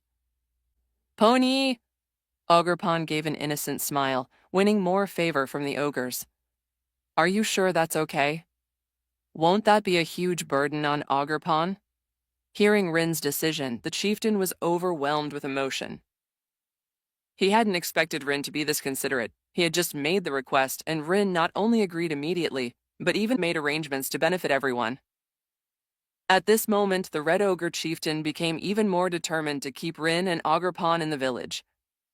Even if he had to give up his position as chieftain, he wouldn't hesitate. I'll go gather everyone right now. Leaving aside the matter of persuading Rin to stay for the time being, what the Red Ogre chieftain needed to do now was inform everyone in the village of this great news. What's going on? The central plaza of the Ogre village, called a plaza but really just a large open space surrounded by wooden houses, had a raised platform built into it, the designated sparring arena. It's Ogerpon. Ogerpon is willing to train with us and help us get stronger. The ogre race worshipped strength and yearned to grow stronger. Being able to spar with a powerful upper demon like Ogerpon was something they wouldn't have even dreamed of on an ordinary day. Ogerpon's going to teach us combat techniques. In a monster world where the strong preyed on the weak, the ogres were somewhat better. At the very least, Rin and the elders would teach their juniors swordsmanship and combat skills. But that was the limit. To face higher-ranked monsters, you had to risk your life. Now Ogerpon, an A-rank ogre whose real strength might even exceed that, was willing to spar with them. No wonder the chieftain made the request. This kind of experience was too valuable. The ogres had to seize this rare opportunity. How do you want to do this? Ogerpon stood in the center of the arena, surrounded by an excited crowd. She summoned her ivy cudgel and planted it firmly in front of her. One-on-one, or all at once? Beside Rin, Ogerpon was a soft-spoken, gentle, well-behaved little cotton jacket. But once she stepped into the battlefield, this quiet, socially anxious little girl became more violent than anyone else. One swing, one down. 3 swings, shattered peach hearts. Her record of inflicting hundreds of years of psychological trauma on a certain scoundrel wasn't just a rumor. Please guide me, Lady Ogerpon. The first to enter the arena was Benimaru. He held a samurai sword, his burly figure nearly 2.5 meters tall, standing before Ogerpon like a small mountain. However, despite such a huge size difference, it was Benimaru who was truly nervous, not Ogerpon. Rin, along with the Red Ogre leader and others, stood at a high vantage point at the edge of the arena, where the view was excellent. From here, they could more clearly observe the battle between Ogerpon and the Ogre clan. I want to know how big the gap still is between me and a true A rank. A rank? Hearing Benimaru's words, Ogerpon tilted her head. But Ogerpon was not A rank. Her magicule level was indeed A, but her true combat power was definitely at the special A level. If Benimaru intended to use Ogerpon as a reference for an A-rank demon, then this time he was probably going to be devastated. Please enlighten me. Still unaware that he had underestimated Ogerpon's strength, Benimaru had already raised his samurai sword and assumed a mid-stance. All right. Then, as you wish. Ogerpon raised her head, the ivy cudgel spinning in her hand as if it weighed nothing. A-rank or not, it didn't matter. Ogerpon's only goal was to gain experience points from Benimaru. Are you ready? Swish. However, almost at the instant Benimaru's words fell, the Ogre clan's young master's pupils sharply contracted. The next moment, Ogerpon's figure vanished from Benimaru's sight without warning. Fast. So fast that among all the Ogre clan members in the entire village, only Rin barely managed to catch a glimpse of Ogerpon's moving shadow. What? By the time Benimaru reacted, he only felt a monstrous force, like a mountain toppling, assailing him from the front. The burly red-haired ogre instinctively tried to block with his sword, but Ogerpon's ivy cudgel was one step ahead, stopping right in front of his face. Boom! Before Benimaru could recover from his shock, he was met with the fierce wind pressure generated by Ogerpon's single blow. Thus, everyone only saw Benimaru being violently sent flying, smashing through several wooden houses and disappearing at the end of the street. For a moment, all the ogres stood dumbfounded. The entire field was silent, as if they hadn't recovered from Ogerpon's seemingly ordinary blow just now. What happened? They only saw Ogerpon suddenly disappear and then suddenly reappear. Then their young master flew backward like a meteor and then fell unconscious. High-speed movement? No! The ogre elder standing beside Rin was startled by his own guess. Is it spatial jump? She actually possessed such a skill? But what about that monstrous force wrapped around the stick? Hakuro was rich in combat experience. In the original work, he had deduced the source of Rimuru's skills through a brief encounter with him. But this time, Rin said he didn't understand.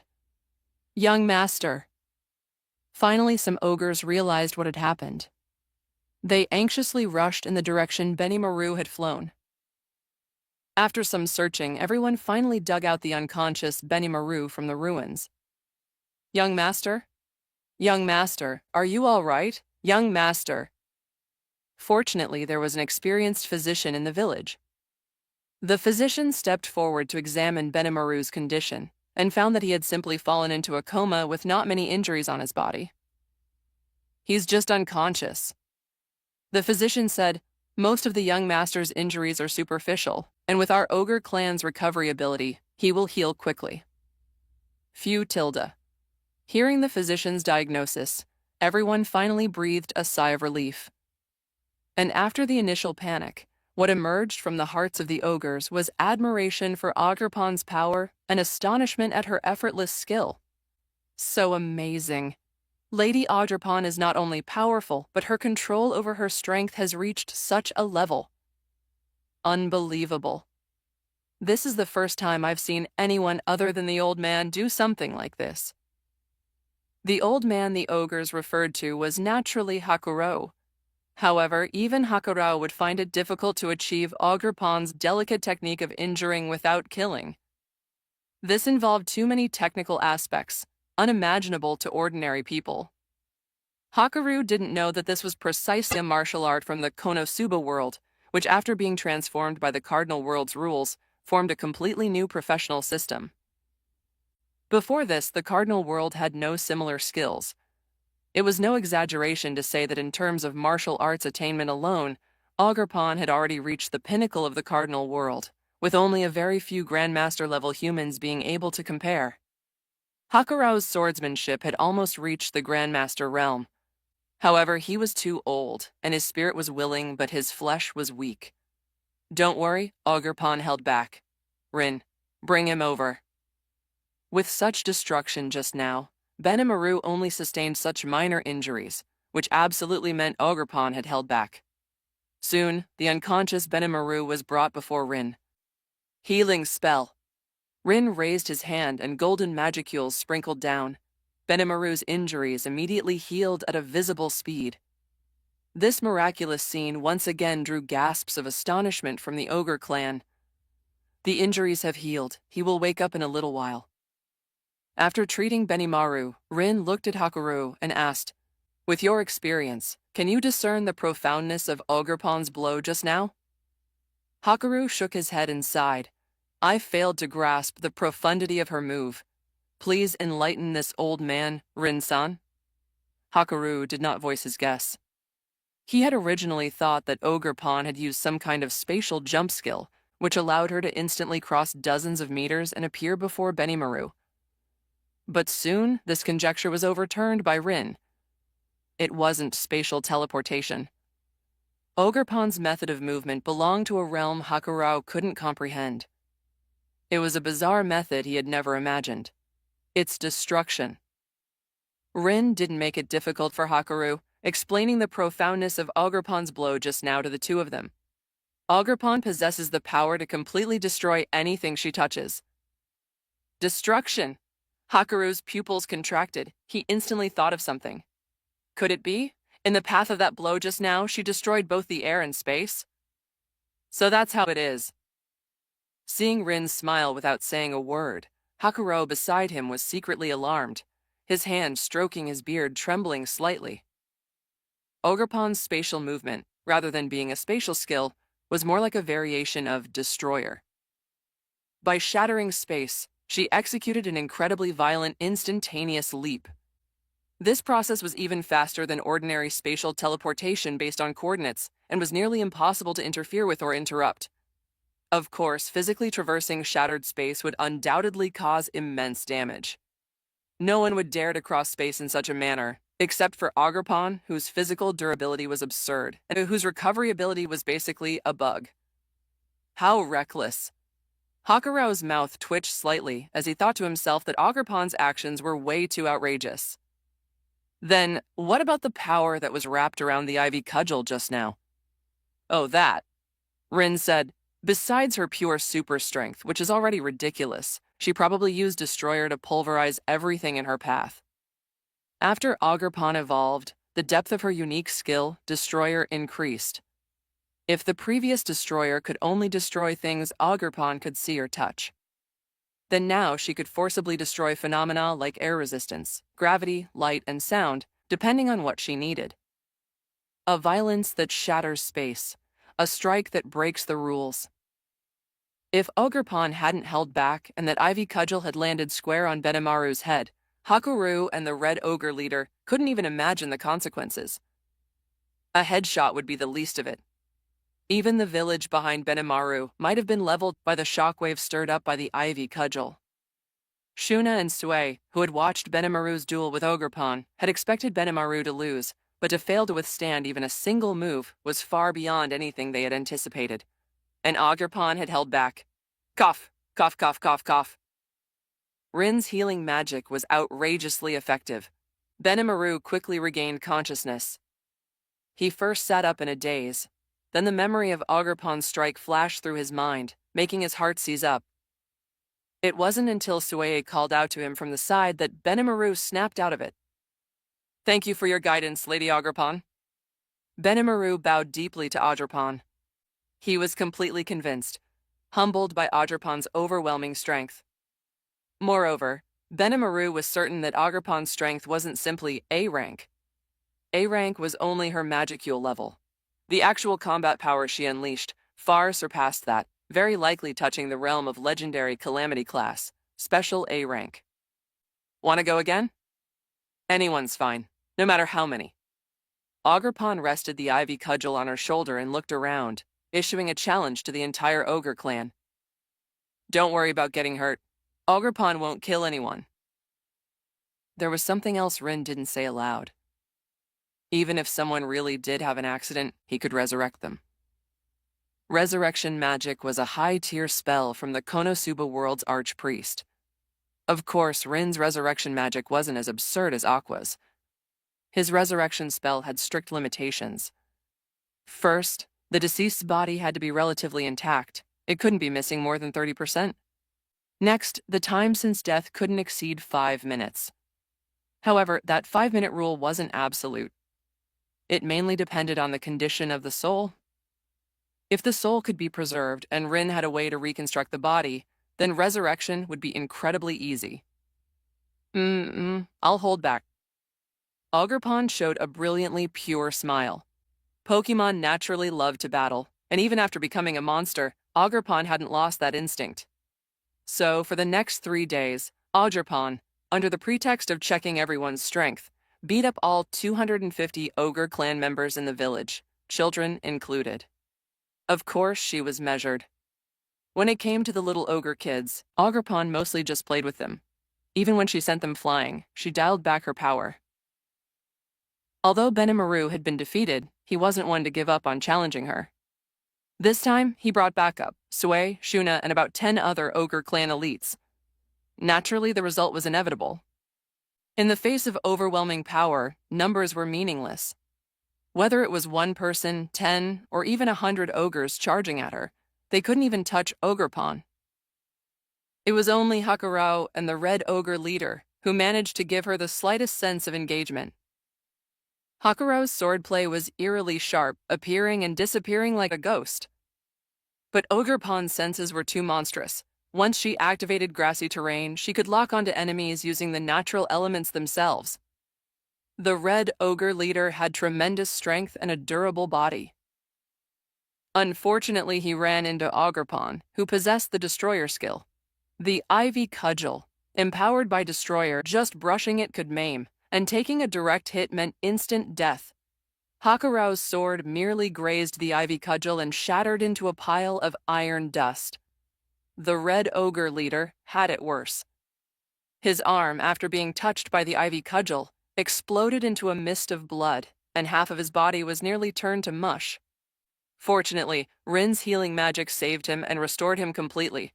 This fight made the entire Ogre clan realize how terrifying Ogerpon's power truly was. A-rank Magicules, special A-rank combat power. Ogerpon earned the complete respect and admiration of the Ogre clan through her battle feats, even gaining the title of the strongest among them. Rin, Ogerpon feels like she got stronger again. Yeah. Inside the wooden house, Rin had erected a soundproof barrier. He gently patted Ogerpon's head, who had transformed into a young girl form, and praised her. 250 Ogre clan members, with the weakest being B rank and the strongest being B+ rank. On average, each Ogre clan member provided Ogerpon about 80 Magicules. Her total Magicule count had risen from 12,000 to 33,000. All thanks to you, Ogerpon, I can finally break through to A rank. Leader allowed Rin to receive 50% of his subordinate's existence value. With the 1,500 Magicules he originally had, his total reached 18,000, far exceeding the standard for A-rank monsters. Detected individual Hayashi Rin has met evolution conditions. Evolve? The voice of the world had already sounded in Rin's mind when Ogerpon was only halfway through her battles. But Rin didn't choose to evolve immediately. He waited until now, when Ogerpon had reached her strongest state, to evolve. Ogerpon won't let anyone disturb Rin, Ogerpon said as she cast another magic barrier outside Rin's silence barrier, one that blocked Magicule fluctuations to make sure no one would notice the disturbance caused by his evolution. Then I'll leave it to you, Ogerpon. Looking at Ogerpon standing guard with her Ivy Cudgel in hand, Rin silently chanted in his heart, Evolve. Ah! As soon as the evolution began, the vast Magicules within Rin's body became restless. The next moment, an unimaginable, excruciating pain instantly spread throughout his body, causing him to cry out involuntarily. Rin? Ogerpon was startled. She wanted to rush forward to check, but a voice in her heart told her not to disturb Rin. These were all normal phenomena, a unique transformation belonging solely to him. The intense reaction was a sign of his monster bloodline awakening. Bloodline appraisal beginning. Before this, Rin had always been unclear about his bloodline. It wasn't until this moment, with the echo of the voice of the world, that his bloodline was truly activated. Appraisal complete. Pseudo-dragonkind bloodline activated. Obtained exclusive skill. Stardust manipulation. Evolution successful. Individual Hayashi Rin has obtained the race Dragonoid Pseudo.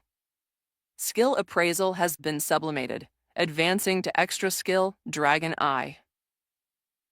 As the physical pain faded, a series of prompts from the voice of the world echoed in Rin's mind, causing him, who had just recovered, to suffer the torment of information overload all over again. Only this time, Rin wasn't uncomfortable. He was ecstatic. Stardust manipulation. It's Stardust manipulation. And Dragonoid. Rin never expected that the demon bloodline hidden within his body would actually be dragonkind. And not just any dragon, but from the Star King dragon, the apex of the cardinal world. One had to understand, Dragonoid in Tensura wasn't a race, but referred to a specific individual, Milim, one of the 3 oldest demon lords. Milim was the daughter of the Star King dragon, the human Lucia. She inherited her father's infinite Magicules and dragonkind bloodline, thus becoming the unique Dragonoid. But now Rin had also been granted the Dragonoid race by the voice of the world. Pseudo-Dragonoid was still Dragonoid. But after the shock, Rin couldn't help but wonder, where did the dragonkind bloodline in this body come from? First, Milim could be ruled out.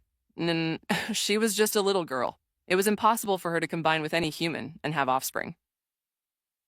And after ruling out natural reproduction, the only explanation Rin could think of was magicule infection.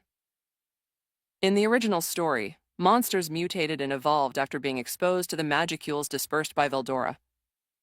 From this, it could be seen that powerful magicules themselves could give birth to life, so it was understandable that they could infect an existing being and grant them partial power.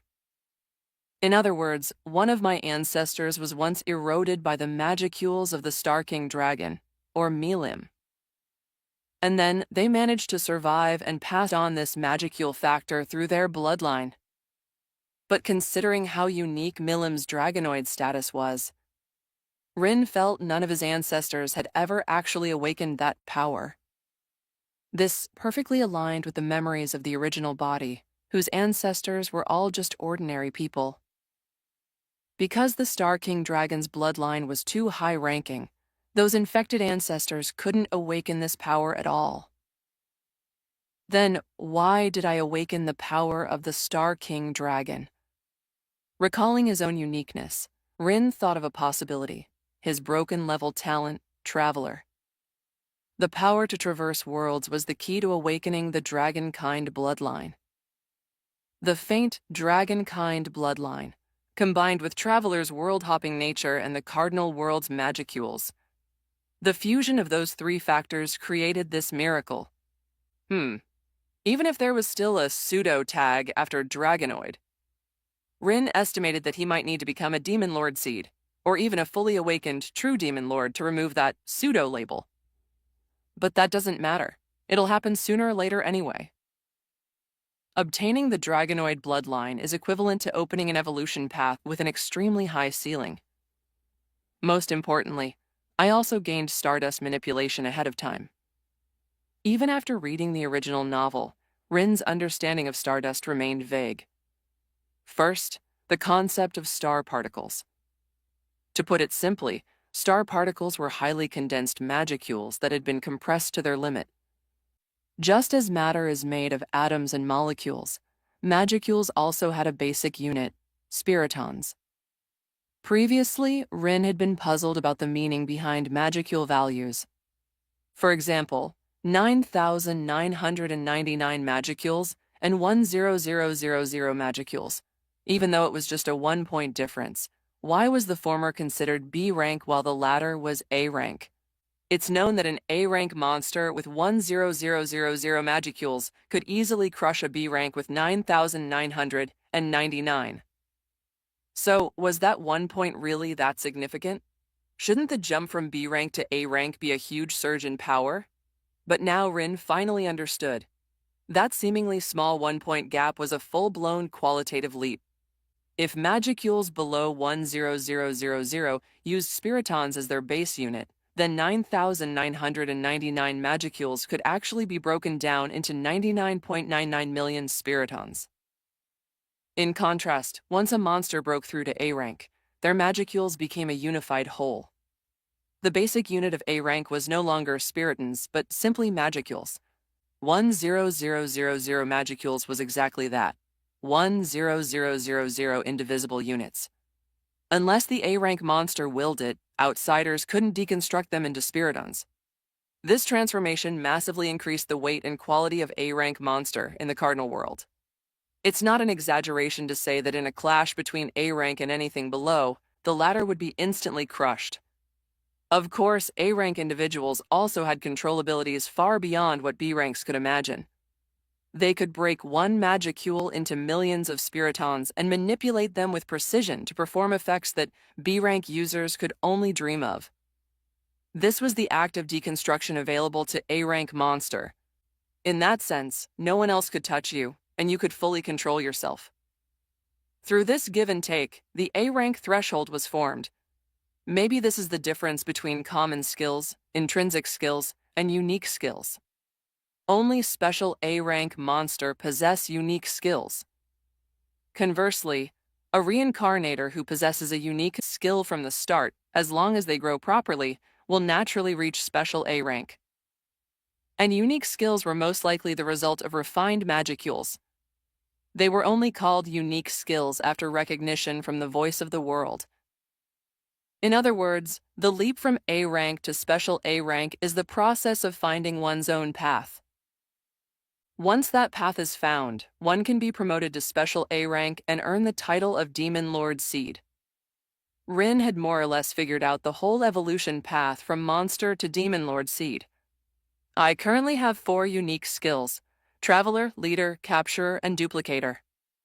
Among them, Capturer and Leader, neither of them, when taken individually, could be considered powerful.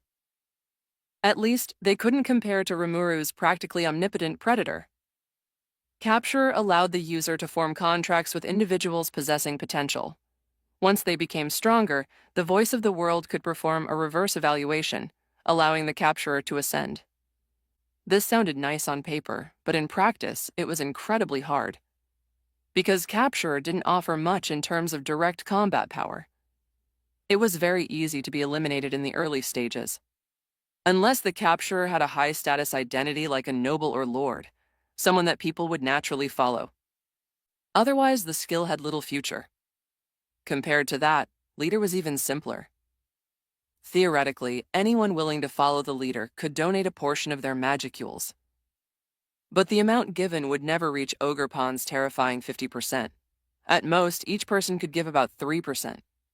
How many subordinates would Rin need to gather enough magicules to reach the Demon Lord Seed threshold? Without at least 10 or 20 years, it'd be impossible to build that kind of force. Fortunately, Rin's leader and capturer complemented each other.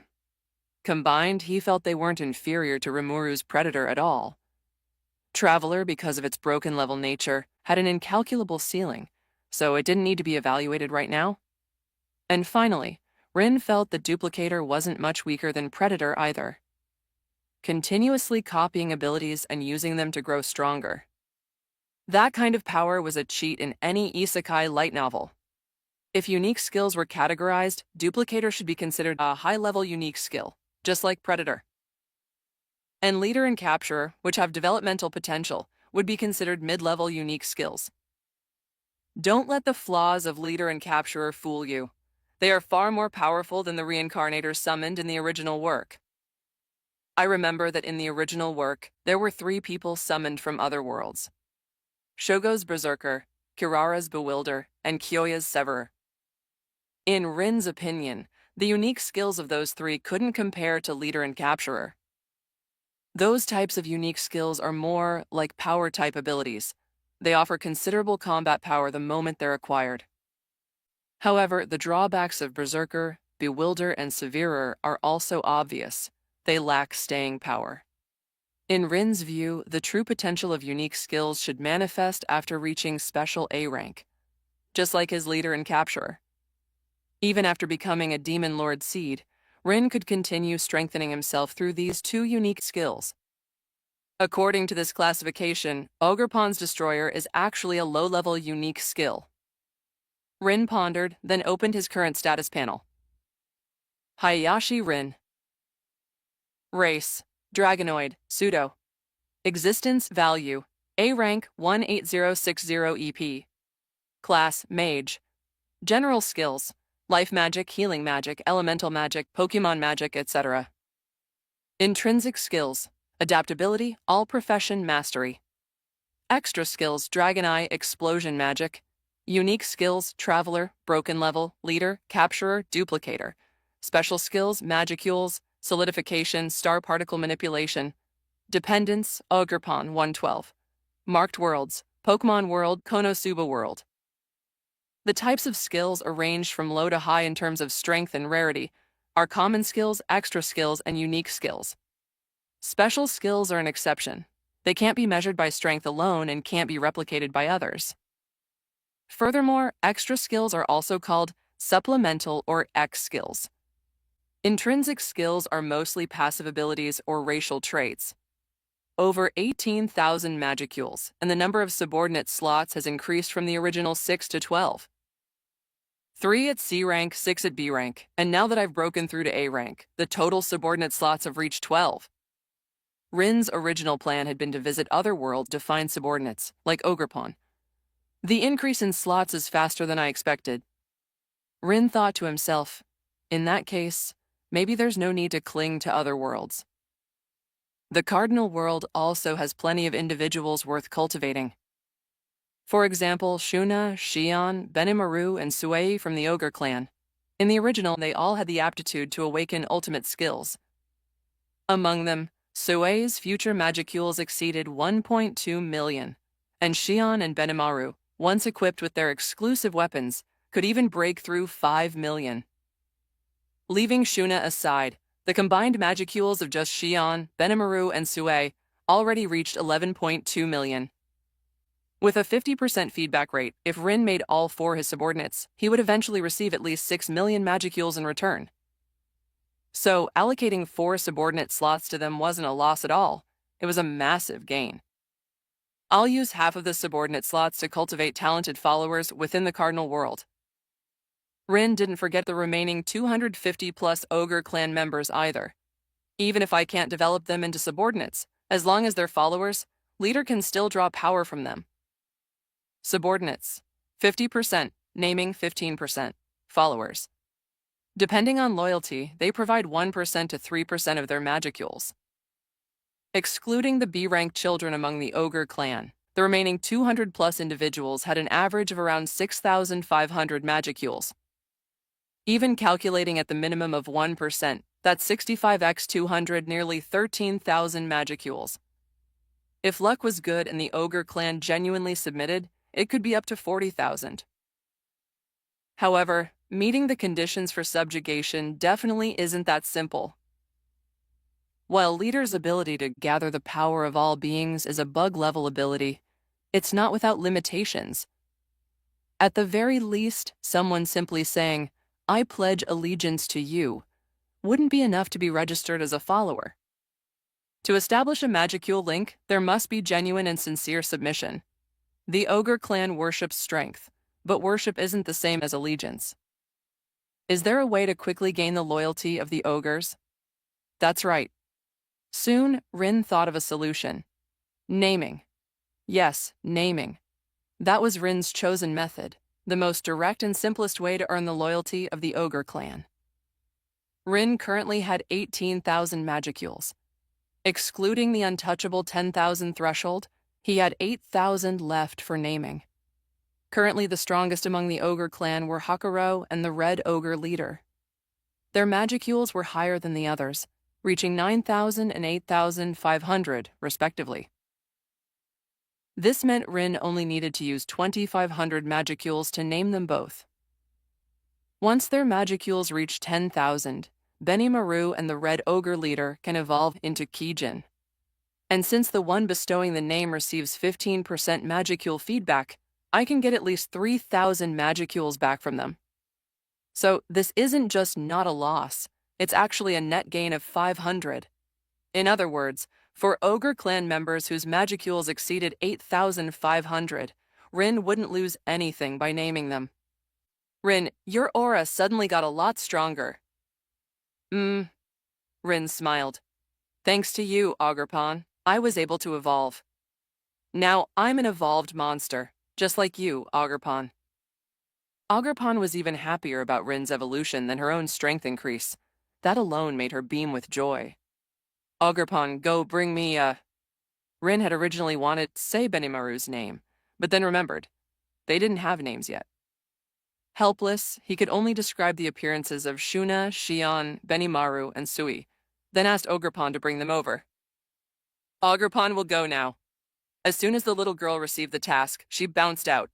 Slow down, don't trip. I won't, Ogerpon's not a fool. Ogerpon turned her head and stuck out her tongue. Only a fool would trip on flat ground. After saying that, she didn't slow down at all. She ran even faster. This girl. Watching Ogerpon's playful attitude, Rin couldn't help but smile. She was always so cheerful and full of energy. Even Rin felt lighter just being near her. Rin's son? Soon after, Benimaru and the other 3 followed Ogerpon into Rin's wooden house, kneeling respectfully on the floor. The 4 of them had originally wanted to ask why Rin had called them. However, the moment they looked up, they noticed something different. What an overwhelming aura. How did Rin suddenly become so much stronger? Rin's evolution left Benimaru and the others deeply shaken. They knew that once a monster broke through its bottleneck, it would undergo a transformation called evolution. But Rin's evolution was far too quiet. They had seen Rin not long ago. Yet now, only an hour or two later, his aura had risen from its earlier B rank to its current state. 10,000 magicules versus 9,999. Only a difference of 1 point. But that single point brought an oppressive pressure that even the ogre clan could tangibly feel. Oh, sorry, I almost forgot. Rin restrained his magicules, which he still couldn't control well due to the recent evolution, and brought his presence down to the level of a B-rank monster. This made the members of the ogre clan feel much more at ease. At the same time, it also gave them a new perspective on Rin's sudden increase in strength. Was Rin hiding his true power all along? That explains it. Benimaru thought silently. How could such catastrophic level magic be released by a mere B-rank monster? If he was concealing his aura, then it all makes sense. The more Benimaru thought about it, the more convinced he became. He began to speculate about Rin's real strength. A rank? That much was clear. The oppressive pressure from earlier had already reached that level. But Benimaru didn't think that was Rin's full strength. Could it be special A rank? The moment this thought emerged, he couldn't suppress it. Yes, even Ogerpon is A rank. So her master Rin must be even stronger. Special A rank. That was the highest level Benimaru could imagine. Beyond that were the legendary Demon Lord seeds. Don't be nervous. I called you here to talk. Rin calmed them with a warm tone, then said gently, I want to invite you to become my dependents. Are you willing? Dependents? Ah, like Ogerpon. Rin thought for a moment, then explained in a way they could understand. You can think of it as followers or vassals. With the unique skill capture and his current strength already surpassing the 4, Rin could have forcibly captured them. But first, Rin didn't like using force. Second, he wanted to earn true loyalty. Dependents are different from regular followers. They're more like my companions. Rin didn't mention any benefits or enticements. He simply conveyed the relationship he hoped for.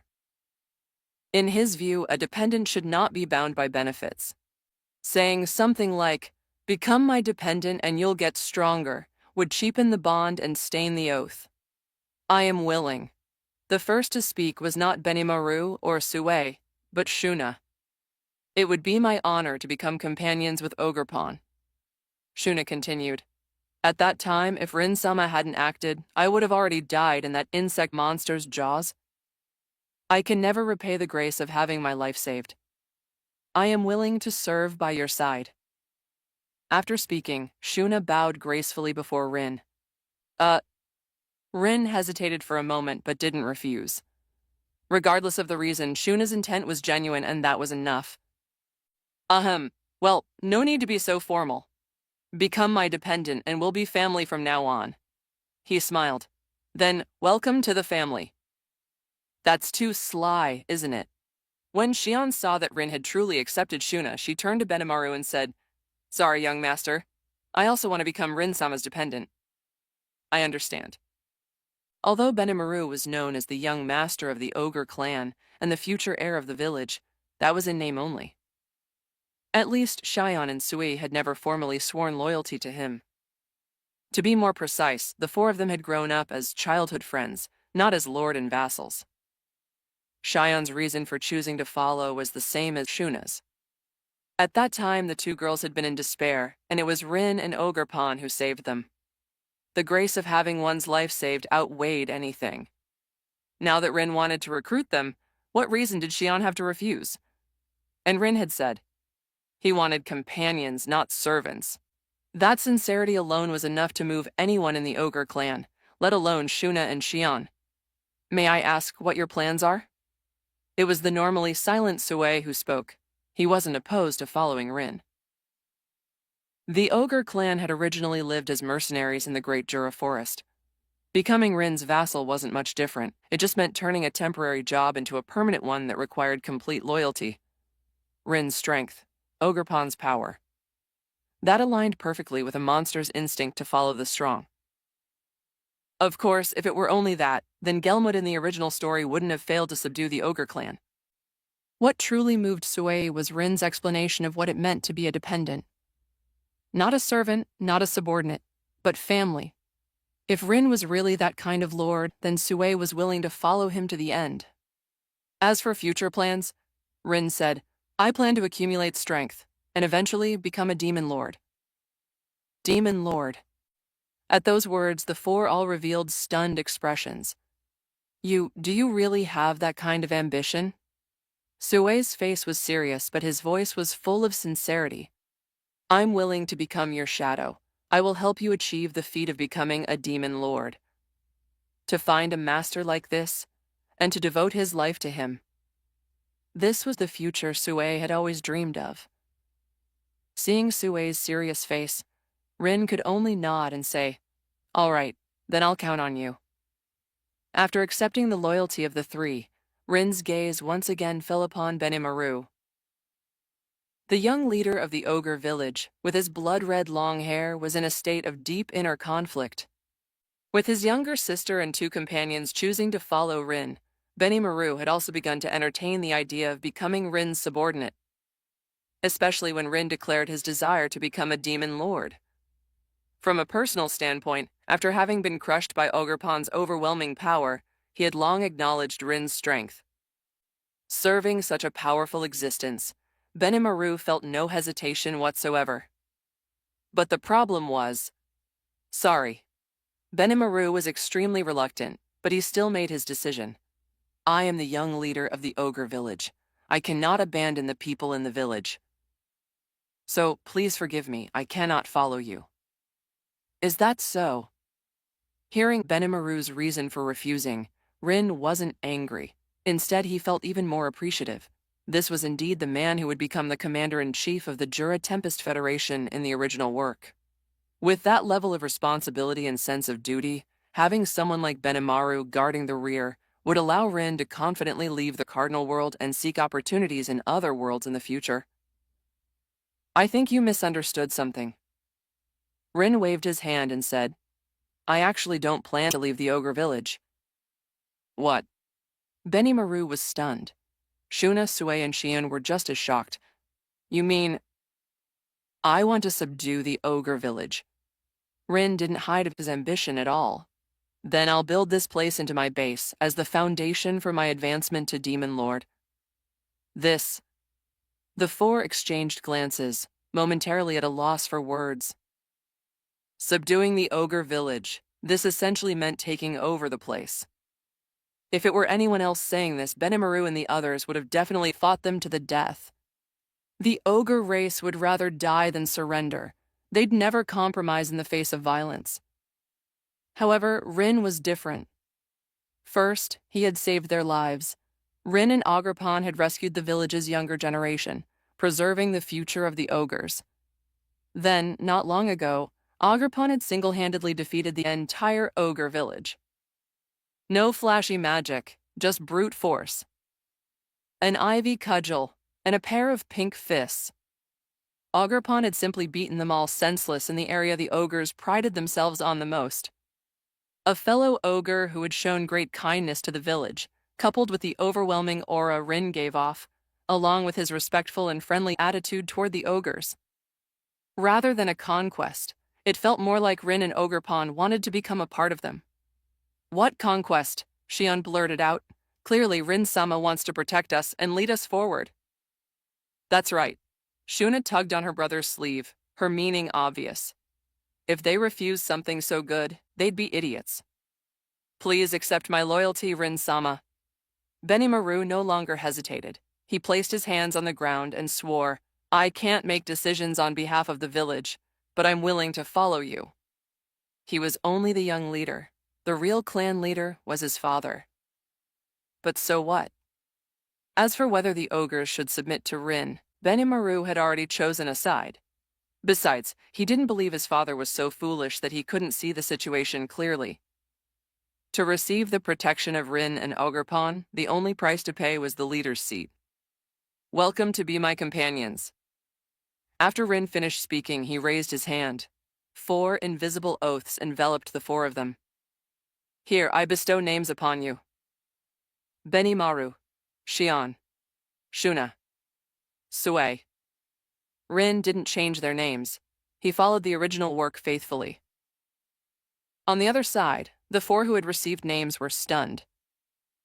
They had thought Rin's talk about following was only superficial, but who would have guessed Rin had actually named them? Rin-sama. Though shocked, the 4 were also filled with worry. Everyone knew that naming monsters consumed a tremendous amount of magicules, which was a heavy burden on the master. No need to worry. Carefully feel the changes in your bodies. In Rin's view, magicules were like money. Using Capturer, Rin began transforming the 4 into his true subordinates. Benimaru's initial magicules were 7,500, Shion's were 7,000, Sue's 7,200, and Shuna's slightly lower at 6,500. Tassel. Since 50% of a subordinate's magicules would be returned to Rin, this meant he gained 14,100 magicules out of thin air. Now, there were 2 prerequisites for naming monsters. First, there had to be a fundamental difference in magicules between the namer and the named. In the original story, Rimuru named the Storm Dragon because they had exchanged names and formed an equal soul-level contract. That situation was different from normal monster naming. Additionally, a single naming required enough magicules to allow the target to complete their evolution. Meaning, to name Benimaru and the others, Rin had to raise each of their magicules above 10,000. Only then could they evolve from the ogre race into the Kijin race. 10,800 magicules? However, since half of their increased magicules would flow back to Rin, the real cost was only 5,400. Going by that, I actually profited 9,000 magicules. So, after this wave, Rin didn't lose magicules. He gained, increasing his total from 18,000 to around 27,000. If over 10,000 magicules meant A rank, then, with nearly 30,000, both Rin and Ogerpon could already be considered mid-tier A rank. The advantage of recruiting monsters from the Cardinal world as subordinates was that Rin already knew their initial rank and magicule count. Unlike Ogerpon, who had been like opening a blind box. Only after bringing her to the Cardinal world did her talent and potential become clear. Considering the possibility of traveling to more dangerous worlds next, Rin wanted to strengthen his team as much as possible.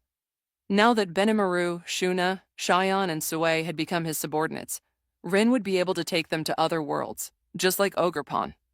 Boom! The commotion caused by the simultaneous evolution of 4 ogres was even greater than Rin's earlier transformation. Because no isolation barrier had been set up, the eruption of power immediately drew the attention of the ogres led by the Red Ogre leader. In an instant, countless ogres rushed toward the wooden house where Rin was, quickly surrounding it. Do you ever finish a beloved story and desperately need more? Fanfiction is where the fans take over, giving those characters and worlds a second, vibrant life. Welcome to Fanfiction Audiobooks Telling. Multiverse Traveler, arriving in the Tensura world with my Pokémon Ogerpon Part 3. This commotion? Hakuro's eyes grew serious. A powerful magicule fluctuation, no mistake. Someone is evolving to a higher level. It's an evolution? The Red Ogre leader was stunned. He could sense the auras of Benimaru, Shuna, and the others within the surge of magicules. If his perception wasn't mistaken, didn't that mean the ones evolving were them? Everyone, calm down. Don't disturb Benimaru and the others. Rin stepped out of the wooden house with Ogerpon and briefly explained what had happened inside to Hakuro and the others. When he heard that Rin had willingly expended his own magicules to name Benimaru, Shuna, and Sue, the Red Ogre leader's expression changed instantly. Thank you, Rin-sama.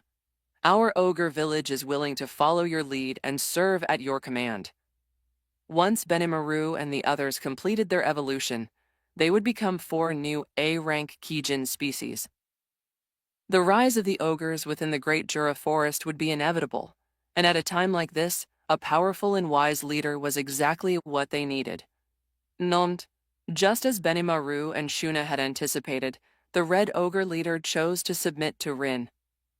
Not long after, as the magicule fluctuations gradually subsided, 4 figures stepped out of the wooden house in turn, none other than the newly evolved Benimaru and the others. Just like in the original work, their appearances had undergone dramatic changes. Rin-sama, Benimaru and Sui dropped to one knee simultaneously, expressing their loyalty to Rin. Shuna and Xian, as females, knelt on both knees and bowed gracefully to Rin, swearing their unwavering devotion. Of course, such an oath had little actual meaning. Not only had they already become Rin's subordinates and were unable to disobey his commands, even the naming system of the cardinal world had its own effects. Those who were named would naturally develop a dependence and loyalty toward the one who named them, much like the bond between a child and a parent. This change was subtle. For example, the way Shuna and Xian now looked at Rin was filled with closeness and affection. It was completely different from the awe they'd shown before. Rise. Rin allowed the 4 to stand, and at the same time he used Dragon Eye to appraise their current status. Benimaru. Race, Ogre become Kijin. Magicules. A rank, 12,000 EP. Magic, Battle Will. Mystic Arts, Fire-type Pokémon Magic. Extra skills, Magic Perception, Spatial Motion, Flame Domination, Magic Flame Transformation. Unique skill, Commander, Accelerated Thought, Mind Domination, Predictive Calculation, Army Morale Boost. Special skill, Magicules, Solidification, Resistance, Status Ailment, Nullification, Pain Nullification, Physical Attack, Nullification, Natural Influence Resistance, Mental Attack Resistance, Holy Demonic Attack Resistance. Benimaru's Magicules weren't just 10,000, they were 12,000. Nay, the additional 2,000 had nothing to do with Rin. It was a reward granted by the voice of the world after Benimaru completed his evolution, giving Rin an extra 1,000 Magicules out of nowhere. Commander. So it really is this command-type unique skill. The appearance of this unique skill proved Benimaru's potential. He had the makings of a Demon Lord seed. Battle Will and Mystic Arts must be inherited from the Ogre bloodline, their combat-type magic techniques and special casting methods. Almost all of the other abilities came from Rin, or were granted by Rin through naming and the vassal system. Magic perception was common among monsters, nothing worth mentioning. Spatial motion seemed to have evolved from Traveler. Based on Rin's connection with his vassals, most awakened abilities, excluding unique skills, could be mirrored one-to-one by Rin. That's right, Rin now also possessed the extra skill space manipulation. Flame Domination and Magic Flame Transformation. Rin remembered that in the original work, Benimaru had possessed similar abilities, obtained from the superior fire elemental spirit Rimuru had absorbed. But Rin hadn't absorbed any fire spirit. Is it because of explosion magic? Benimaru already had fire-type sorcery, and his compatibility with explosion magic was unexpectedly high. The combination of the two allowed Benimaru to awaken these 2 brand new abilities. This extra skill, Flame Domination, is seriously strong. Rin felt the feedback from the skill and understood its effects. It's like my explosion magic. It ignites the magicules inside the body to unleash explosive power on par with a nuke. However, unlike the long charge time of explosion magic, Flame Domination could control its output speed. Short duration fireballs, long duration compressed detonations. With enough magicules, Benimaru would become a terrifying artillery unit, burning everything in his path for Rin.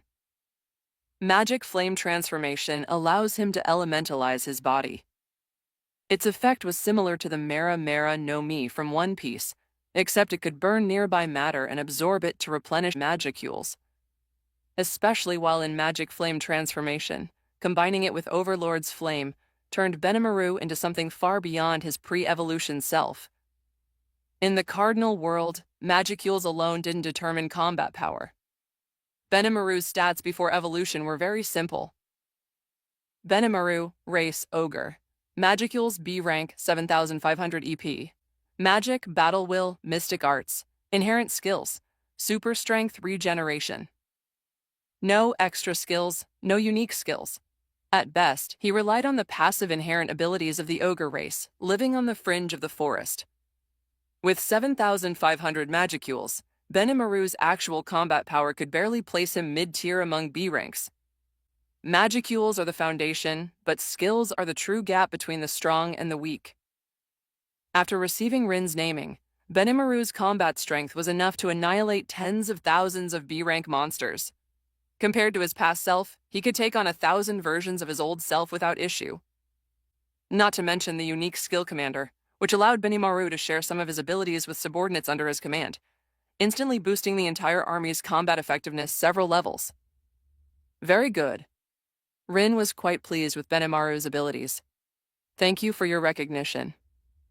Benimaru bowed his head. His face remained composed, but inside his heart was bursting with excitement. The combination of naming and the vassal oath bound Benimaru, Shuna, and the others to Rin, in body, heart, and soul. Now nothing brought them more joy than Rin's approval. Xion. Race, Ogre become Cajun. Magicules. A rank, 12,000 EP. Magic, Battle Will. Mystic Arts, Dark-type Pokémon Magic. Extra skills, God of Combat Transformation, Magic Perception, Multi-layer Barrier, Hockey. Unique skill, Tyrant, Accelerated Thought, Omniscience, Super Strength, Super Speed Regeneration, Magic Destruction. Special skill, Magicules, Solidification, Resistance, Omitted. God of Combat Transformation and Tyrant, huh? Xion's God of Combat Transformation was also a transformation-type ability. However, unlike Benimaru's elementalization, hers amplified her physical body using constantly regenerating magicules. It was like an enhanced version of magicule solidification. Though she couldn't elementalize, her strength, defense, vitality, and more would all receive a massive boost. Pure berserker specialization. If Benimaru was a battle mage, then Xion was a berserker, focusing on raw power. Combined with Tyrant's super strength and super speed regeneration, on a one-on-one battlefield, she even surpassed Benimaru. Only Ogerpon was stronger. Soe.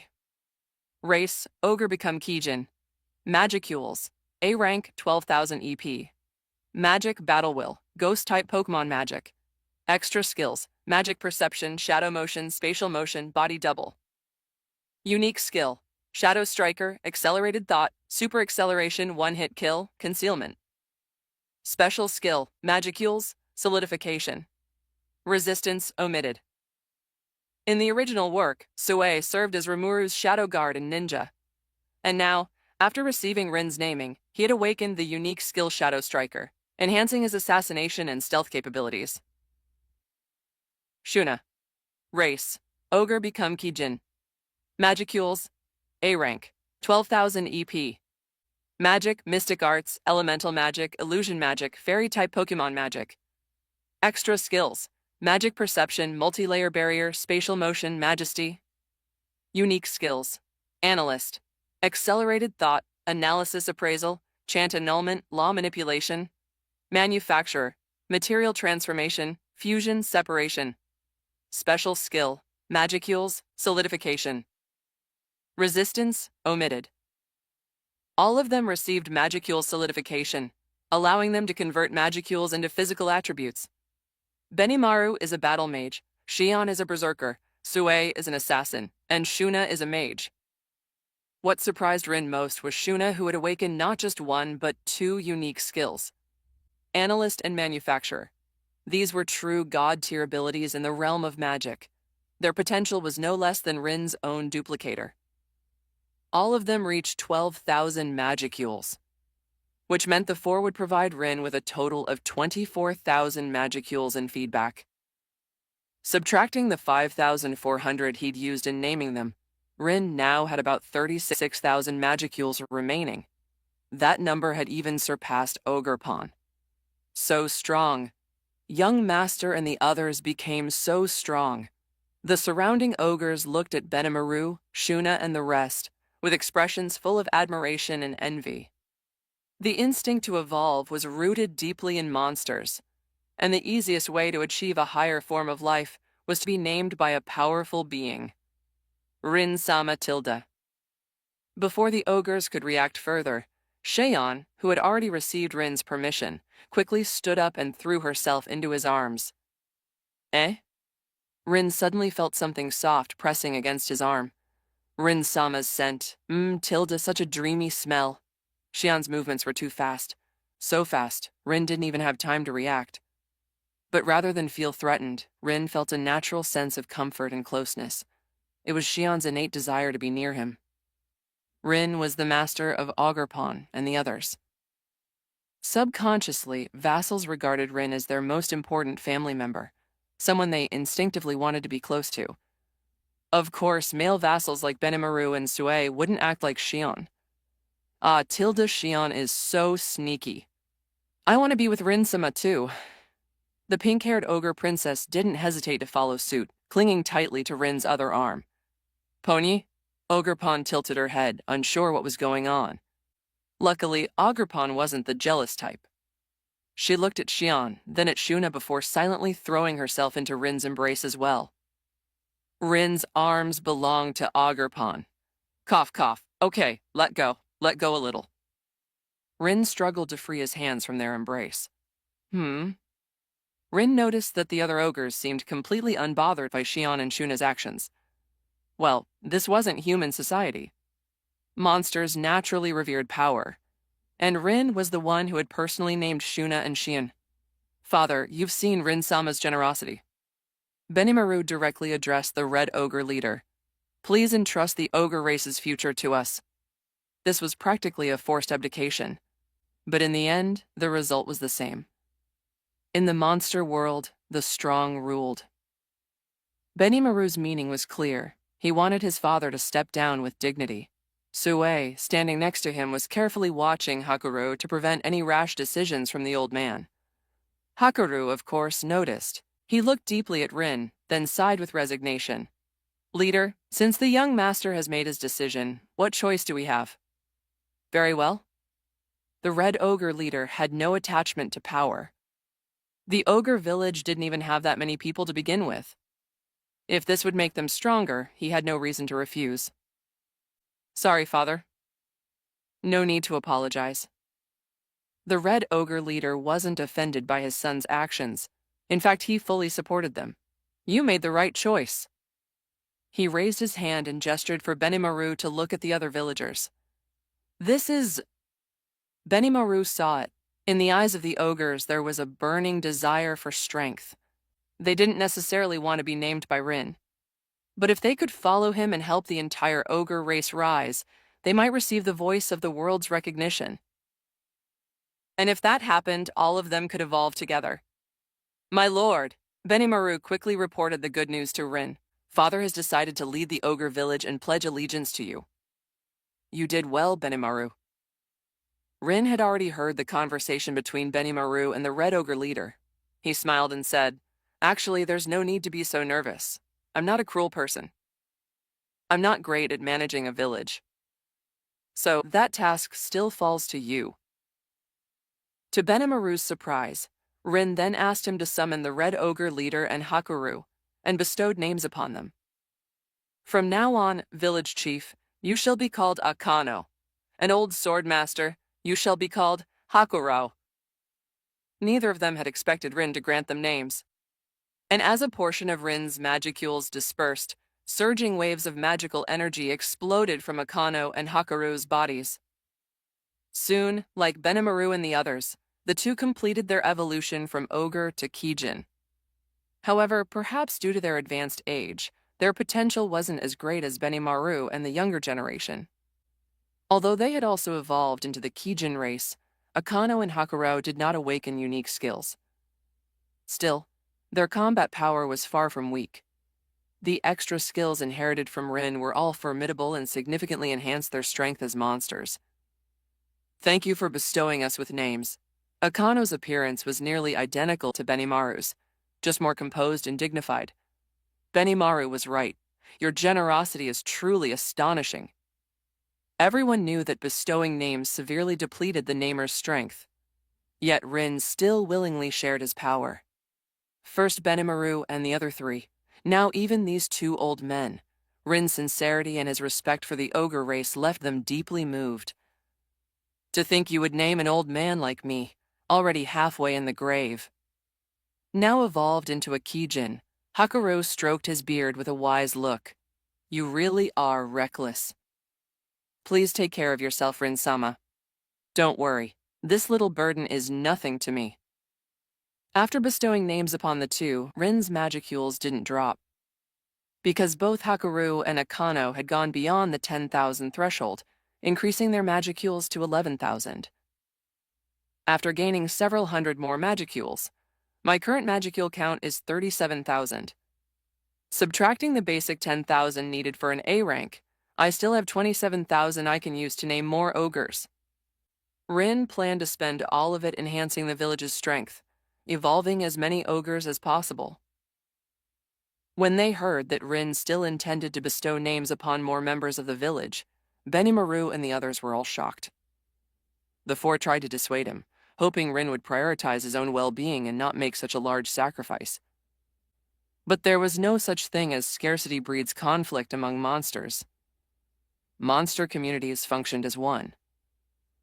With Benimaru, Akano, and the other 6 evolving successfully, the overall power of the village had already taken a significant leap.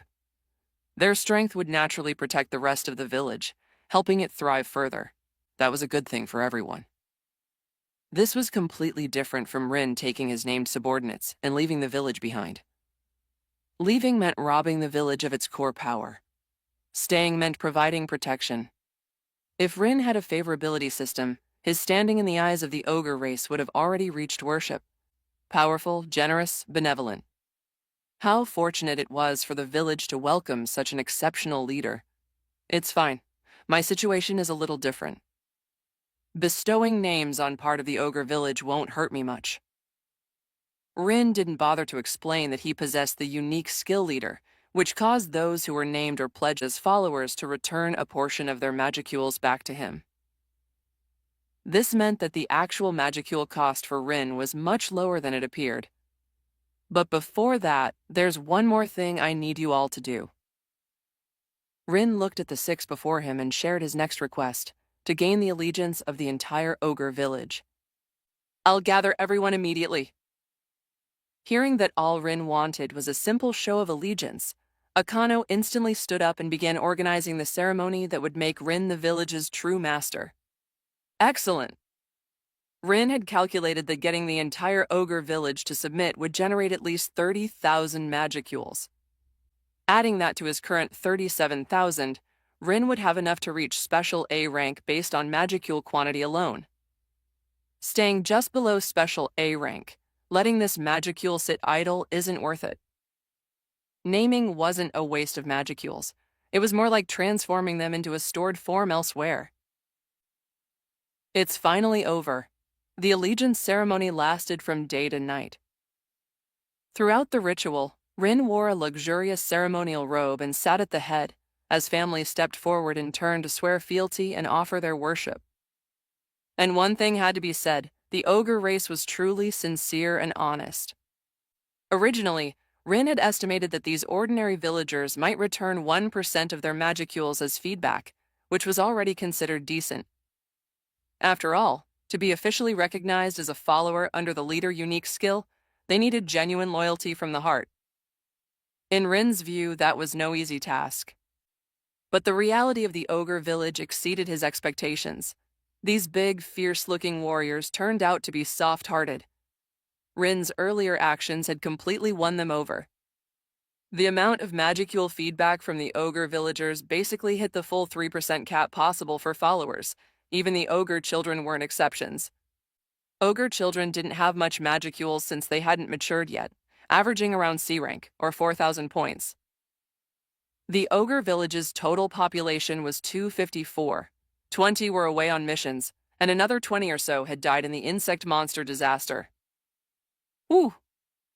Recalling the scene of the ogre race's oath, Rin opened his status window. 84,000 EP. Nearly 85,000 magicules. Just seeing it gave him a deep sense of satisfaction. Benimaru, Sue, Shuna, Shion. Rin looked at the 4 of them. Have you selected the elites I should bestow names upon next? We have. This time, Rin planned to use 64,000 magicules. With the 15% feedback ratio for named subordinates, any ogre with over 8,500 magicules would give back enough to result in 0 loss to Rin. But within the entire village, only Akano and Hakaru had crossed that threshold. Even top talents like Benimaru, Sue, Shion, and Shuna had only started with 7,000 plus. So, Rin set the naming threshold at 6,500 to 7,000. He had noticed that most young adult warriors in the village had just over 6,000 magicules, putting them at early B rank. In that sense, the ogres, who relied mainly on brute force, didn't hold a very high ecological position among B ranks. Ogres with over 6,500 magicules were absolutely the best of the best in the village. Rin assigned Benimaru and Sui 10 slots each. Their squads would be called the Red Corps and the Shadow Squad. Benimaru's Red Corps would manage patrols and hunting missions by organizing and leading the rest of the village. Sui's Shadow Squad was structured more like a ninja corps, specializing in reconnaissance and protection. Shuna and Shion were each given 5 slots. They planned to select elite female ogres from the village to form their own groups, the Purple Corps and Miko Hime, Shrine Priestess. The Purple Corps under Shion would serve as Rin's personal guards. The Miko Hime under Shuna would be responsible for Rin's daily care, essentially becoming his exclusive maids. Bestowing names upon the 30 selected ogres cost Rin over 50,000 magicules. With the remaining 14,000, Rin, following the recommendations of Hakurao and Akano, bestowed names upon several of the village's special talents. There were 5 of them: Oshiroi Baba, an expert in medicine; Kurobe, a blacksmith who survived in the original story; Kinkaku, male, skilled in mathematics and calculations; Yukihime, female, who was highly knowledgeable; and lastly, Benihime, who, like Akano and Benimaru, came from the Red Ogre clan and had impressive confidence in her cooking. Hayashirin. Magicules, 26,000 EP. 26,000. That was the amount of magicules Rin had remaining after finishing the first batch of namings. Less, but not small. My magicules haven't disappeared. They've just changed form to accompany me. After establishing his presence in the village, Rin officially began reforms. First was the village structure, shifting from the old employment model to one that emphasized autonomy and independence. Then came the expansion of territory. Every ogre was basically a humanoid excavator. Even the children contributed to the construction. The center of the village will be the main square. From there, we divide it into 4 zones using a cross-grid layout. In a quiet traditional courtyard, Rin sat beneath the eaves. Curled up in his lap like a small beast was a delicate, fairy-like girl, Ogerpon. At the moment, Ogerpon had buried her head into Rin's chest, gently sniffing his scent and letting out a soft, contented murmur. Residential, labor, entertainment, and training zones. Shops will be built along the crossroads to create a shopping street. As Rin gently patted Ogerpon's back to coax her to sleep, he calmly laid out his plans. Swish, swish, swish. Shuna wrote down Rin's instructions word for word. She listened attentively and occasionally asked important clarifying questions. Yes, I understand. Shion was also jotting things down on the side. Rin peeked at what Shion was writing and saw she'd drawn a bunch of rectangles and squares. As for the text, Rin could only sigh. This was exactly what he expected from her. Completely incomprehensible. Thankfully, he had Shuna, who had an exceptional talent for internal affairs and administrative work. The residential area is almost finished, but isn't it a bit too big? Following Rin's instructions, Shuna had the ogres cut down part of the forest to build new homes. The number of houses now far exceeded the village's actual population. With fewer than 250 members, and even with the 30 out on missions, less than half of the houses would be used if distributed by headcount. But this clearly wasn't the plan. The ogres operated in family units. With only about 80 households total, they didn't need that many houses. This is preparation for the future. Rin was thinking of the village built by Rimuru in the original work. He intended to follow a similar model and subdue other monster races. Doing so would not only bring Rin more magicule income, but also lay the groundwork for founding a nation. If he wanted to become a demon lord, he couldn't walk that path alone. He'd need ministers, armies, and citizens. What do you mean? There aren't only ogres in the Great Jura Forest. Rin said, lizardmen, goblins, insect-type monsters, tengu, orcs. I need their power. Shuna and the others were Rin's followers now, so he didn't need to hide such intentions. If I can get them all under my banner, even if each only provides 1% of their magicules, and the average is just 10 points, that's still millions. When Shuna heard millions, her face turned bright red. She looked like a new bride learning her husband's annual salary. 1% is just the beginning. Rin was confident. Under his people-first policies, the rate of magicule feedback from these monsters would definitely rise. After all, this feedback model wasn't a one-time gain. Once they became Rin's followers, recipients of his protection and dependence under his rule, every bit of growth on their part would provide Rin with a 1% to 3% increase in magicules. When the timing was right, Rin would use his stored magicules to name them. That way, the return rate would rise from 3% to 15%. At first glance, it looked like a loss. Rin would be spending his own magicules to evolve others. But when you thought about it, was it really a loss? Take the ogres as an example. Was 12,000 EP the cap for evolved Benimaru or Shuna? Obviously not. They would continue growing stronger. All future magicules gained after evolution would be profit, pure return on investment. So, for Rin, who possessed the unique skill leader, naming wasn't wasteful. It was strategic investment. Even though leader is powerful, it has its limits.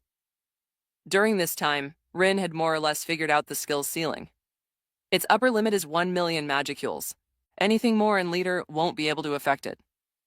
This was understandable. Leader was just a unique skill.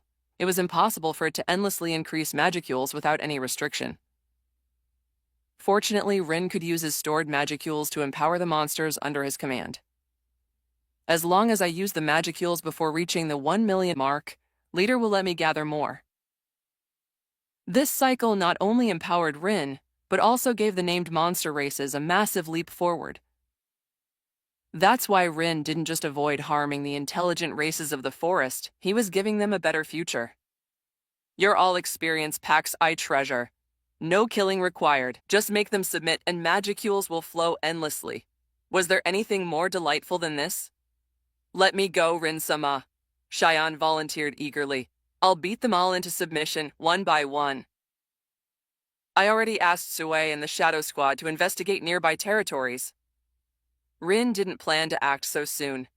I'll make the call after they return with intel on the neighboring races. Xian looked disappointed. She really wanted to go out and fight. Don't worry. When the time comes, you'll get your turn. Really? Cheyenne was easy to please. This girl was a pure tomboy.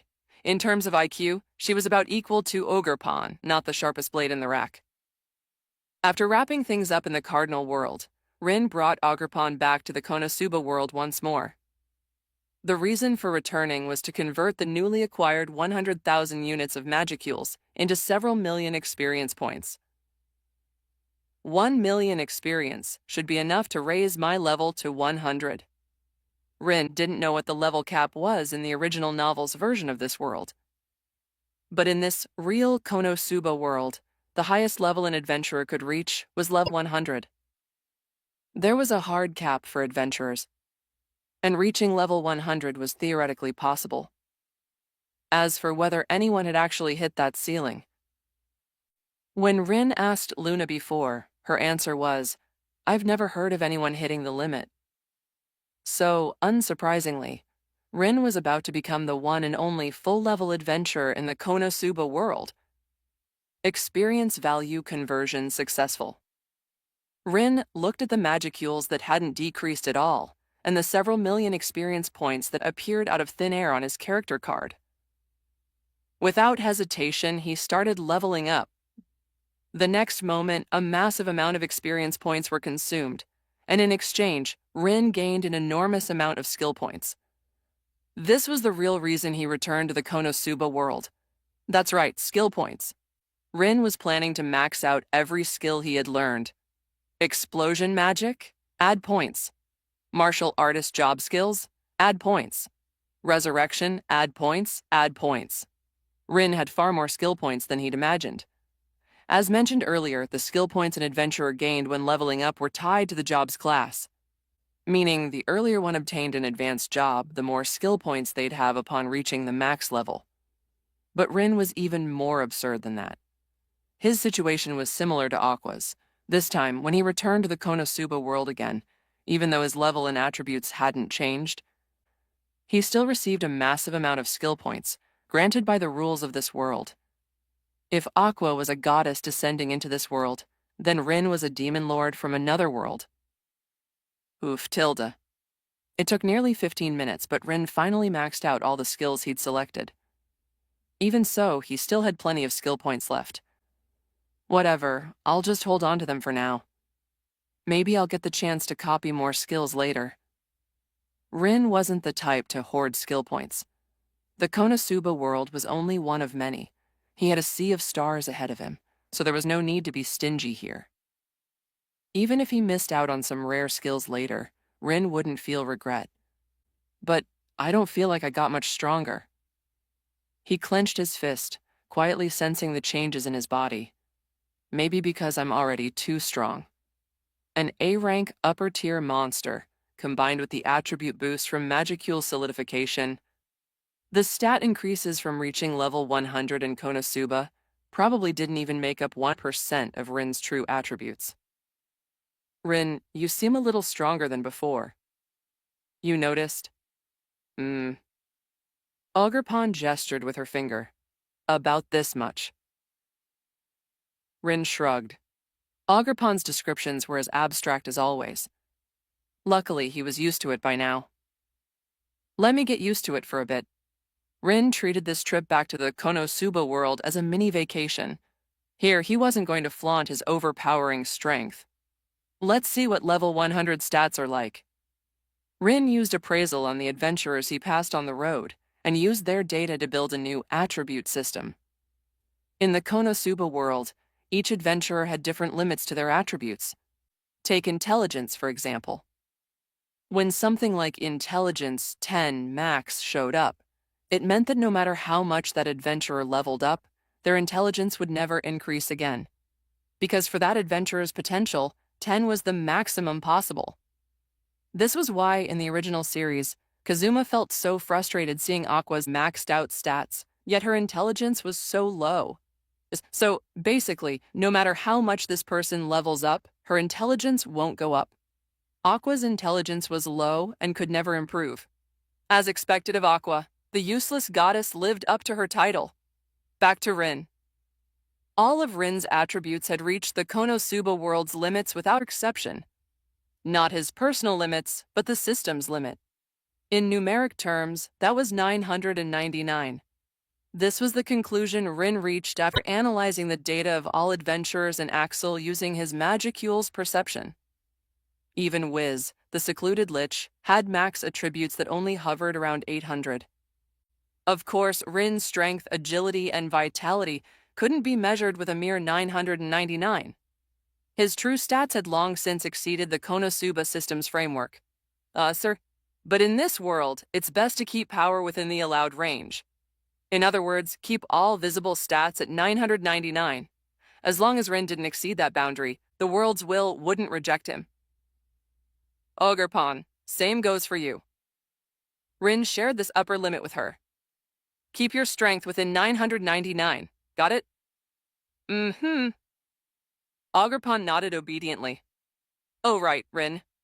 Ogerpon tugged at his sleeve and asked, now that our level's gone up and we've used our skill points, are we heading back? To avoid causing a stir, Ogerpon had returned to her spirit space form. She didn't mind it. In fact, that form was more comfortable than her human girl form. No need to rush. Rin gently patted her head with a smile. You've worked hard helping the ogre tribe build up their infrastructure. Ogerpon doesn't mind hard work. I know, I know. He gently stroked her head again. But you still need to rest. Don't you think this world is great for relaxing and taking it easy? Rin originally came to level up and assign his points. Now that his goal was complete, he could have returned immediately. But he didn't want to. We'll stay here for a couple of days and properly enjoy ourselves. Ogerpon immediately agreed to his proposal. She really liked the Konosuba world. There was delicious food, the people at the guild were kind, and they all played with her. The little one loved this world's warm atmosphere. Come on, let's stop by the guild first. Rin wasn't short on money. Now that he was max level, there was even less need to accept quests. The Konosuba world was like a resort for Rin now. No scheming, no life and death battles. Just a bunch of ridiculous adventurers and a useless goddess dragged down to earth by mortals. Huff, huff, tilde. What, haven't you eaten? Hurry up and carry the stuff. While walking along the road, Rin and Ogerpon passed by a spot where some people were taking a break. They instinctively looked toward the noise. A young man in a white short-sleeved shirt and green sweatpants was sweating like crazy, struggling to keep up with a group of shirtless strongmen. This really is, Rin paused instinctively, a famous scene. What's wrong, Rin? Ogerpon followed his gaze and noticed Kazuma Sato. Is there something up with that young man? Why are you looking at him like that? Do you know him, Rin? No? Rin replied, this is my first time seeing him. But I know of him. Just as he was talking, Ogerpon pointed at a blue-haired girl sitting on a wall, laying bricks with cement. That one? I think she's... Ogerpon remembered. She was the girl who called herself a goddess when they first crossed over. Ogerpon didn't really understand what a goddess was. But judging by the title, it sounded super powerful. So why was someone like that laying bricks here? Was she also here to take a break like Ogerpon? Rin, isn't she the one from before? It should be her, yes. Although Rin often joked in private about Aqua being a useless goddess, he didn't actually dislike her. In fact, when he first arrived in the Konosuba world, he had even obtained the duplicator ability, an overpowered skill from her. Is Rin going to make her our companion too? Seeing Rin staring at Aqua, Ogerpon seemed to get an idea. Huh? Rin was first stunned, then looked at Ogerpon with a horrified expression. No, Ogerpon, how could you have such a terrifying thought? Po? Ogerpon tilted her head, her eyes filled with vacant innocence. She didn't quite understand what was so terrifying about her suggestion. Ogerpon, you must never get too close to Aqua. Gratitude was one thing, and in the Konosuba world, Rin would naturally look after Aqua. But turning Aqua into a familiar, leaving aside whether he could even capture her as a goddess, just imagining the consequences of Aqua joining his group made Rin's scalp tingle. One had to understand this girl wasn't just a simple troublemaker. If Aqua joined the team, Rin truly feared his budding enterprise would be thrown into complete chaos. Therefore, Rin, stupidity stops here. Idiots disperse, morons get out. So scary. Ogerpon didn't understand, but since Rin said so, it had to be true. Thus, the already not-so-bright Ogerpon began trembling in fear upon hearing that Aqua could lower people's intelligence. Rin took Ogerpon's hand and said, let's avoid her for now. She's still a goddess from the heavens. If her acquaintances saw her like this, she'd be socially dead. Rin wasn't planning to interact with the two of them, so he could only pretend not to see them and head straight to the guild. Huh? Is that Rin-san and Ogerpon? As soon as Rin stepped inside, Luna noticed him. The golden-haired beauty with an impressive figure walked over and asked with concern, it's been a while since we last met. Did you leave Axel? Yes, I accepted a private commission and went to a rather distant place.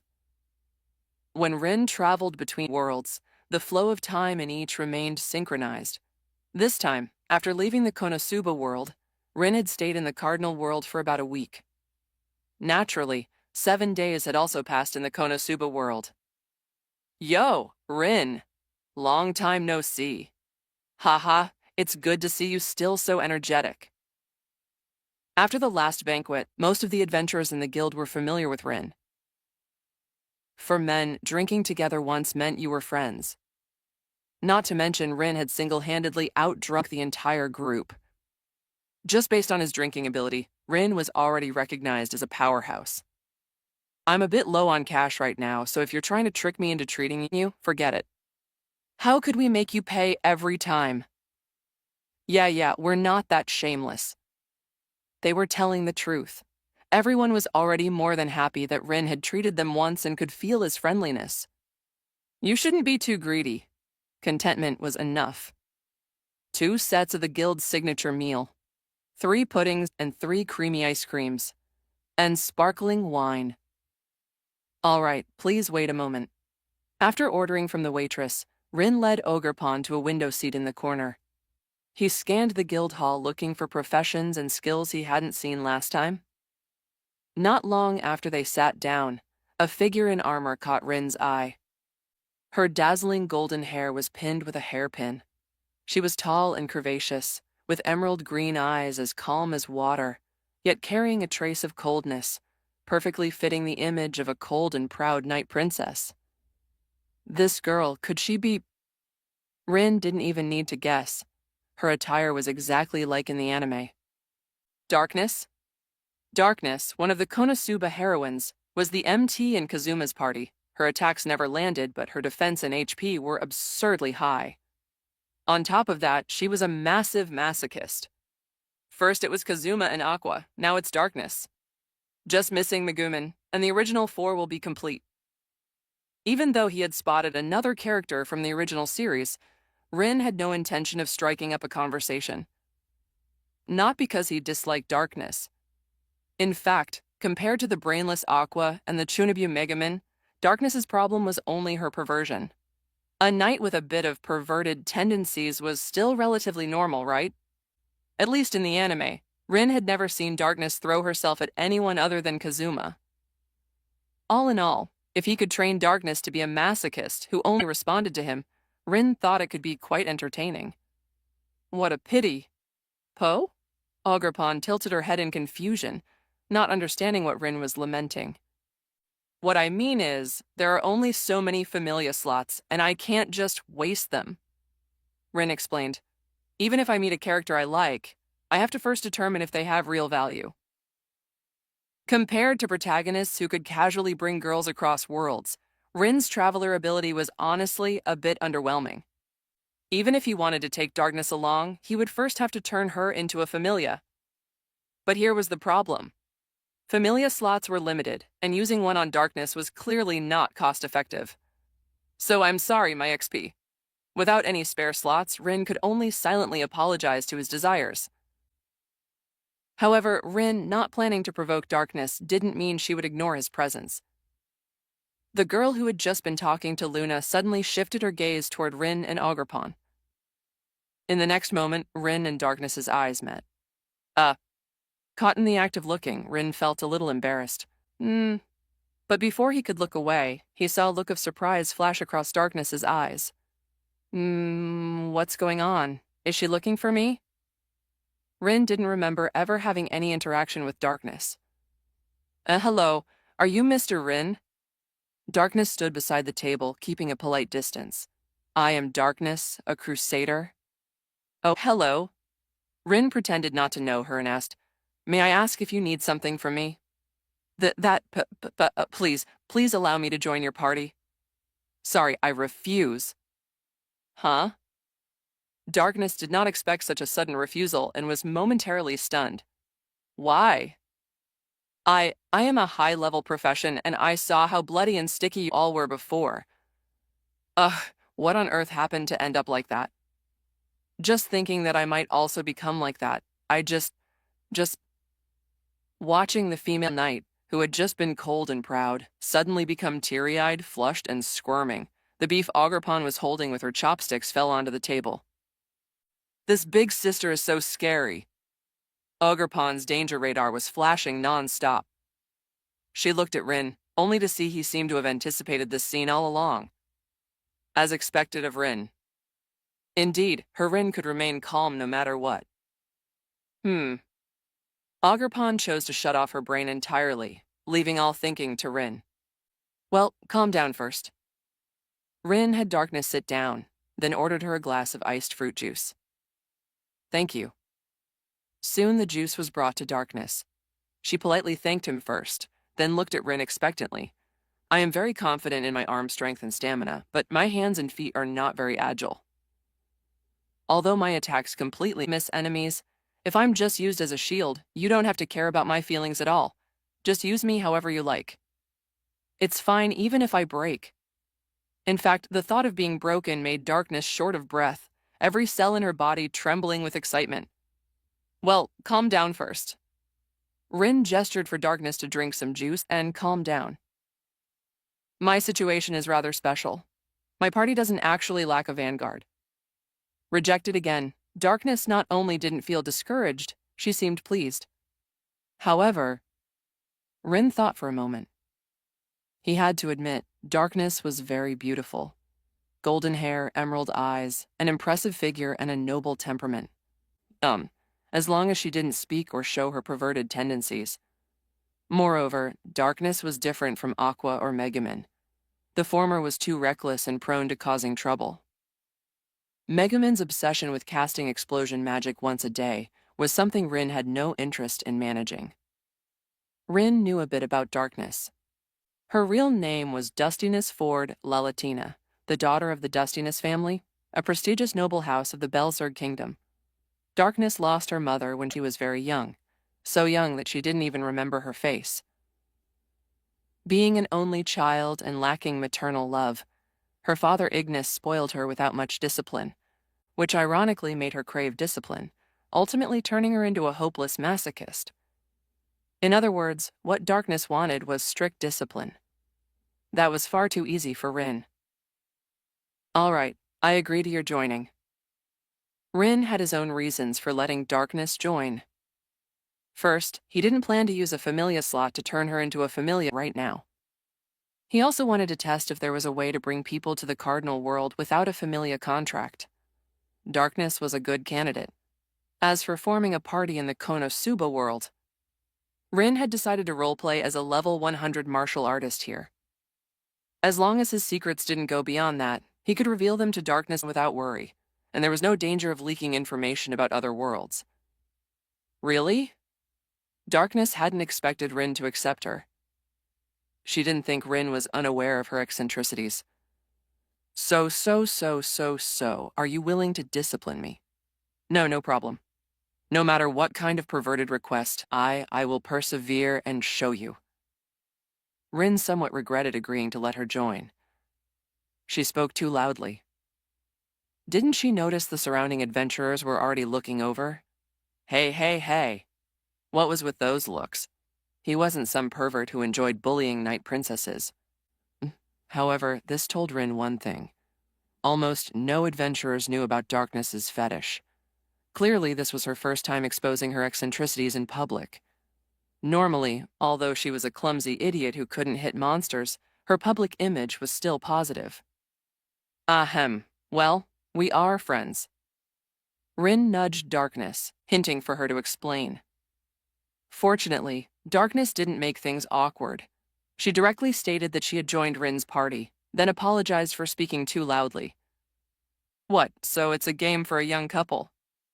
As expected of Rin, he managed to win over the aloof knight princess as soon as he arrived. Darkness. I hope Rin can handle her. What, is there gossip? No, it's just that when I teamed up with Darkness before, she was clumsy and couldn't hit monsters at all. After learning it wasn't a conflict between Darkness and Rin, everyone turned back to their own business. It seems I need to make some rules with you first, Rin said. Unless you agree, I will not accept your joining. Is it starting already?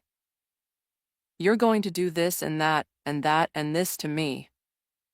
Darkness grew more and more excited, but Rin quickly raised his hand to interrupt. Wait, calm down first. I agree, Darkness said. As long as I can be your teammate, I'll do anything. Rin sighed, then looked at Ogerpon, who was already staring blankly beside him. Ogerpon, don't learn from her, got it? Pony. Ogerpon nodded seriously. First, I agree to you joining the party, and I can also understand your strange habit. Strange or whatever, on tilde.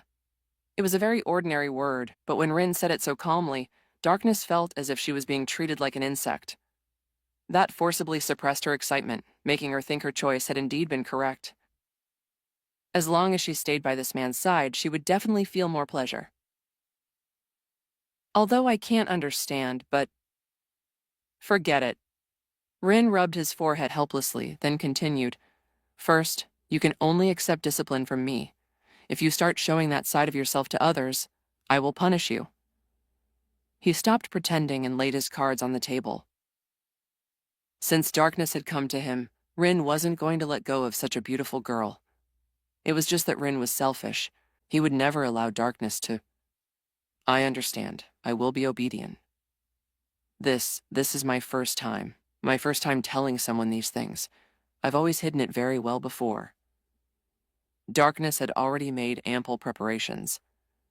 So she didn't feel there was anything wrong with Rin saying such words so seriously. Yes, just like this. Treat her as a hopeless case and discipline her without holding back. Second, considering his own circumstances, Rin said, Ogerpon and I usually have our own things to do, and we will only stay here 2 days a week. Coming to the Konosuba world to relax every 7 days, that was Rin's plan. As for the remaining days, you can act freely. I only have one true request, and as I said earlier, you are not allowed to expose your true nature in front of others.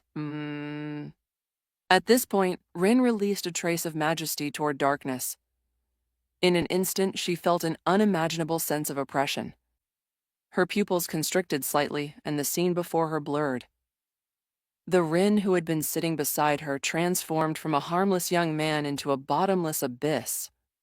Of course, this pressure didn't make Darkness feel fear.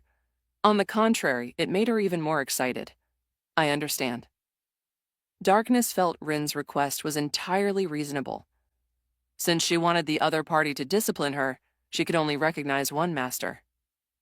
This was different from the Darkness in the original work. Perhaps because Rin was too strong, she began to accept this wonderful persona of being aloof on the surface and wanton in private. Seeing Darkness lost in her own imagination, Rin felt a pang in his chest. I mean, I clearly released such strong pressure. Why aren't you afraid, but instead getting more excited? What the hell is that? He had thought Darkness's physical and magical resistance would be very high. But this terrifying mental resistance made Rin overturn his earlier judgment that her potential was limited. With this willpower, Rin felt that if Darkness could go to the Cardinal world, the probability of her becoming an awakened hero or awakened saint would be very high. Third, and the last request. Our relationship will only be maintained in private. Normally, we are still teammates. Rin didn't actually want to turn Darkness into some kind of submissive servant. For such things, he wouldn't refuse to play around as a hobby. But to truly treat Darkness as less than human, Rin couldn't do that. Darkness didn't expect Rin to make such a request. Her restless heart calmed in that instant. Rin, you are a good person. If she had been wary of him before, even if she acknowledged that kind of relationship, at a critical moment Darkness would still refuse without hesitation. She only liked being disciplined, but she wasn't truly promiscuous. Darkness would never give up her most important chastity. At this moment, she developed a slight fondness for Rin. And as that fondness grew, she might truly turn the fake into reality and surrender herself completely to him. You can keep the good person card. Rin placed a pile of Eris coins on the table, then motioned to Ogerpon and Darkness. Let's go, Ogerpon. And Darkness. Rin stood and led the two out of the guild. Let's talk somewhere else. Pony. Okay, I'm ready. The corner of Rin's mouth twitched slightly. He knew without asking that she must have thought he was taking her to a hotel. Forget it, as long as you like it. Rin ignored her imagination, leading the two out of the guild and straight to Axel's real estate agency. This is? Seeing the signboard, Darkness asked, Rin, are you going to buy a house? Pretty much. Rin had agreed with Darkness. Normally, they were proper teammates. Only when Darkness needed it would she call him Rin-sama. Then, Rin would become the strictest master and discipline her severely. But now is clearly not the time for such things. Staying in an inn all the time is too much of a loss. Rin said, so I plan to buy a villa in Axel. Yes, a villa. Rin wouldn't settle for an ordinary house. He had plenty of money. Even without taking quests, just by reselling materials from the cardinal world, Rin could live more lavishly than a king. Adventuring at most was like fishing, a hobby. I don't know much about this. Rin said, can you help me with it, Darkness? No problem, leave it to me. Darkness came from a noble family and was quite knowledgeable about such matters. So, accompanied by her, Rin and his companions visited several properties. Ultimately, they settled on a villa spanning several thousand square meters, featuring a main building, 2 side buildings, and a massive courtyard. From now on, this will be our base in Axel. With this villa, Rin could bring Shuna and Shion along next time he came. Pony. Ogerpon didn't quite understand, but if Rin was happy, she was happy. Darkness, however, was indifferent. She came from a noble family. Her family's estate was countless times larger than this. Still, Darkness was somewhat curious about Rin's identity. Such a large villa would cost at least tens of millions of Eris. Yet Rin bought it without hesitation.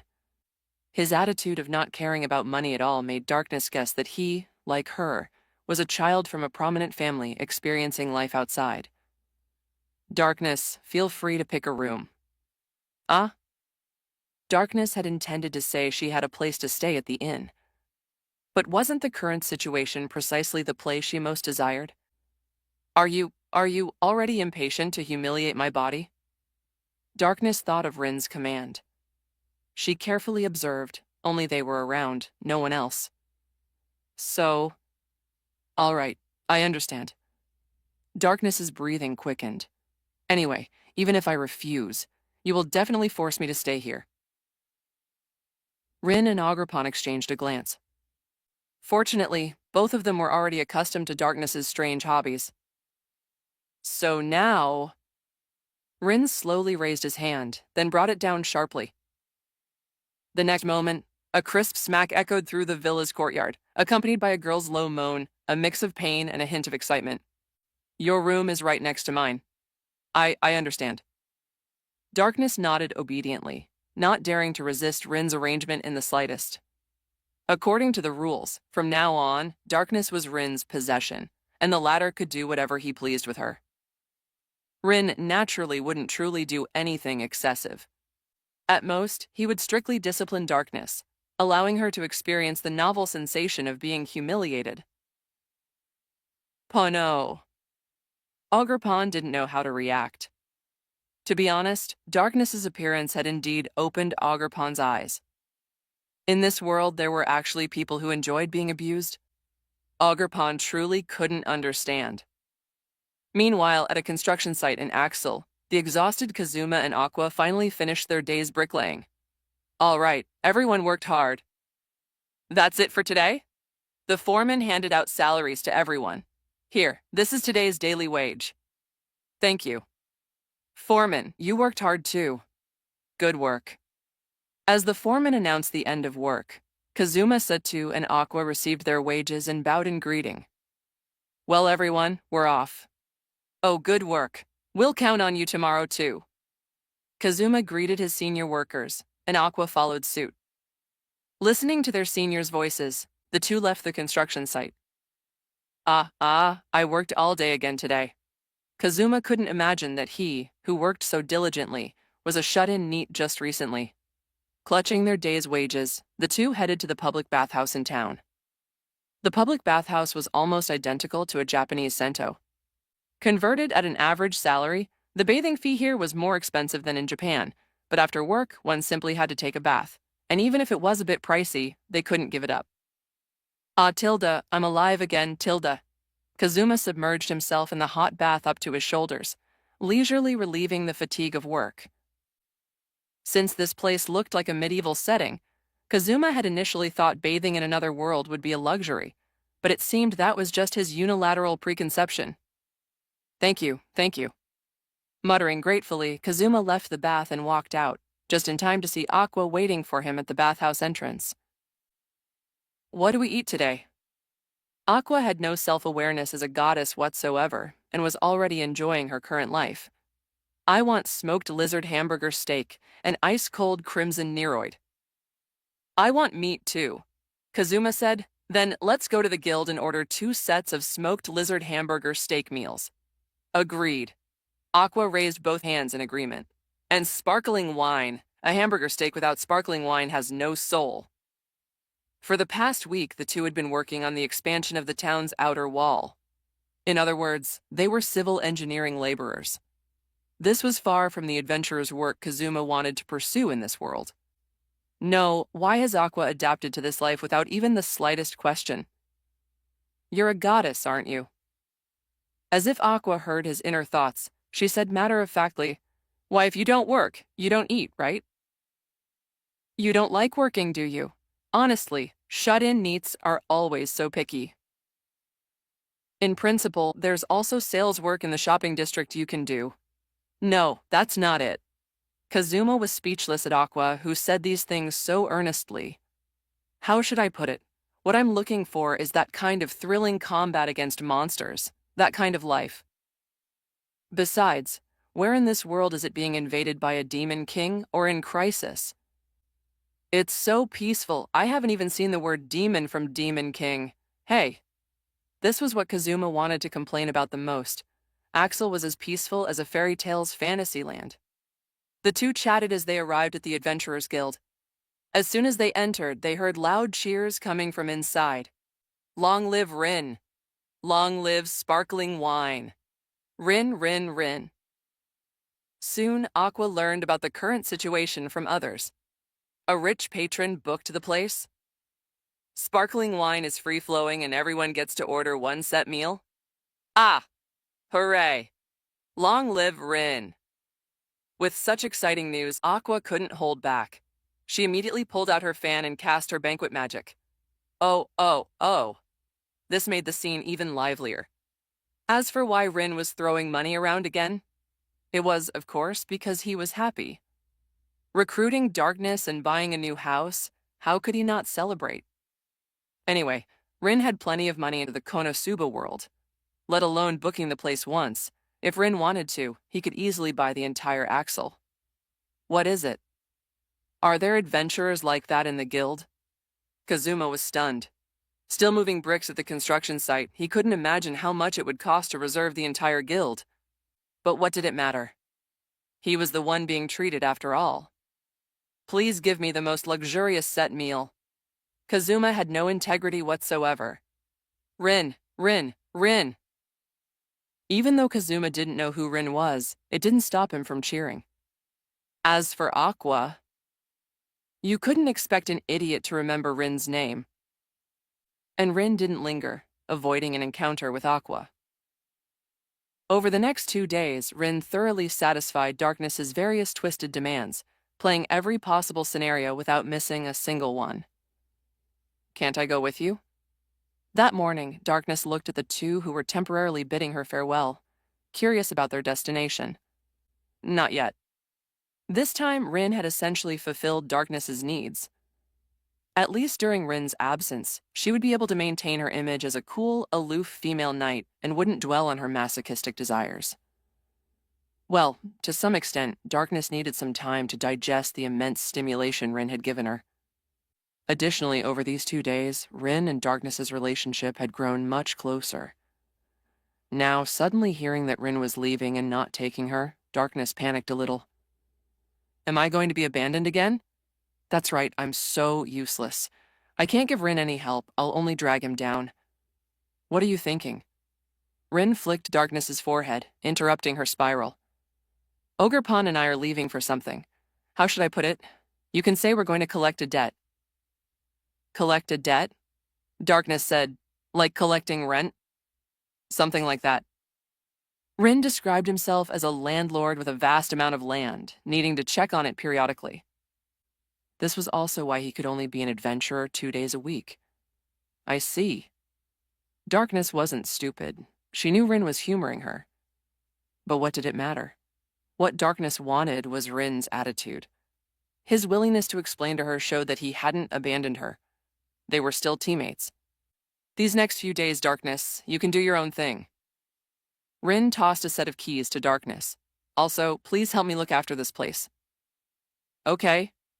Darkness nodded, then watched the two walk away. As for herself, Darkness decided to go find Chris, who was Eris's human form, the adventurer with the thief profession. They were very good friends. If Darkness suggested teaming up, Chris would certainly not refuse. Coincidentally, Chris, like Rin, would disappear periodically, making long-term team-ups impossible. Thus, when Rin left, Darkness would team up with Chris.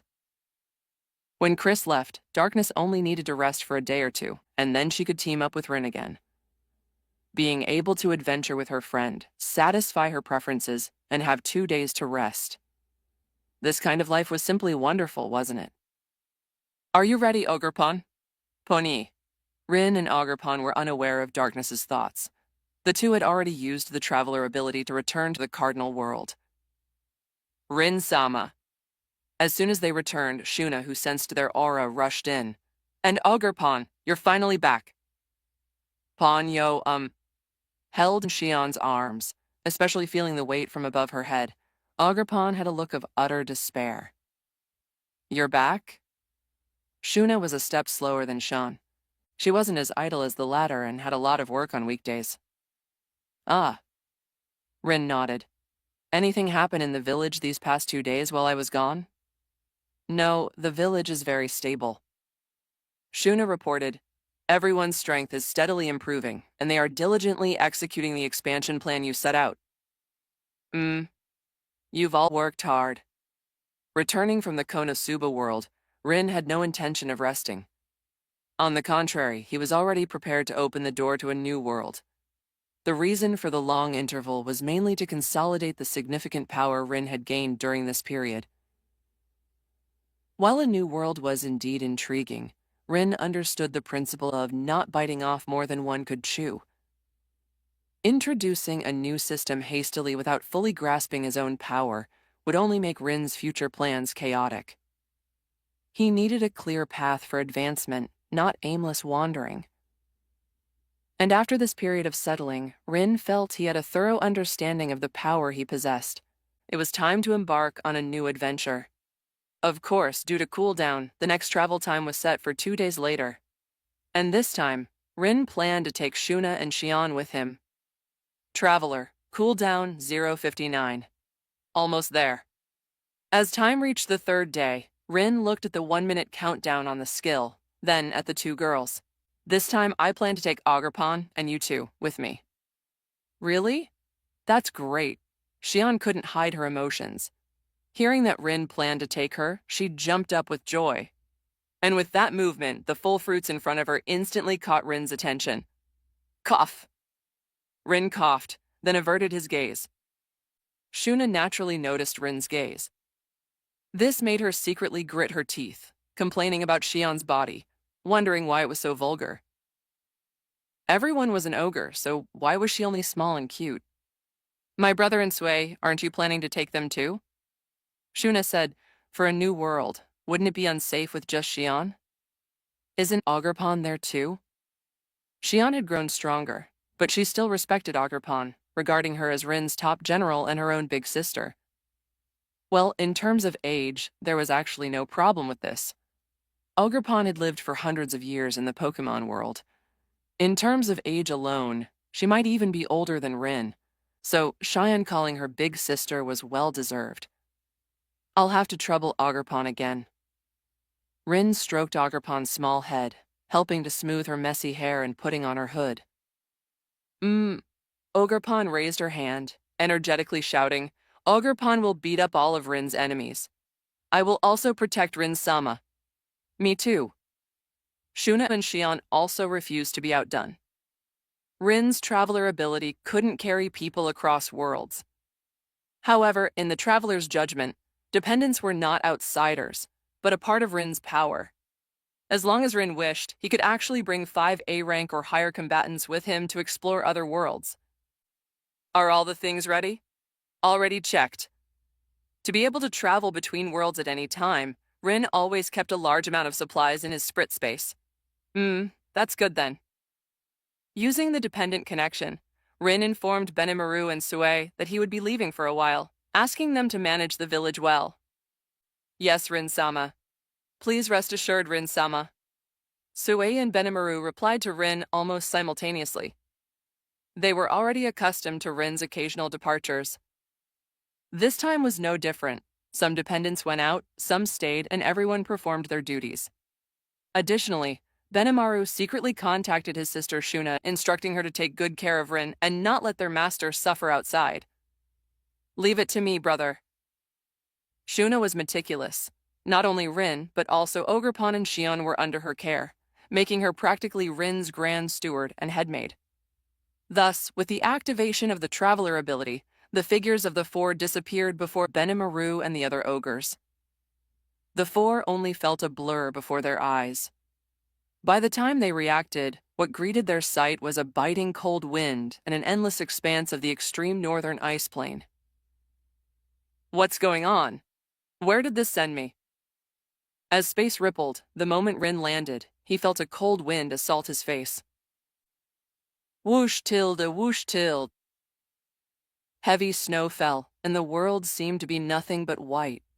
Gusts of wind whipped up snowflakes, sweeping like white tidal waves. In the distance, colossal ice mountains stood like ancient castles, majestically towering over the vast snowy plains. They shimmered with dazzling light under the sunlight, yet the shadows of the ice mountains were deep and cold, evoking a sense of profound mystery. Travel completed, beginning rule parsing. The voice of the world echoed in Rin's ears. This was the first time he had encountered such a situation. Rule parsing. Rin understood. This crossing was not a true body descent, nor was it like the queue jumping in the Konosuba world. Ponyo? Ogerpon looked left and right, clutching her ivy cudgel, ready to guard against any potential danger. The temperature here is so low. With Rin at the center, Ogerpon stood in front, while Shion and Shuna stood behind their master. But it's strange. Why does my body feel so light? Shion lightly leaped, and then her entire body, like a human on the moon, bounced hundreds of meters into the air. Rin and the others only heard a tremor beneath their feet. Looking at Shion again, the ground where she had stood was now a massive crater, like an impact site, and Rin and the other 2 were now at the bottom of this collapsed pit. Undoubtedly, this was the result of Shion's single jump. What's wrong with this world? Shion was also startled by the commotion she caused. She instantly became cautious, fearing she might step into another large pit. Is the ground here made of biscuits? The rules of this world are a bit off. Soon, Rin also discovered the problem. He bent down and picked up a frozen stone by his foot. Crack. Effortlessly, the stone crumbled into dust in Rin's hand. Even matter is too fragile.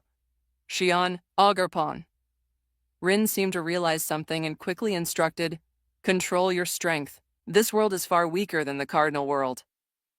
Every move you make could cause unimaginable destruction to this world.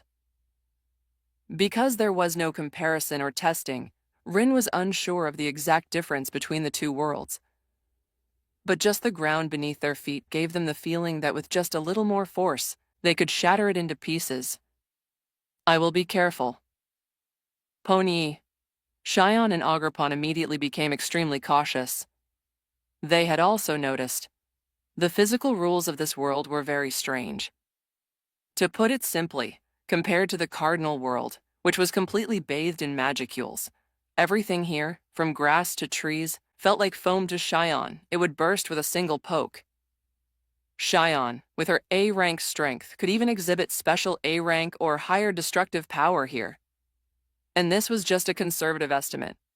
In the cardinal world, a full power attack from a special A rank was already close to a nuclear explosion. At S rank, a mere gesture could destroy a nation. As for the even higher special S rank, piercing the sky and sinking continents, that was power that could truly affect the stability and balance of the cardinal world. Like Milim in the original work, after going berserk, she could even destroy galaxies and even the universe. Therefore, being able to destroy the cardinal world was almost equivalent to possessing the power to destroy the Tensura universe. There are special energy particles in the air. This energy is far inferior to magicules, even worse than spiridons. A group of A-rank individuals whose bodies were composed of refined magicules. How terrifying the destruction they could cause in a world where the energy level was not even at the level of spiritons. Not to mention Shion, the current Ogerpon could probably truly blow up the planet beneath their feet. It's just that the gap between worlds is too vast, isn't it? Rin was truly afraid that the three girls might accidentally blow up this world. If that happened, Rin felt he would likely be forcibly expelled by the world will, then blacklisted and never allowed to enter this world again. In any case, everyone, control your strength. Let's limit it to 1%, no, 1,000. Rin didn't know the specific situation of the new world. He didn't return immediately, but took the three girls with him to wander around this ice and snow world. All four carried many resistances and were not afraid of the severe cold. Initially, they felt cold mainly because their bodies were adjusting. When Rin needed to, he could ignore this level of low temperature. Although resistance was passive, it could also be adjusted. Otherwise, things like hot soup and popsicles wouldn't even offer the most basic experience, would they? Rumble. Soon after the four walked out of the deep pit, the ground beneath their feet once again stirred. Shion? No, it wasn't me, Rin-sama. Then, before Rin could continue asking, a hideous head suddenly burst out of the snow. This was a centipede about 20 meters long, covered in white crystals. It exhaled cold air, and its pair of violent blue eyes stared intently at these humans who had caused such a commotion. Seeing the ice crystal centipede show hostility towards them, Ogerpon raised an eyebrow, about to summon her ivy cudgel to teach the opponent a lesson. Wait a minute. Let me do it. Ogerpon, please let me handle this. Seeing such a large wild monster, Shion excitedly stepped forward, looking eager to try. How could Shion miss such an opportunity to show off in front of Rin? Well, Rin didn't mind letting Shion take action, but I think we should try to communicate with it. I understand. Shion took a step forward and shouted, "Hey, can you understand what we're saying?" Due to the influence of the voice of the world's rules, Rin and the others had no language barrier. Even for being similar to magical beasts or monsters, as long as Shion needed to, she could convey her thoughts to them. We are travelers who accidentally entered here. We have no ill intentions. After speaking, Shion turned to look at Rin, indicating, "Is it okay for me to say this?" Yes. Rin gave Shion a thumbs up. This girl had remembered his previous warnings well. When arriving in a new world, don't be too conspicuous. They were not invaders, but travelers, and they needed to maintain basic politeness. Squeak, squeak, squeak, tilde. However, the ice crystal centipede clearly ignored the four, immediately lunging forward and opening its gaping maw to devour them. This guy, there's no way to communicate with it. Bang. So, as if by instinct, Shion slapped the centipede's head, which was close at hand. The terrifying force, even though it had been restrained and controlled in advance, still produced an earth-shattering sonic boom. Boom! The ice crystal centipede's body was entirely sent flying into the distance, without a moment's delay, crashing into a glacier on one side and being completely buried. Shion's eyes widened instantly, her face filled with panic. That, Rin-sama, I already controlled my strength a lot. Sigh tilde. Looking at Shion, who looked like she was about to cry, Rin sighed helplessly. It's not your fault, Shion. Shion did control her strength. Otherwise, that one slap just now would probably have sent the centipede directly into outer space. Then, I'm sighing because the natives of this world are just too unfriendly. The moment Rin's words fell, more and more monsters surged towards them. Tsk. This time, even the usually good-tempered Shuna showed impatience. Let me deal with all of them. Forget it.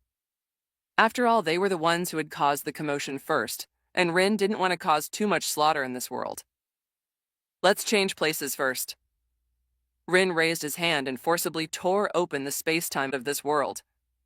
Pano! Seeing this, Ogerpon quickly hopped up. The Vanguard General is Ogerpon. Let's go. Rin and the two women entered the spatial passage one after another. After they left, a large number of strangely shaped magic beasts appeared nearby. However, facing the empty, desolate, and ruined ice field, they didn't know what to do. After wandering for a while, the magic beasts, having found no target, slowly dispersed. Shuna sensed the surroundings. Stepping out of the spatial passage, Rin and the three women appeared in another area of the ice field. This was hundreds of kilometers away from their initial crossing point. Yes, Shuna's evolution direction was magic specialization, and she was also the one with the widest and strongest perception range among the four. Clap. The pink-haired girl clasped her hands together, and an invisible magicule wave spread out in all directions from their center. This is a vast, ice-bound snowfield. The further north you go, the colder it gets, while the south is very warm. Many strange magic beasts live around here, Shuna said, closing her eyes and relaying the information she perceived to Rin. The aura of these magic beasts isn't very strong. The weakest are only F class, and the strongest don't exceed D class. Xian, go catch a few magic beasts and bring them back. Remember, they must be captured alive. Rin instructed. Also, be careful to control your strength. 1,000th might not be enough, so make it 1/10,000. He wasn't at all worried that any existence in this world could pose a threat to Xian. If a strong enemy were to appear, Rin and the others could reach Xian's side in the blink of an eye given their speed. Leave it to me. Xian's magicule perception wasn't as strong as Shuna's, but it wasn't weak either. Ignoring the wind and snow that obscured her vision, Xian quickly locked onto the closest magic beast. They were a group of peculiar creatures resembling cattle, covered in thick fur. Seeing Xian suddenly appear, the yak-like magic beasts were greatly startled and fled in a mighty rush towards the distance. There was no other way. The aura emanating from Xian was simply too terrifying. No matter how much she restrained herself, the oppressive feeling of a high demon person caused immense deterrence to these yak magic beasts. You're the one. Xian casually picked a yak magic beast. She didn't use her specially crafted great tachi, but instead formed a hand blade with her fingers. Swish. The girl's figure vanished from her original spot. When she reappeared, she was already in front of a yak. Boom! A fair and delicate palm descended from above, carrying an unstoppable might, stopping just above the yak's head. The next moment, the wind pressure generated by the hand blade transformed into an invisible giant hammer, striking the yak's head fiercely, instantly knocking it unconscious. Along with it, there was a giant pit, tens of meters deep, beneath the yak. Not good. I still use too much force. Xian anxiously stepped forward. Good, it's still alive. Phew, you scared me. I thought I had directly killed it. Normally, after enduring such a terrifying blow, one that even shattered the earth, the yak should have already turned into a lump of meat paste. However, Xian had applied the combat techniques from Rin's close combat profession in her attack. Like striking a cow through a mountain, most of the force actually didn't act directly on the yak. Of course, this was still the result of Xian holding back her strength. If she were to truly unleash herself, this single handblade strike would likely cause nuclear explosion-like destruction to the ice field for tens of kilometers around. Rin-sama, do you think this one is acceptable? Xian, carrying the yak magic beast, crossed space and appeared before Rin and Shuna. Let me see. Rin carefully examined the ice-blue yak Xian brought back, a strange creature. It contains an energy similar to magicules, but with a very low concentration. If using the number of spirit particles as an analogy, the magicules of the cardinal world contain over 5 million spirit particles per point.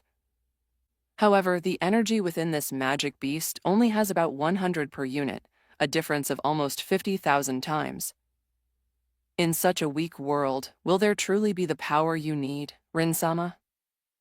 Shion couldn't understand. In her opinion, there was nothing here that could make Rin-sama stronger, so there was no need to continue wasting time. Don't be too anxious, Shion. Shuna said, Rin-sama needs new ideas. It has nothing to do with the strength of power. From what we heard from Rin-sama, the Pokémon world is also not strong in those standards. But Ogerpon is now stronger than us. Shuna continued, although the individuals in this world are weak, we cannot guarantee that there are no strong ones here. Shuna is right, Rin praised. The power system of the weak may not be without its merits. Although the monsters of the cardinal world are strong, their starting point is too high, making it difficult for us to perfectly control our own power. Being weak has its advantages, which is that these worlds have a high probability of giving birth to some technologies unimaginable to the monsters of the cardinal world. I understand. Shion nodded obediently. She looked at the yak on the ground. Do you need me to wake it up for you? Wake it up. Yes. Shion controlled her aura, condensing it into a single point, then suddenly enveloped the yak with it. Moo! The sudden impact instantly jolted the unconscious yak awake.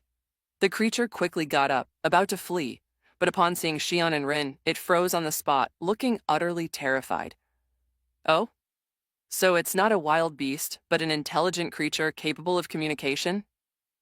Rin tried to communicate with the yak, but the result was not satisfactory. It has intelligence, but not much. The yak was not an uncommunicative monster, but a normal creature with a mind. This was fundamentally different from the magic beasts in the Great Jura Forest. Magic beasts only have survival instincts and do not develop sentience. They are born from magicule contamination, not natural gestation. Even if all of them are killed, new individuals will be born in the forest after a period of time. Rule parsing complete. Traveler Anomaly has corrected this world. Connection successful. Individual Hayashi Rin expressiveness balanced. Individuals Shuna, Shion, Ogerpon begin correction. Correction successful. Expressiveness balance complete. Finally, the analysis is complete. Huh? Rin-sama, why has my power suddenly become so much weaker? Me too. The three women noticed the changes in themselves. Don't worry, this is the world's rules limiting us. Rin explained the settings of the traveler and the balancing force to Shuna and Shion. Ogerpon, having crossed worlds before, was quite calm. As long as you don't use power exceeding the expressiveness, nothing will happen. What happens if we exceed it? Shion felt a bit uncomfortable. I feel like my power hasn't been sealed. I can still use it. Don't. Ogerpon quickly warned. If you use power beyond the specifications, Shion, you will be forcibly expelled. Expelled? It means returning to the cardinal world. Ogerpon carefully explained the current situation to them. We are one. If you get expelled, we will all be expelled, and it will be very difficult to return to this world again. Huh? Is that how it is? At this, Shion dared not make any big moves anymore.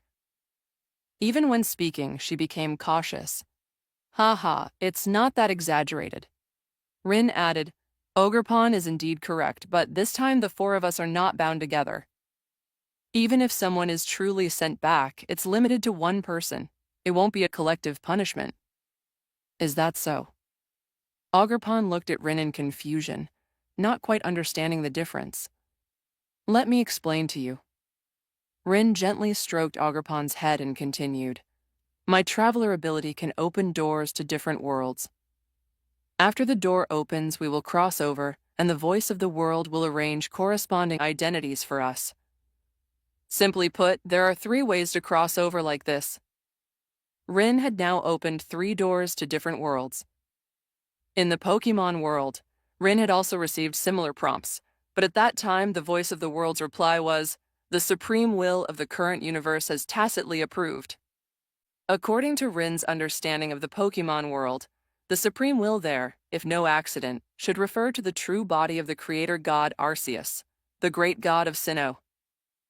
The Pokémon world has countless parallel universes, and Rin only entered one of them.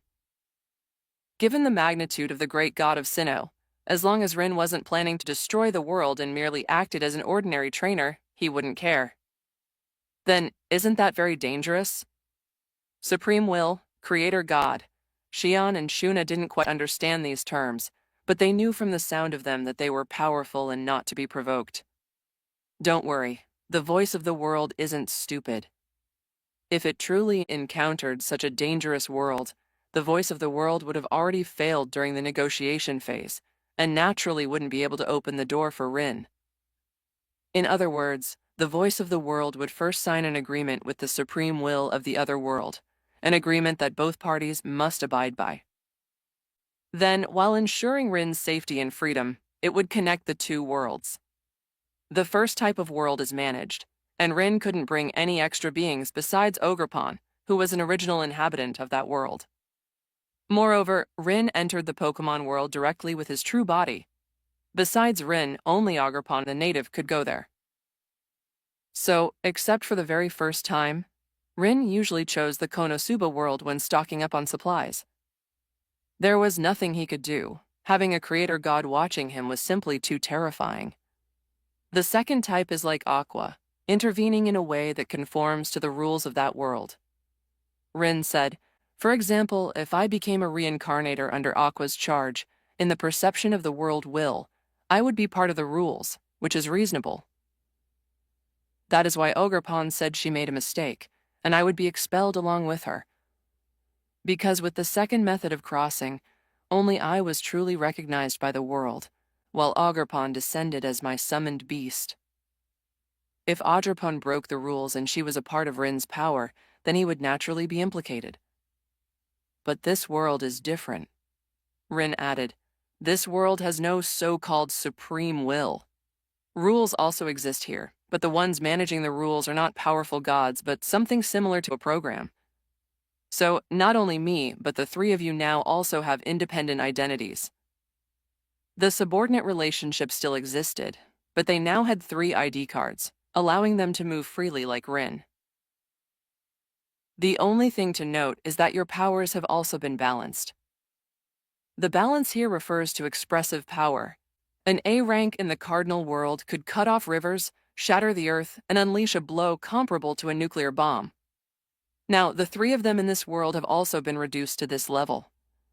Let's see if the ice is as hard as it is in our world. Rin picked up a piece of ice rock from the ground again.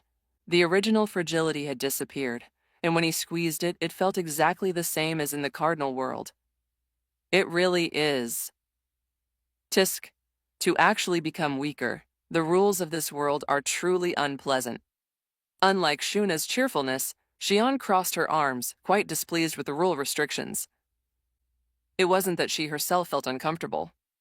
Rather, she was extremely angry that her master had been put in a restraint. If possible, Xion even wanted to conquer this world. By the way, what would happen if Rin-sama became the ruler of this world? Well, if I become the ruler of the new world, the cardinal world will benefit and become even larger. So it's a win-win. The cardinal world benefited, and Rin could become even stronger. All right, let's first look at the specific information of this beast. As Rin spoke, he cast an appraisal on the yak. Icefield yak. Species, otherworldly soul beast. Lifespan 1208 years. Rank F rank. Expressive power D rank. Innate abilities, cold resistance, ice consumption, ice element manipulation, brute strength. What the heck? This cow is over 1200 years old? Is this freaking 1200 years old? The appraisal skill was not omniscient. The Dragon Eye was the same in this regard. Its appraisal results were based on Rin's understanding of the world. Of course, basic energy levels and the specific special abilities an opponent possessed could be directly seen through appraisal. However, upon seeing the yak's age of over 1,200 years, even Rin couldn't help but exclaim, "Are you kidding me? A beast that can live for 1,200 years, but its battle power is only D?"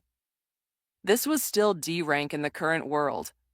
F rank magicules, D rank expressive power. The F rank here refers to how this soul beast would be rated if placed in the cardinal world. How to put it? It's like a goblin in the forest, not even as strong as a child in the cardinal world. As for D rank, it's roughly equivalent to a fully armed team of adventurers. Unbelievable! Shuna and the others also possessed appraisal abilities, so they all checked the yak's attributes. Soon the three women were also startled by the yak's lifespan. Having lived for 1,200 years, even a pig should have become a spirit, right? But why? Why was this cow so weak? "This is unreasonable, too unreasonable," Rin murmured. "No matter in which world, lifespan is related to the level of life. The higher the life level, the longer the lifespan." But this soul beast was completely contrary to this theory. Moreover, 1,200 years is not its lifespan limit. Imagine a soul beast with an almost infinite lifespan. Why? Why can it live forever? Its very existence was so unreasonable. Wait a minute, Shion. Did you just say there are many more of these cows? Yes, very many. Several hundred. Do you need me to go catch them all? Take me to see. Following Shion, it didn't take long for everyone to find those yaks. Along the way, Rin cast appraisal on many other creatures, and the results were, without exception, similar to the initial yak. Rin searched his memory for settings similar to this world. Ice and snow, strange soul beasts, almost infinite lifespan, but battle power completely unmatched by their long lives. Soul land? Rin thought to himself, soul beasts that live for thousands or tens of thousands of years, but their battle power is very weak. In other worlds, an animal training for 10,000 years would at least be a demon king, capable of moving mountains and filling seas. But in the Soul Land world, a 10,000-year soul beast is equivalent to a human soul master. As for the expressive power of a soul master, how to put it? They could be easily shot dead by crossbow arrows. Rin increasingly felt that this world was like Soul Land. To prove his guess, Rin directly killed a tiger-like soul beast that appeared from nowhere and regarded them as prey. Indeed. Looking at the purple energy ring floating from the soul beast's corpse, Rin confirmed, soul rings are born after soul beasts die. This is the Soul Land world. If it's Soul Land, then the extremely low energy purity makes perfect sense. Rin remembered that the physical rules of Soul Land were inherently bizarre. However, the low strength was also a fact. Soul Land, and it's a world of ice and snow, so this is the northern ice field? I just don't know what time period it is now. Is it Soul Land 1, Tang San's era, or Soul Land 2, Soul Land 3, or a transitional period not described in the novel? If possible, Rin naturally hoped it was the Soul Land 1 period. After all, after Tang San became a god, the Soul Land continent became his family's continent. Rin did not want to have any dealings with him. Let's find someone to ask first. Coincidentally, in Rin's perception, a human presence appeared in the north. Shuna. Yes. Shuna had completely analyzed the space of this planet. Her hand lightly lifted, instantly teleporting the four of them near the closest human presence Rin had sensed. Whoosh! In the wind and snow, an old man was moving at an extremely fast speed towards the warmer south. His hair and beard were white, he looked about 70 years old, and he was wearing thick silver-gray military attire, looking travel-worn. The old man was carrying a strange metal device in his hand, inside which a light blue energy was restless, as if trying to break free from its confinement. Who? Noticing someone ahead, the old man immediately stopped, his face showing a grave expression. Don't be nervous, old sir. Rin stepped forward, trying to make his tone as gentle as possible. We are adventurers exploring the northern ice field. May we ask you a few questions, old sir? The white-haired old man stopped. He looked up, surprised to see Rin and the others who had appeared so suddenly. He didn't speak, just watched Rin silently. A faint golden blue light flowed in the old man's eyes, which made Rin quite surprised. Rin discovered that there was an energy different from soul power within the old man's body. If soul power was low-concentration magic power composed of only a small amount of spirit particles, then this energy's quality was already no weaker than ordinary magic power. Energy with even higher quality than soul power. Could it be spiritual power? This guess surprised Rin. How is that possible? At this time, someone appearing in the northern ice field possessing divine power. Well, Rin hadn't researched Soul Land too deeply, so he really couldn't guess the old man's identity. A soul beast that has taken human form? However, the old man was currently sizing up Rin, as well as Ogerpon and the two other girls standing beside him. In the old man's eyes, Rin was no different from a human, with no distinguishing features. But the horns on the heads of Ogerpon and the two other girls were definitely not something humans could possess. When did the northern ice field gain 100,000-year soul beasts like you? The golden blue light in the old man's eyes grew brighter, especially with the appearance of Rin and the others, which made him subtly displeased that his plan seemed to be slipping out of control. Never mind, I'll take you down first, then interrogate you thoroughly. Huh? The old man's words stunned Rin. What the hell? After just meeting and exchanging a few words, they were forcibly defined as transformed soul beasts. Soul beasts in Soul Land, after training for over 200,000 years, could transform into human form. This transformation was not like a transformed soul beast abandoning its training to become human, but rather a change in appearance, allowing them to walk in human form. The old man obviously took Rin and the others to be in this situation. Disc. Shion was displeased with the old man's tone. Rin-sama, can I kill this guy? This time, Rin did not try to stop her again. Because even Rin was somewhat displeased with the old man's attitude. This attitude, as if he had them completely cornered, was truly unpleasant.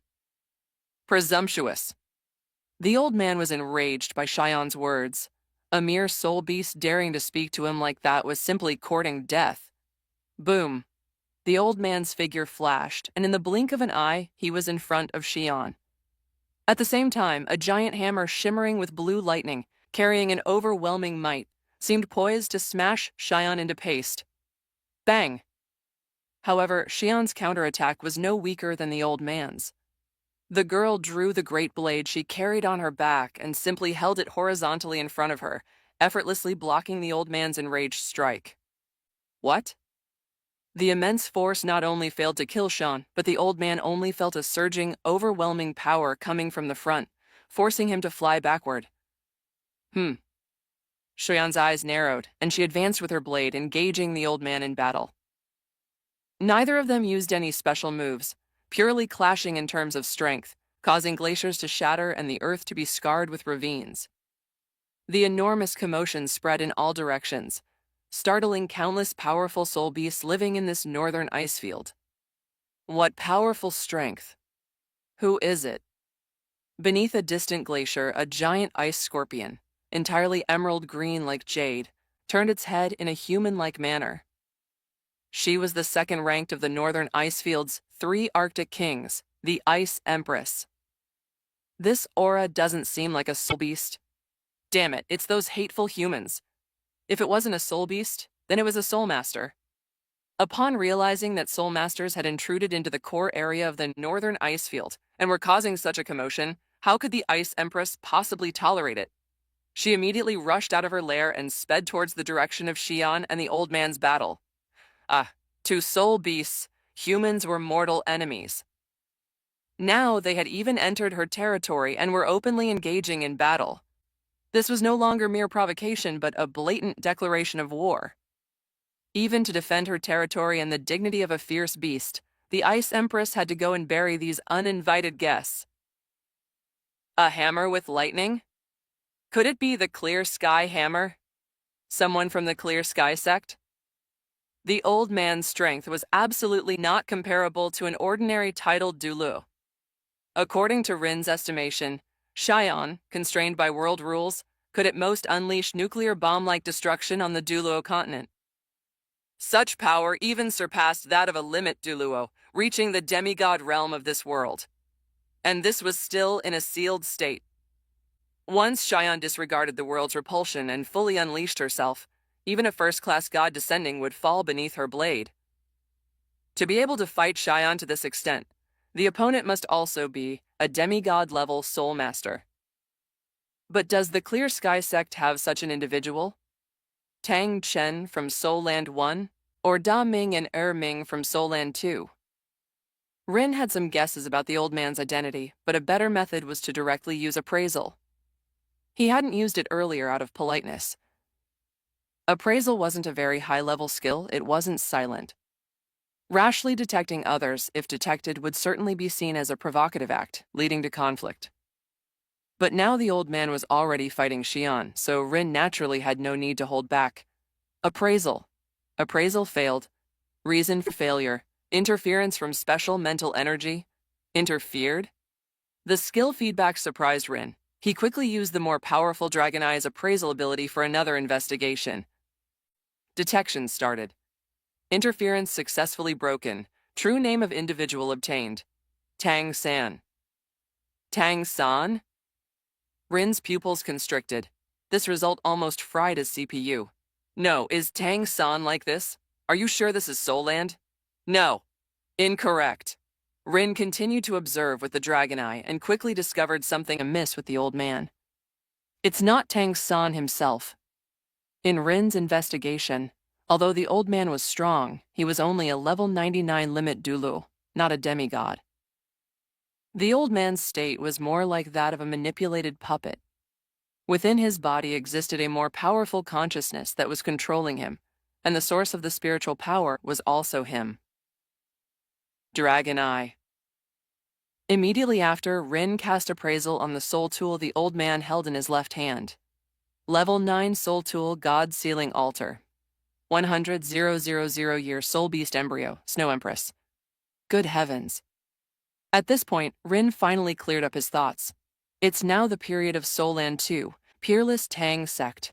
The Snow Empress transformed but was discovered by human soul masters and captured using the level 9 God Sealing Altar. This was a plot point in the original novel. This matter, was Tang San scheming behind it? When reading the original novel, Rin felt this plot was very unreasonable. The Snow Empress transformed in the core area of the northern ice field, and the place she chose must have been safe.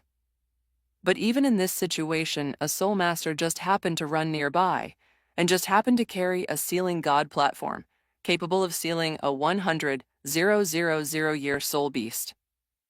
One must know that a level 9 soul tool like the God Sealing Altar could only be crafted by the most top-tier soul engineers of the Sun Moon Empire.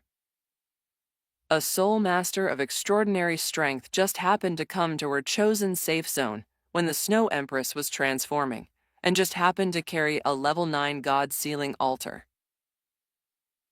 Even more absurd was that this soul master didn't use it himself, but instead sold the Snow Empress's 100,000 year embryo. A 100,000 year embryo could allow one to gain a second martial soul. Even if that couldn't be achieved, one could still obtain a 100,000 year soul bone. Such a treasure, yet someone would sell it. So it was Tang San himself who orchestrated it. If the matter was explained this way, then all the unreasonable parts could be accounted for. After all, Tang God King, Tang family's backyard, what could be hidden from him here? No wonder Tang San reacted that way when he encountered Xion and the others. The appearance of the four clearly exceeded Tang San's expectations, becoming an unstable factor not within his grand millennium plan, and thus had to be eliminated. But do you, with just yourself, think you can defeat my Xion? Rin had more or less figured out Tang San's true nature. This guy's true body was a god king. Even if the rules of the Soul Land world were weaker, the dragon god of this world, if placed in the cardinal world, might only be at the level of an awakened demon lord. But that was still an awakened demon lord. The current Tang San certainly could not compare to the dragon god. He was barely at a similar level to Clayman. Unless Rin allowed Ogerpon to unleash her power at the cost of being expelled, it might be possible to defeat God King Tang San.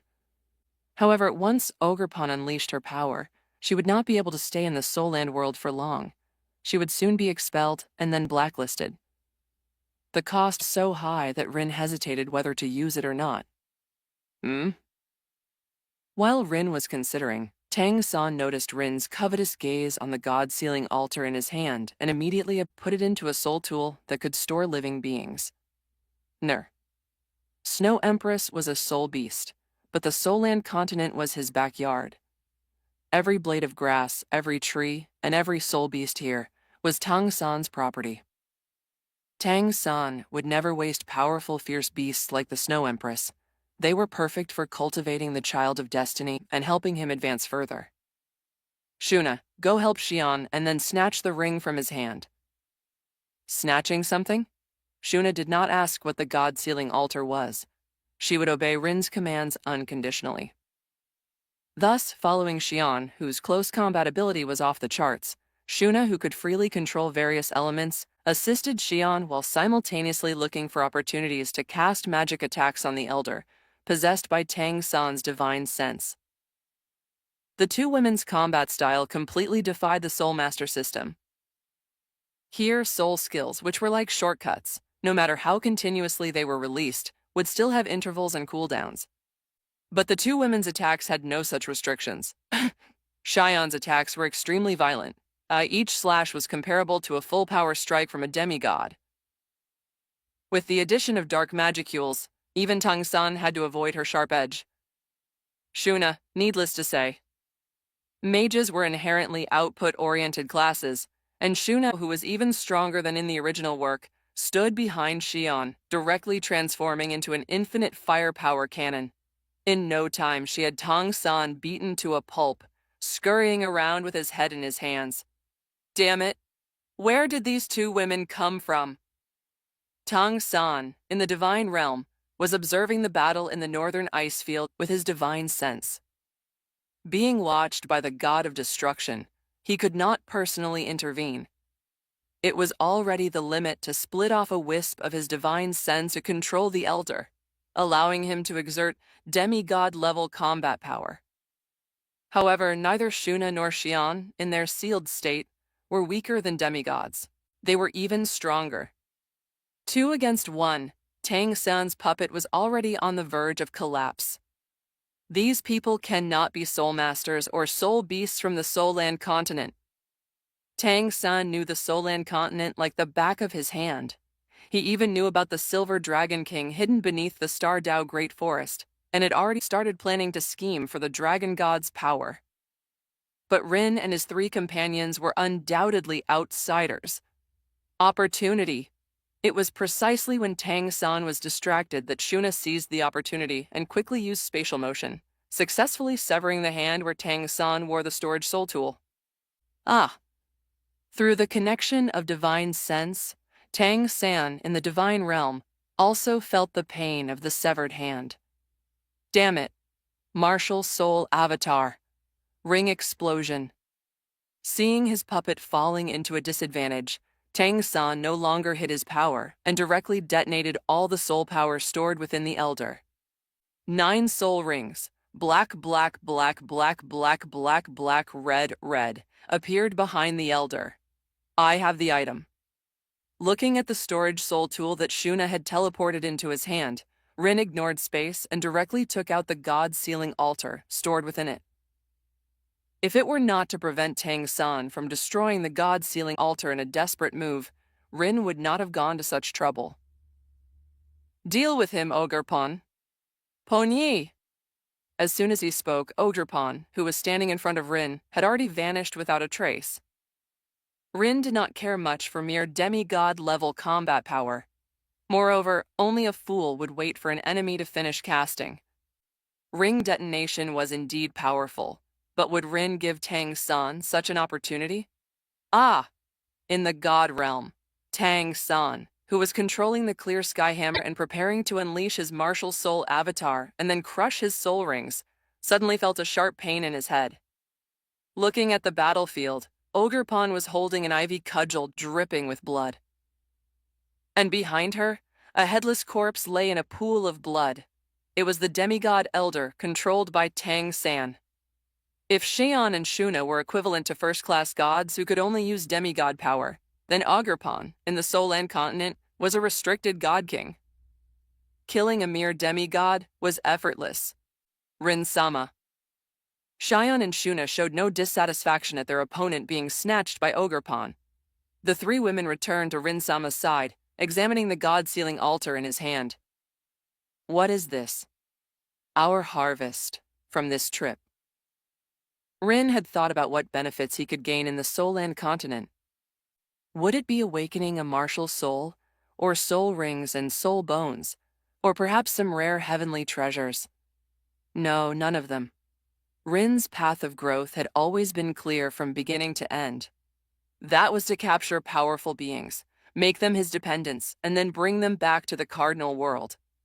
The cardinal world would provide compensation based on the strength of their souls and their unique characteristics, granting them race, magicules, and unique skills. Looking at the entire Soul Land continent, what truly caught Rin's eye were none other than those fierce beasts. As for soul masters, gods, and the like, Rin had no interest in them. Humans, when they reached the cardinal world, would still be humans, lacking the potential for evolution. Instead, the 100,000-year embryo in Rin's hand contained a sleeping being that was considered top tier among soul beasts throughout the entire Soul Land series. Similar to Rimuru's superior fire elemental Ifrit, a blazing ruler possessing the power to burn all things, second only to the elemental king among fire elementals. Let's talk to her first. Rin actually had some confidence in taking down the Snow Empress. As Rin extended his spiritual power into the god-sealing altar, he saw a tall, slender girl curled up within the space, which resembled a golden birdcage. Who are you? Her long, pure white hair trailed down to her feet, and upon sensing the intrusion of an outsider, the girl opened her eyes. Those ice-blue eyes were ethereal and clear, as if they could see through everything in the world. Her slender, delicate figure was flawless. A plain white dress, though without any adornment, made her appear noble and exquisitely beautiful. My name is Hayashi Rin, and I am the one who saved you from the evil God King. Evil God King? Although the Snow Empress was sealed and could not easily perceive the outside world, the intense battle earlier between Tang San, Shuna, and Xian had been strong enough for her to sense even within the seal. So, the Snow Empress did not doubt Rin's words. She simply did not understand what Rin meant by God King. Do you remember the group of soul masters who ascended to the divine realm 10,000 years ago? Rin quickly explained about Tang San, how he treated the Soul Land continent as his backyard, and how he schemed against her, wanting to turn her into a chess piece. The more the Snow Empress listened, the more her anger surged uncontrollably. Even though this was a mental space, her power still affected it. Large amounts of ice crystals began to spread, and even the space itself subtly showed cracks. She did not suspect Rin was lying. Firstly, Rin was not human, and that was crucial. The monsters of the cardinal world were different from the soul beasts of the Soul Land world. The Snow Empress was certain Rin was not her kind. But just as importantly, Rin was not human either. That alone was enough. The enemy of my enemy is my friend. The Snow Empress's logic was very simple. Thank you. If you really want to thank me, how about coming with me?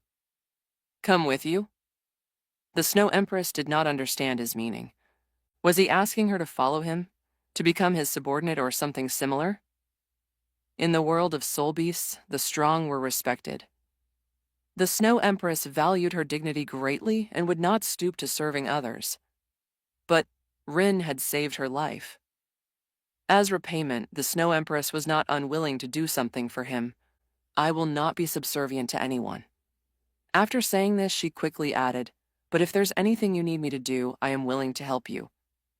Her words, in a roundabout way, already told Rin she was willing to do things for him to repay this life-saving grace. Moreover, given my current state, if there's anything, please wait until I complete my human transformation. The Snow Empress was helpless when it came to Soul Beast transformation.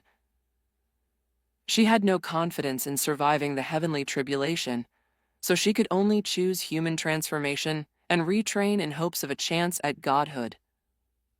For some reason, she began to wonder whether, with her current strength, she could truly help Rin at all. No, it's not about working for me. Just as the Snow Empress was bewildered, Rin spoke. Instead, come with me to leave this world and venture into a vaster expanse. Leave this world? Rin's words completely exceeded her expectations. You can take me out of this world? That's right. Having read the original work, Rin knew the Soul Land continent was a huge cage for soul beasts. The Snow Empress was already nearing the end of her lifespan. Otherwise, she would not have chosen to transform into human form to gamble on that slim chance of becoming a god. However, Rin had a ready-made solution. As long as she left the Soul Land world, the Snow Empress could immediately break free from her shackles and gain a new future. So the question arose, could Rin take her across worlds? The answer was no. Unless she became Rin's dependent, she could not leave the Soul Land world. To leave, she could only become Rin's person. So, you want me to become your dependent, just like those few who fought Tang San earlier? That's right. Rin said, don't worry, I won't force you to do anything you don't want to do. You can understand the relationship between a dependent and me as a shared fate. If you become stronger, I will also become stronger. Conversely, the stronger I am, the more you will gain. At this time, the Soul Land continent did not yet have concepts like soul spirits or intelligent soul rings. At least the Snow Empress had never heard of them. Clearly, following Rin was much better than becoming someone else's soul ring and soul bone, or simply dying under the heavenly tribulation. However, the Snow Empress had her own pride. She felt that transforming into human form, then obtaining a divine position and ascending to godhood like Tang San had done many years ago, was also a path. You should be thinking about ascending to godhood? Forget about it. Rin poured a basin of cold water on her hopes. You don't really think someone can ascend to the divine realm from the Soul Land continent under Tang San's surveillance, do you? Any superior would not allow such an act of breaking free from control, a mere resource wanting to establish its own household. Unless the Snow Empress became Tang San's pawn, he would absolutely not allow such a formidable person to appear on the Soul Land continent. The Snow Empress had a cold and arrogant personality, but she was not foolish. On the contrary, she was highly intelligent, and she could fully understand the meaning behind Rin's words. With God King Tang above her, no matter how confident or talented she could not escape the fate of being schemed to death. Just like the confinement left by the dragon god, whatever its original intention, under the schemes of the gods in the divine realm, that confinement, which prevented ascension, directly harmed countless soul beasts and cut off her path to godhood. So, as long as you leave the Soul Land continent, the lightning tribulation that binds you will disappear. If you don't want to follow me, I can also take you to other planes to help you break through. Rin was serious. Even if she broke her shackles and became a god in another better plane, Rin would still have the opportunity to subdue her and make her his dependent. It was just that, in that case, she would owe him an even greater favor. The Snow Empress was cold and arrogant by nature, but that god realm not mean she lacked emotions or failed to understand gratitude. By the way, following me is definitely better than following someone like Tang San, right? Rin had this much confidence. He was not someone like Tang San who had one face in public and another in private. Rin was always generous to his own people. As long as he had enough to eat, he would never let them go hungry. That's right. Rin is very good. Ogerpon's consciousness joined in, forming a lovely maiden's phantom beside Rin. Indeed. Shuna and I were just very ordinary ogre clan members in the forest, but Rin-sama bestowed upon us great power. Shuna also appeared. At this time, it was their turn to persuade a new companion to join. This world is so weak, what's the point? Following us, you'll definitely meet many strong people in the future. Shion's words resonated even more with the Snow Empress. Fighting them and constantly getting stronger, isn't that much better than being trapped in a small world? Yes, Shion and the others were right. The three of them felt genuine gratitude and affection for Rin, and this could not be faked. Most importantly, following Rin could make her stronger. Just this point alone made the Snow Empress feel she had no reason to refuse. I can agree to your terms. But I also have a few conditions. If you can guarantee them, I am willing to fight alongside you and never betray you. The Snow Empress was a person of unwavering loyalty. Once she made a decision, she would not go back on it. Moreover, Rin had given her immense respect. She was currently only in an embryonic state. With the strength of Rin and the others, they wouldn't need to say so much to enslave or control her. Self-destruction was only effective when the strengths were not too disparate. But what about Rin and his companions? The Snow Empress had a feeling that Rin possessed the power to forcibly control her. He didn't use it because he wanted to gain her true devotion, not a servant who was outwardly compliant, but inwardly rebellious. Just this point alone made the Snow Empress develop a considerable fondness for Rin. Yes, speak. First, I hope you do not force me to do anything I don't want to do. No problem with that. Second, I hope to return to this world in the future. At this point, the Snow Empress's voice carried a hint of chilliness. I want to take revenge on Tang-san and those high and mighty gods, being captured like a plaything. Such humiliation, the Snow Empress absolutely could not tolerate. She wanted to become stronger, then return here and make those high and mighty gods pay the price. Even if you don't say it, I will help you with this matter. As long as the Snow Empress became his dependent, she would be his own person. Rin would help her bear the Snow Empress's hatred. In the future, if there was an opportunity, Rin wouldn't mind directly conquering the Soulland universe and making it a part of the Cardinal world. Good. Seeing Rin agree, the Snow Empress breathed a sigh of relief and became even more satisfied with her new master. What do I need to do to become the dependent you spoke of? Just relax. Seeing that the Snow Empress had acknowledged him, Rin didn't hesitate and quickly activated his capture ability on her. This is? The Snow Empress vaguely heard a question, asking if she was willing to become Rin's dependent. The capturer could forcibly capture, or it could gently inquire like this. I am willing. Having made her decision, the Snow Empress would not be suspicious. She was willing to trust Rin once. If she were deceived, she could only blame herself for being too naive and blind. You won't regret it. Rin's dependent transformation of the Snow Empress proceeded very smoothly. Without resistance, the connection between them was as natural as water flowing into a channel. Rest in my spirit space for now.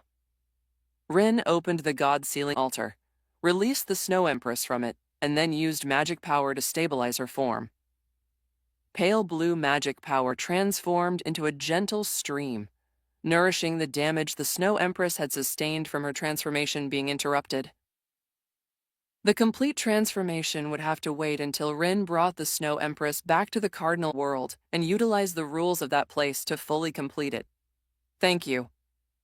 The Snow Empress didn't hesitate and immediately entered Rin's body. The dependent contract allowed Rin to safely accept the Snow Empress, and the latter also learned of Rin's origins and some of his thoughts from this oath. He had not deceived her. The relationship between a dependent and a master was like companions and family who shared honor and disgrace. He would not harm or enslave her, and she would genuinely protect him and fight for him. Rin-sama, where do we go next? Shuna asked. Do we continue exploring this world? No. Rin looked up, his tone carrying a hint of solemnity. We cannot come to this world again for a short period of time.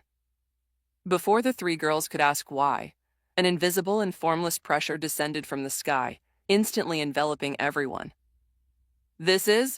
From a sheer magnitude perspective, this pressure was already not weaker than a special A-rank monster, though it still lacked in quality. It's Tang-san. In the spirit space, the Snow Empress's voice echoed in Rin's ear. He really has been watching this world all along. With the facts laid bare, the Snow Empress no longer had any doubts. If Rin hadn't appeared, she could imagine her future, which would definitely end with her being schemed to death by Tang-san. Let's go. We're heading back. Rin didn't intend to clash head-on with Tang-san. Fighting one Tang-san was fine, but 5 God Kings working together would be a bit troublesome. As the saying goes, a gentleman's revenge is never too late, and furthermore, Rin had taken full advantage of this operation. The old man's death meant Tang-san lost a puppet he could directly control, greatly reducing his ability to interfere with the Solan continent. Taking the Snow Empress meant Rin gained a powerful dependent whose aptitude and potential were no weaker than Ogerpon's, and perhaps even surpassed her. Traveler. Boom! Damn humans. Just as Rin was about to activate the Traveler to return to the Cardinal World, a colossal emerald green creature burst out from under the ice, sweeping a rolling cold current toward the position where Rin and the others stood. Bang! Ogerpon moved quickly, appearing in front of Rin in a flash. Pony! The girl held both hands out in front of her, tearing through the cold current formed by the ultimate ice. She actually blocked the Ice Empress's long-accumulated fatal blow with sheer brute force. What? The Ice Empress's jewel-like eyes widened slightly, clearly not expecting her attack to be blocked. And so easily, so casually. Binger. Immediately, the Snow Empress recognized the identity of this emerald ice scorpion. It was her rare friend in the northern ice field, the Ice Empress. Tisk, this guy came at the worst possible time. Because of Tang-san's spiritual power lock, Rin and the others hadn't noticed the Ice Empress approaching. But this put Rin in a rather awkward situation. He needed to take people back. So, what about the Ice Empress? Leave her here? Rin felt that if Tang-san lost track of them, he would definitely take his anger out on the Ice Empress. Master, can we take Binger with us? Although the Snow Empress's voice was cold, Rin detected a hint of pleading in it. Given the relationship between the Snow Empress and the Ice Empress, she was unwilling to leave the Ice Empress alone to face Tang-san's wrath. But this left Rin with only one option, to forcibly capture the Ice Empress and bring her back to the Cardinal World with them. All right then. The Snow Empress and the Ice Empress, or rather all fierce beast-level soul beasts, could theoretically provide assistance to Rin. The Ice Empress's aptitude certainly couldn't compare to the Snow Empress's, but Rin wouldn't lose out at least. Ogerpon, controller. Pony. Hearing Rin's command, Ogerpon unhesitatingly summoned her Ivy Cudgel, then, before the Ice Empress could even react, slammed it hard onto her head. Bang! Terrifying monstrous strength poured down, and the Ice Empress only felt a world-shattering tremor before she directly fainted. Capturer, activate! For beings who had lost the ability to resist, the capture required no preparation whatsoever. With a flash of light, the enormous Ice Jade Empress Scorpion vanished into the giant pit, and with her, the figures of Rin and the others also disappeared. How is this possible? In the divine realm, Tang-san sat on the God King's throne. A screen floated before him, displaying the exact location where Rin and the others had previously stood. However, at this moment, the screen was completely empty. Where are they? Space transfer or aura concealment? Tang-san's divine sense continuously poured into the image, then searched the entire northern ice field in a carpet-like fashion and spread to even more distant places. Tang-san. However, Tang-san's actions were quickly discovered. The god of destruction burst in with fury, his face grim as he glared at Tang-san. What are you doing? Gods cannot interfere with the lower realms. As the god of law enforcement, do you intend to knowingly break the law? Destruction. With his plan ruined by Rin, Tang San was brimming with suppressed anger. And yet, the god of destruction still came to question him. However, Tang San had not yet fully mastered the power of the Asura god, and he was not confident he could defeat destruction, an old guard god king. There was no choice. Tang San could only feign compliance with the other party. You mean to say evil gods from other planes have entered the Soulland continent? Exactly. In a few words, he depicted Rin and the others as evil individuals with malicious intentions. They coveted the Soulland continent, and he had merely discovered this in advance and gone to stop them. The god of destruction stared at Tang San. The other party's compassionate demeanor was simply too deceptive. Even the goddess of life, who had accompanied him for countless tens of thousands of years, was now speaking up for Tang San. Leaving aside the mutual suspicion and schemes between destruction and Tang San in the Soulland universe, Rin successfully returned to the Cardinal World with the newly subdued Ice Empress and Snow Empress, as well as Ogerpon, Shuna, and Xian. Beginning transformation. Transformation complete. Individual Snow Empress has gained the race High Ice Elf. Individual Ice Empress has gained the race Insect Type Magic Beast, Ice Scorpion Type. New rule detected. Beginning analysis. Analysis successful. Gained additional skill, Extreme Attribute. Adding new elementalization types. New energy detected. Beginning analysis. Analysis successful. Gained new magic power variant. Beginning naming. Naming successful. Gained soul power. Gained spiritual power. Because soul power and spiritual power are related to the Soul Master system, skills are merging. Fusion successful. Gained new special skill, God's Ring. Discovered new unique skill, Sword Saint. Discovered new unique skill, Nature. Discovered new unique skill, Domain of Perpetual Ice. Acquired Soul Master profession. This profession meets the acquisition requirements for the unique skill, Spirit Controller. Individual Hayashi Rin has successfully acquired the unique skill, Spirit Controller. Ah, what is this place? You hateful human, what did you do to me? Within the boundless pure white world, a chibi Ice Empress was throwing a huge tantrum. The Ice Empress remembered that not long ago, she had ambushed a human Soul Master, but was struck on the head by a green stick. What happened next? The Ice Empress had no idea. Bing Bing, stop making a fuss. Suddenly, a cold female voice came from behind the Ice Empress. She turned her head and saw a beautiful woman in a long ice blue dress. Snow Empress. The Ice Empress was first delighted, then plunged into deep despair. Even you were captured by that hateful human? How could this happen? The Ice Empress had clearly misunderstood something. The Snow Empress shook her head helplessly, comforting her good sister while explaining the current situation to her. Upon hearing that Tang San was monitoring the Soulland continent, and that the Snow Empress and even she herself could very likely be schemed against, the Ice Empress immediately cursed Tang San as despicable. What happened next, however, was somewhat beyond the Ice Empress's expectations. Beings from another world, special vows, escaping the Soulland world, the possibility of continuing to grow stronger. All of this left the Ice Empress feeling incredible. So, Snow Empress, you are now that person, that Rin's dependent? The dignified Ice Empress, leader of the 3 Arctic kings of the northern ice field, becoming someone else's dependent, the Ice Empress found it somewhat unacceptable. Dependent, it sounded nice, but wasn't it essentially a servant? Snow Empress, are you really going to be a dependent for that Rin? Yes, I have decided. The Snow Empress's nature was cold, but unlike humans, her thoughts were not complex. Since she had said she would follow Rin, she would remain loyal to the end, in this life and this world, never betraying him. Also, Binger, you are actually Rin's dependent now as well. What? Upon hearing this, the Ice Empress's eyes immediately widened.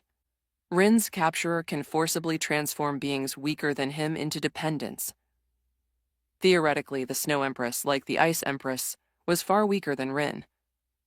If Rin were a bit more shameless, he could have completely enslaved the two sisters, forcing them to sign various unequal treaties. Instead of the current situation, where the Snow Empress, aside from fulfilling her duties as a dependent such as protecting Rin, fighting for Rin, and not betraying Rin, could refuse some of Rin's unreasonable demands. But the Ice Empress was different. Because the situation at the time was too urgent, Rin, in his haste, had genuinely captured the Ice Empress by force. The result of this capture was that the Ice Empress signed the most stringent contract. Unable to resist Rin, she must obey all of his commands. How could this be? Isn't this too despicable? The Ice Empress was on the verge of tears. She had pretty much understood. Rin was not a human soul master, and he bore no ill will toward soul beasts. The Snow Empress's dependence vow was the best proof.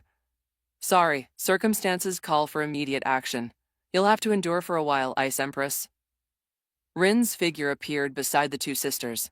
He didn't mind the Ice Empress's sudden attack. Soul beasts attacking humans and humans hunting soul beasts was a daily occurrence on the Soulland continent, nothing to dwell on. It was just that the Ice Empress had now become Rin's third otherworld dependent, and had signed such a harsh contract, which made Rin a bit awkward. The validity of the contract was absolute. At least the current Rin did not yet have the ability to change it. Of course, as Rin continuously broke through and achieved the awakening of a demon lord, at that time his unique skill would sublimate, and Rin would be able to perfectly control it, then convert the servant contract into a proper dependence vow. Although the servant contract was useful, Rin felt it was a huge pitfall. Forced servitude would create rifts between the dependent and the master.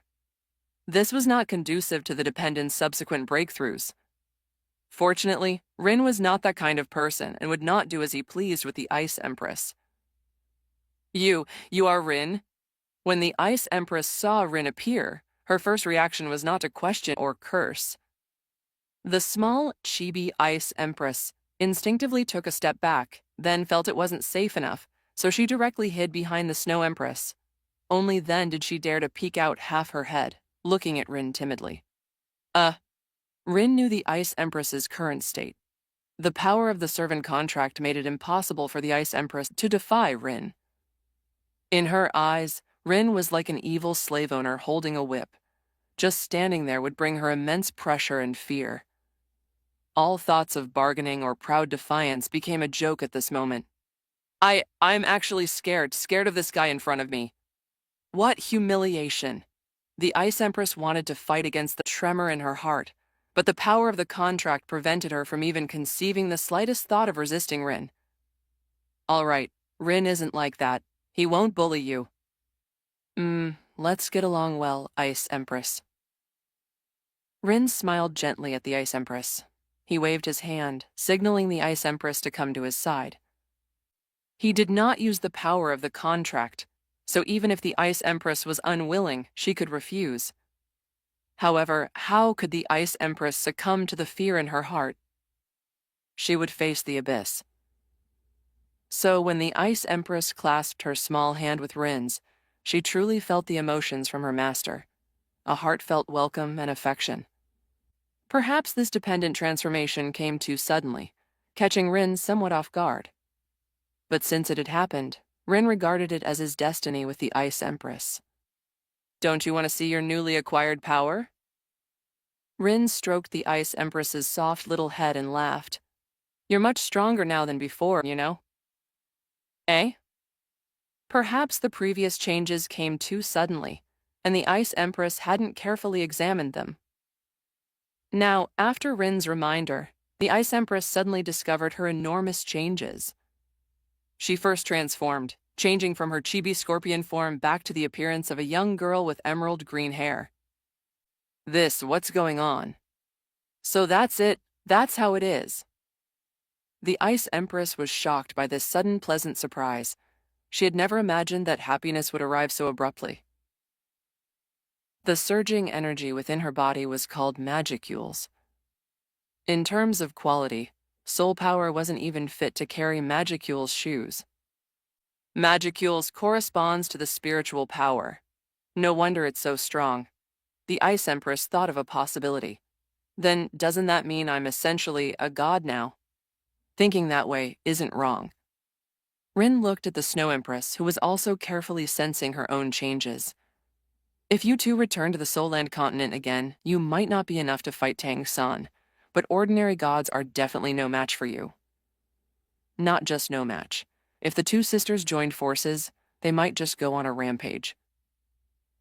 Thinking this, Rin opened the Ice Empress's attribute panel. Ice Empress. Race, Insectoid Magic Beast, Ice Scorpion. Magicules, 34000, A rank mid-tier. General skills, Ice Magic, Ice Bug Dual-type Pokémon Magic. Intrinsic skills, Extreme Attribute, Ice Body, Full Melee Mastery, Magic Power Amplification, Hyper Regeneration. Extra skills, Thought Acceleration, Universal Perception, Ice and Snow Domination, Spatial Motion, Multi-Layer Barrier.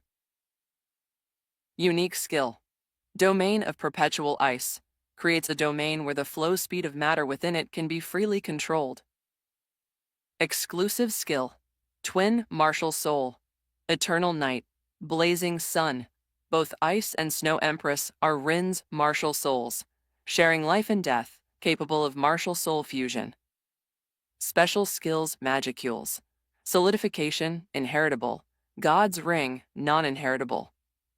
Resistance, Physical Attack, Nullification, Status Anomaly Nullification, Mental Attack Nullification, Natural Influence Nullification, Holy Demonic Attack, Resistance. Insectoid Magic Beast, Ice Scorpion, huh? The insectoid race is a race in the cardinal world, but they are not true insects. Rather, they are a variant of cryptids. Or rather, the insectoid race is one of the products of cryptids' degradation. 34,000 Magicules, almost the same as Ogerpon, both reaching A rank mid-tier. According to Magicules, A rank is 10,000, 30,000 for beginner, 30,000, 60,000 for mid-tier, 60,000, 90,000 for high-tier, and 90,000, 100,000 for peak, which is equivalent to quasi-special A, quasi-calamity. Ice Empress's potential should be similar to Ogerpon's,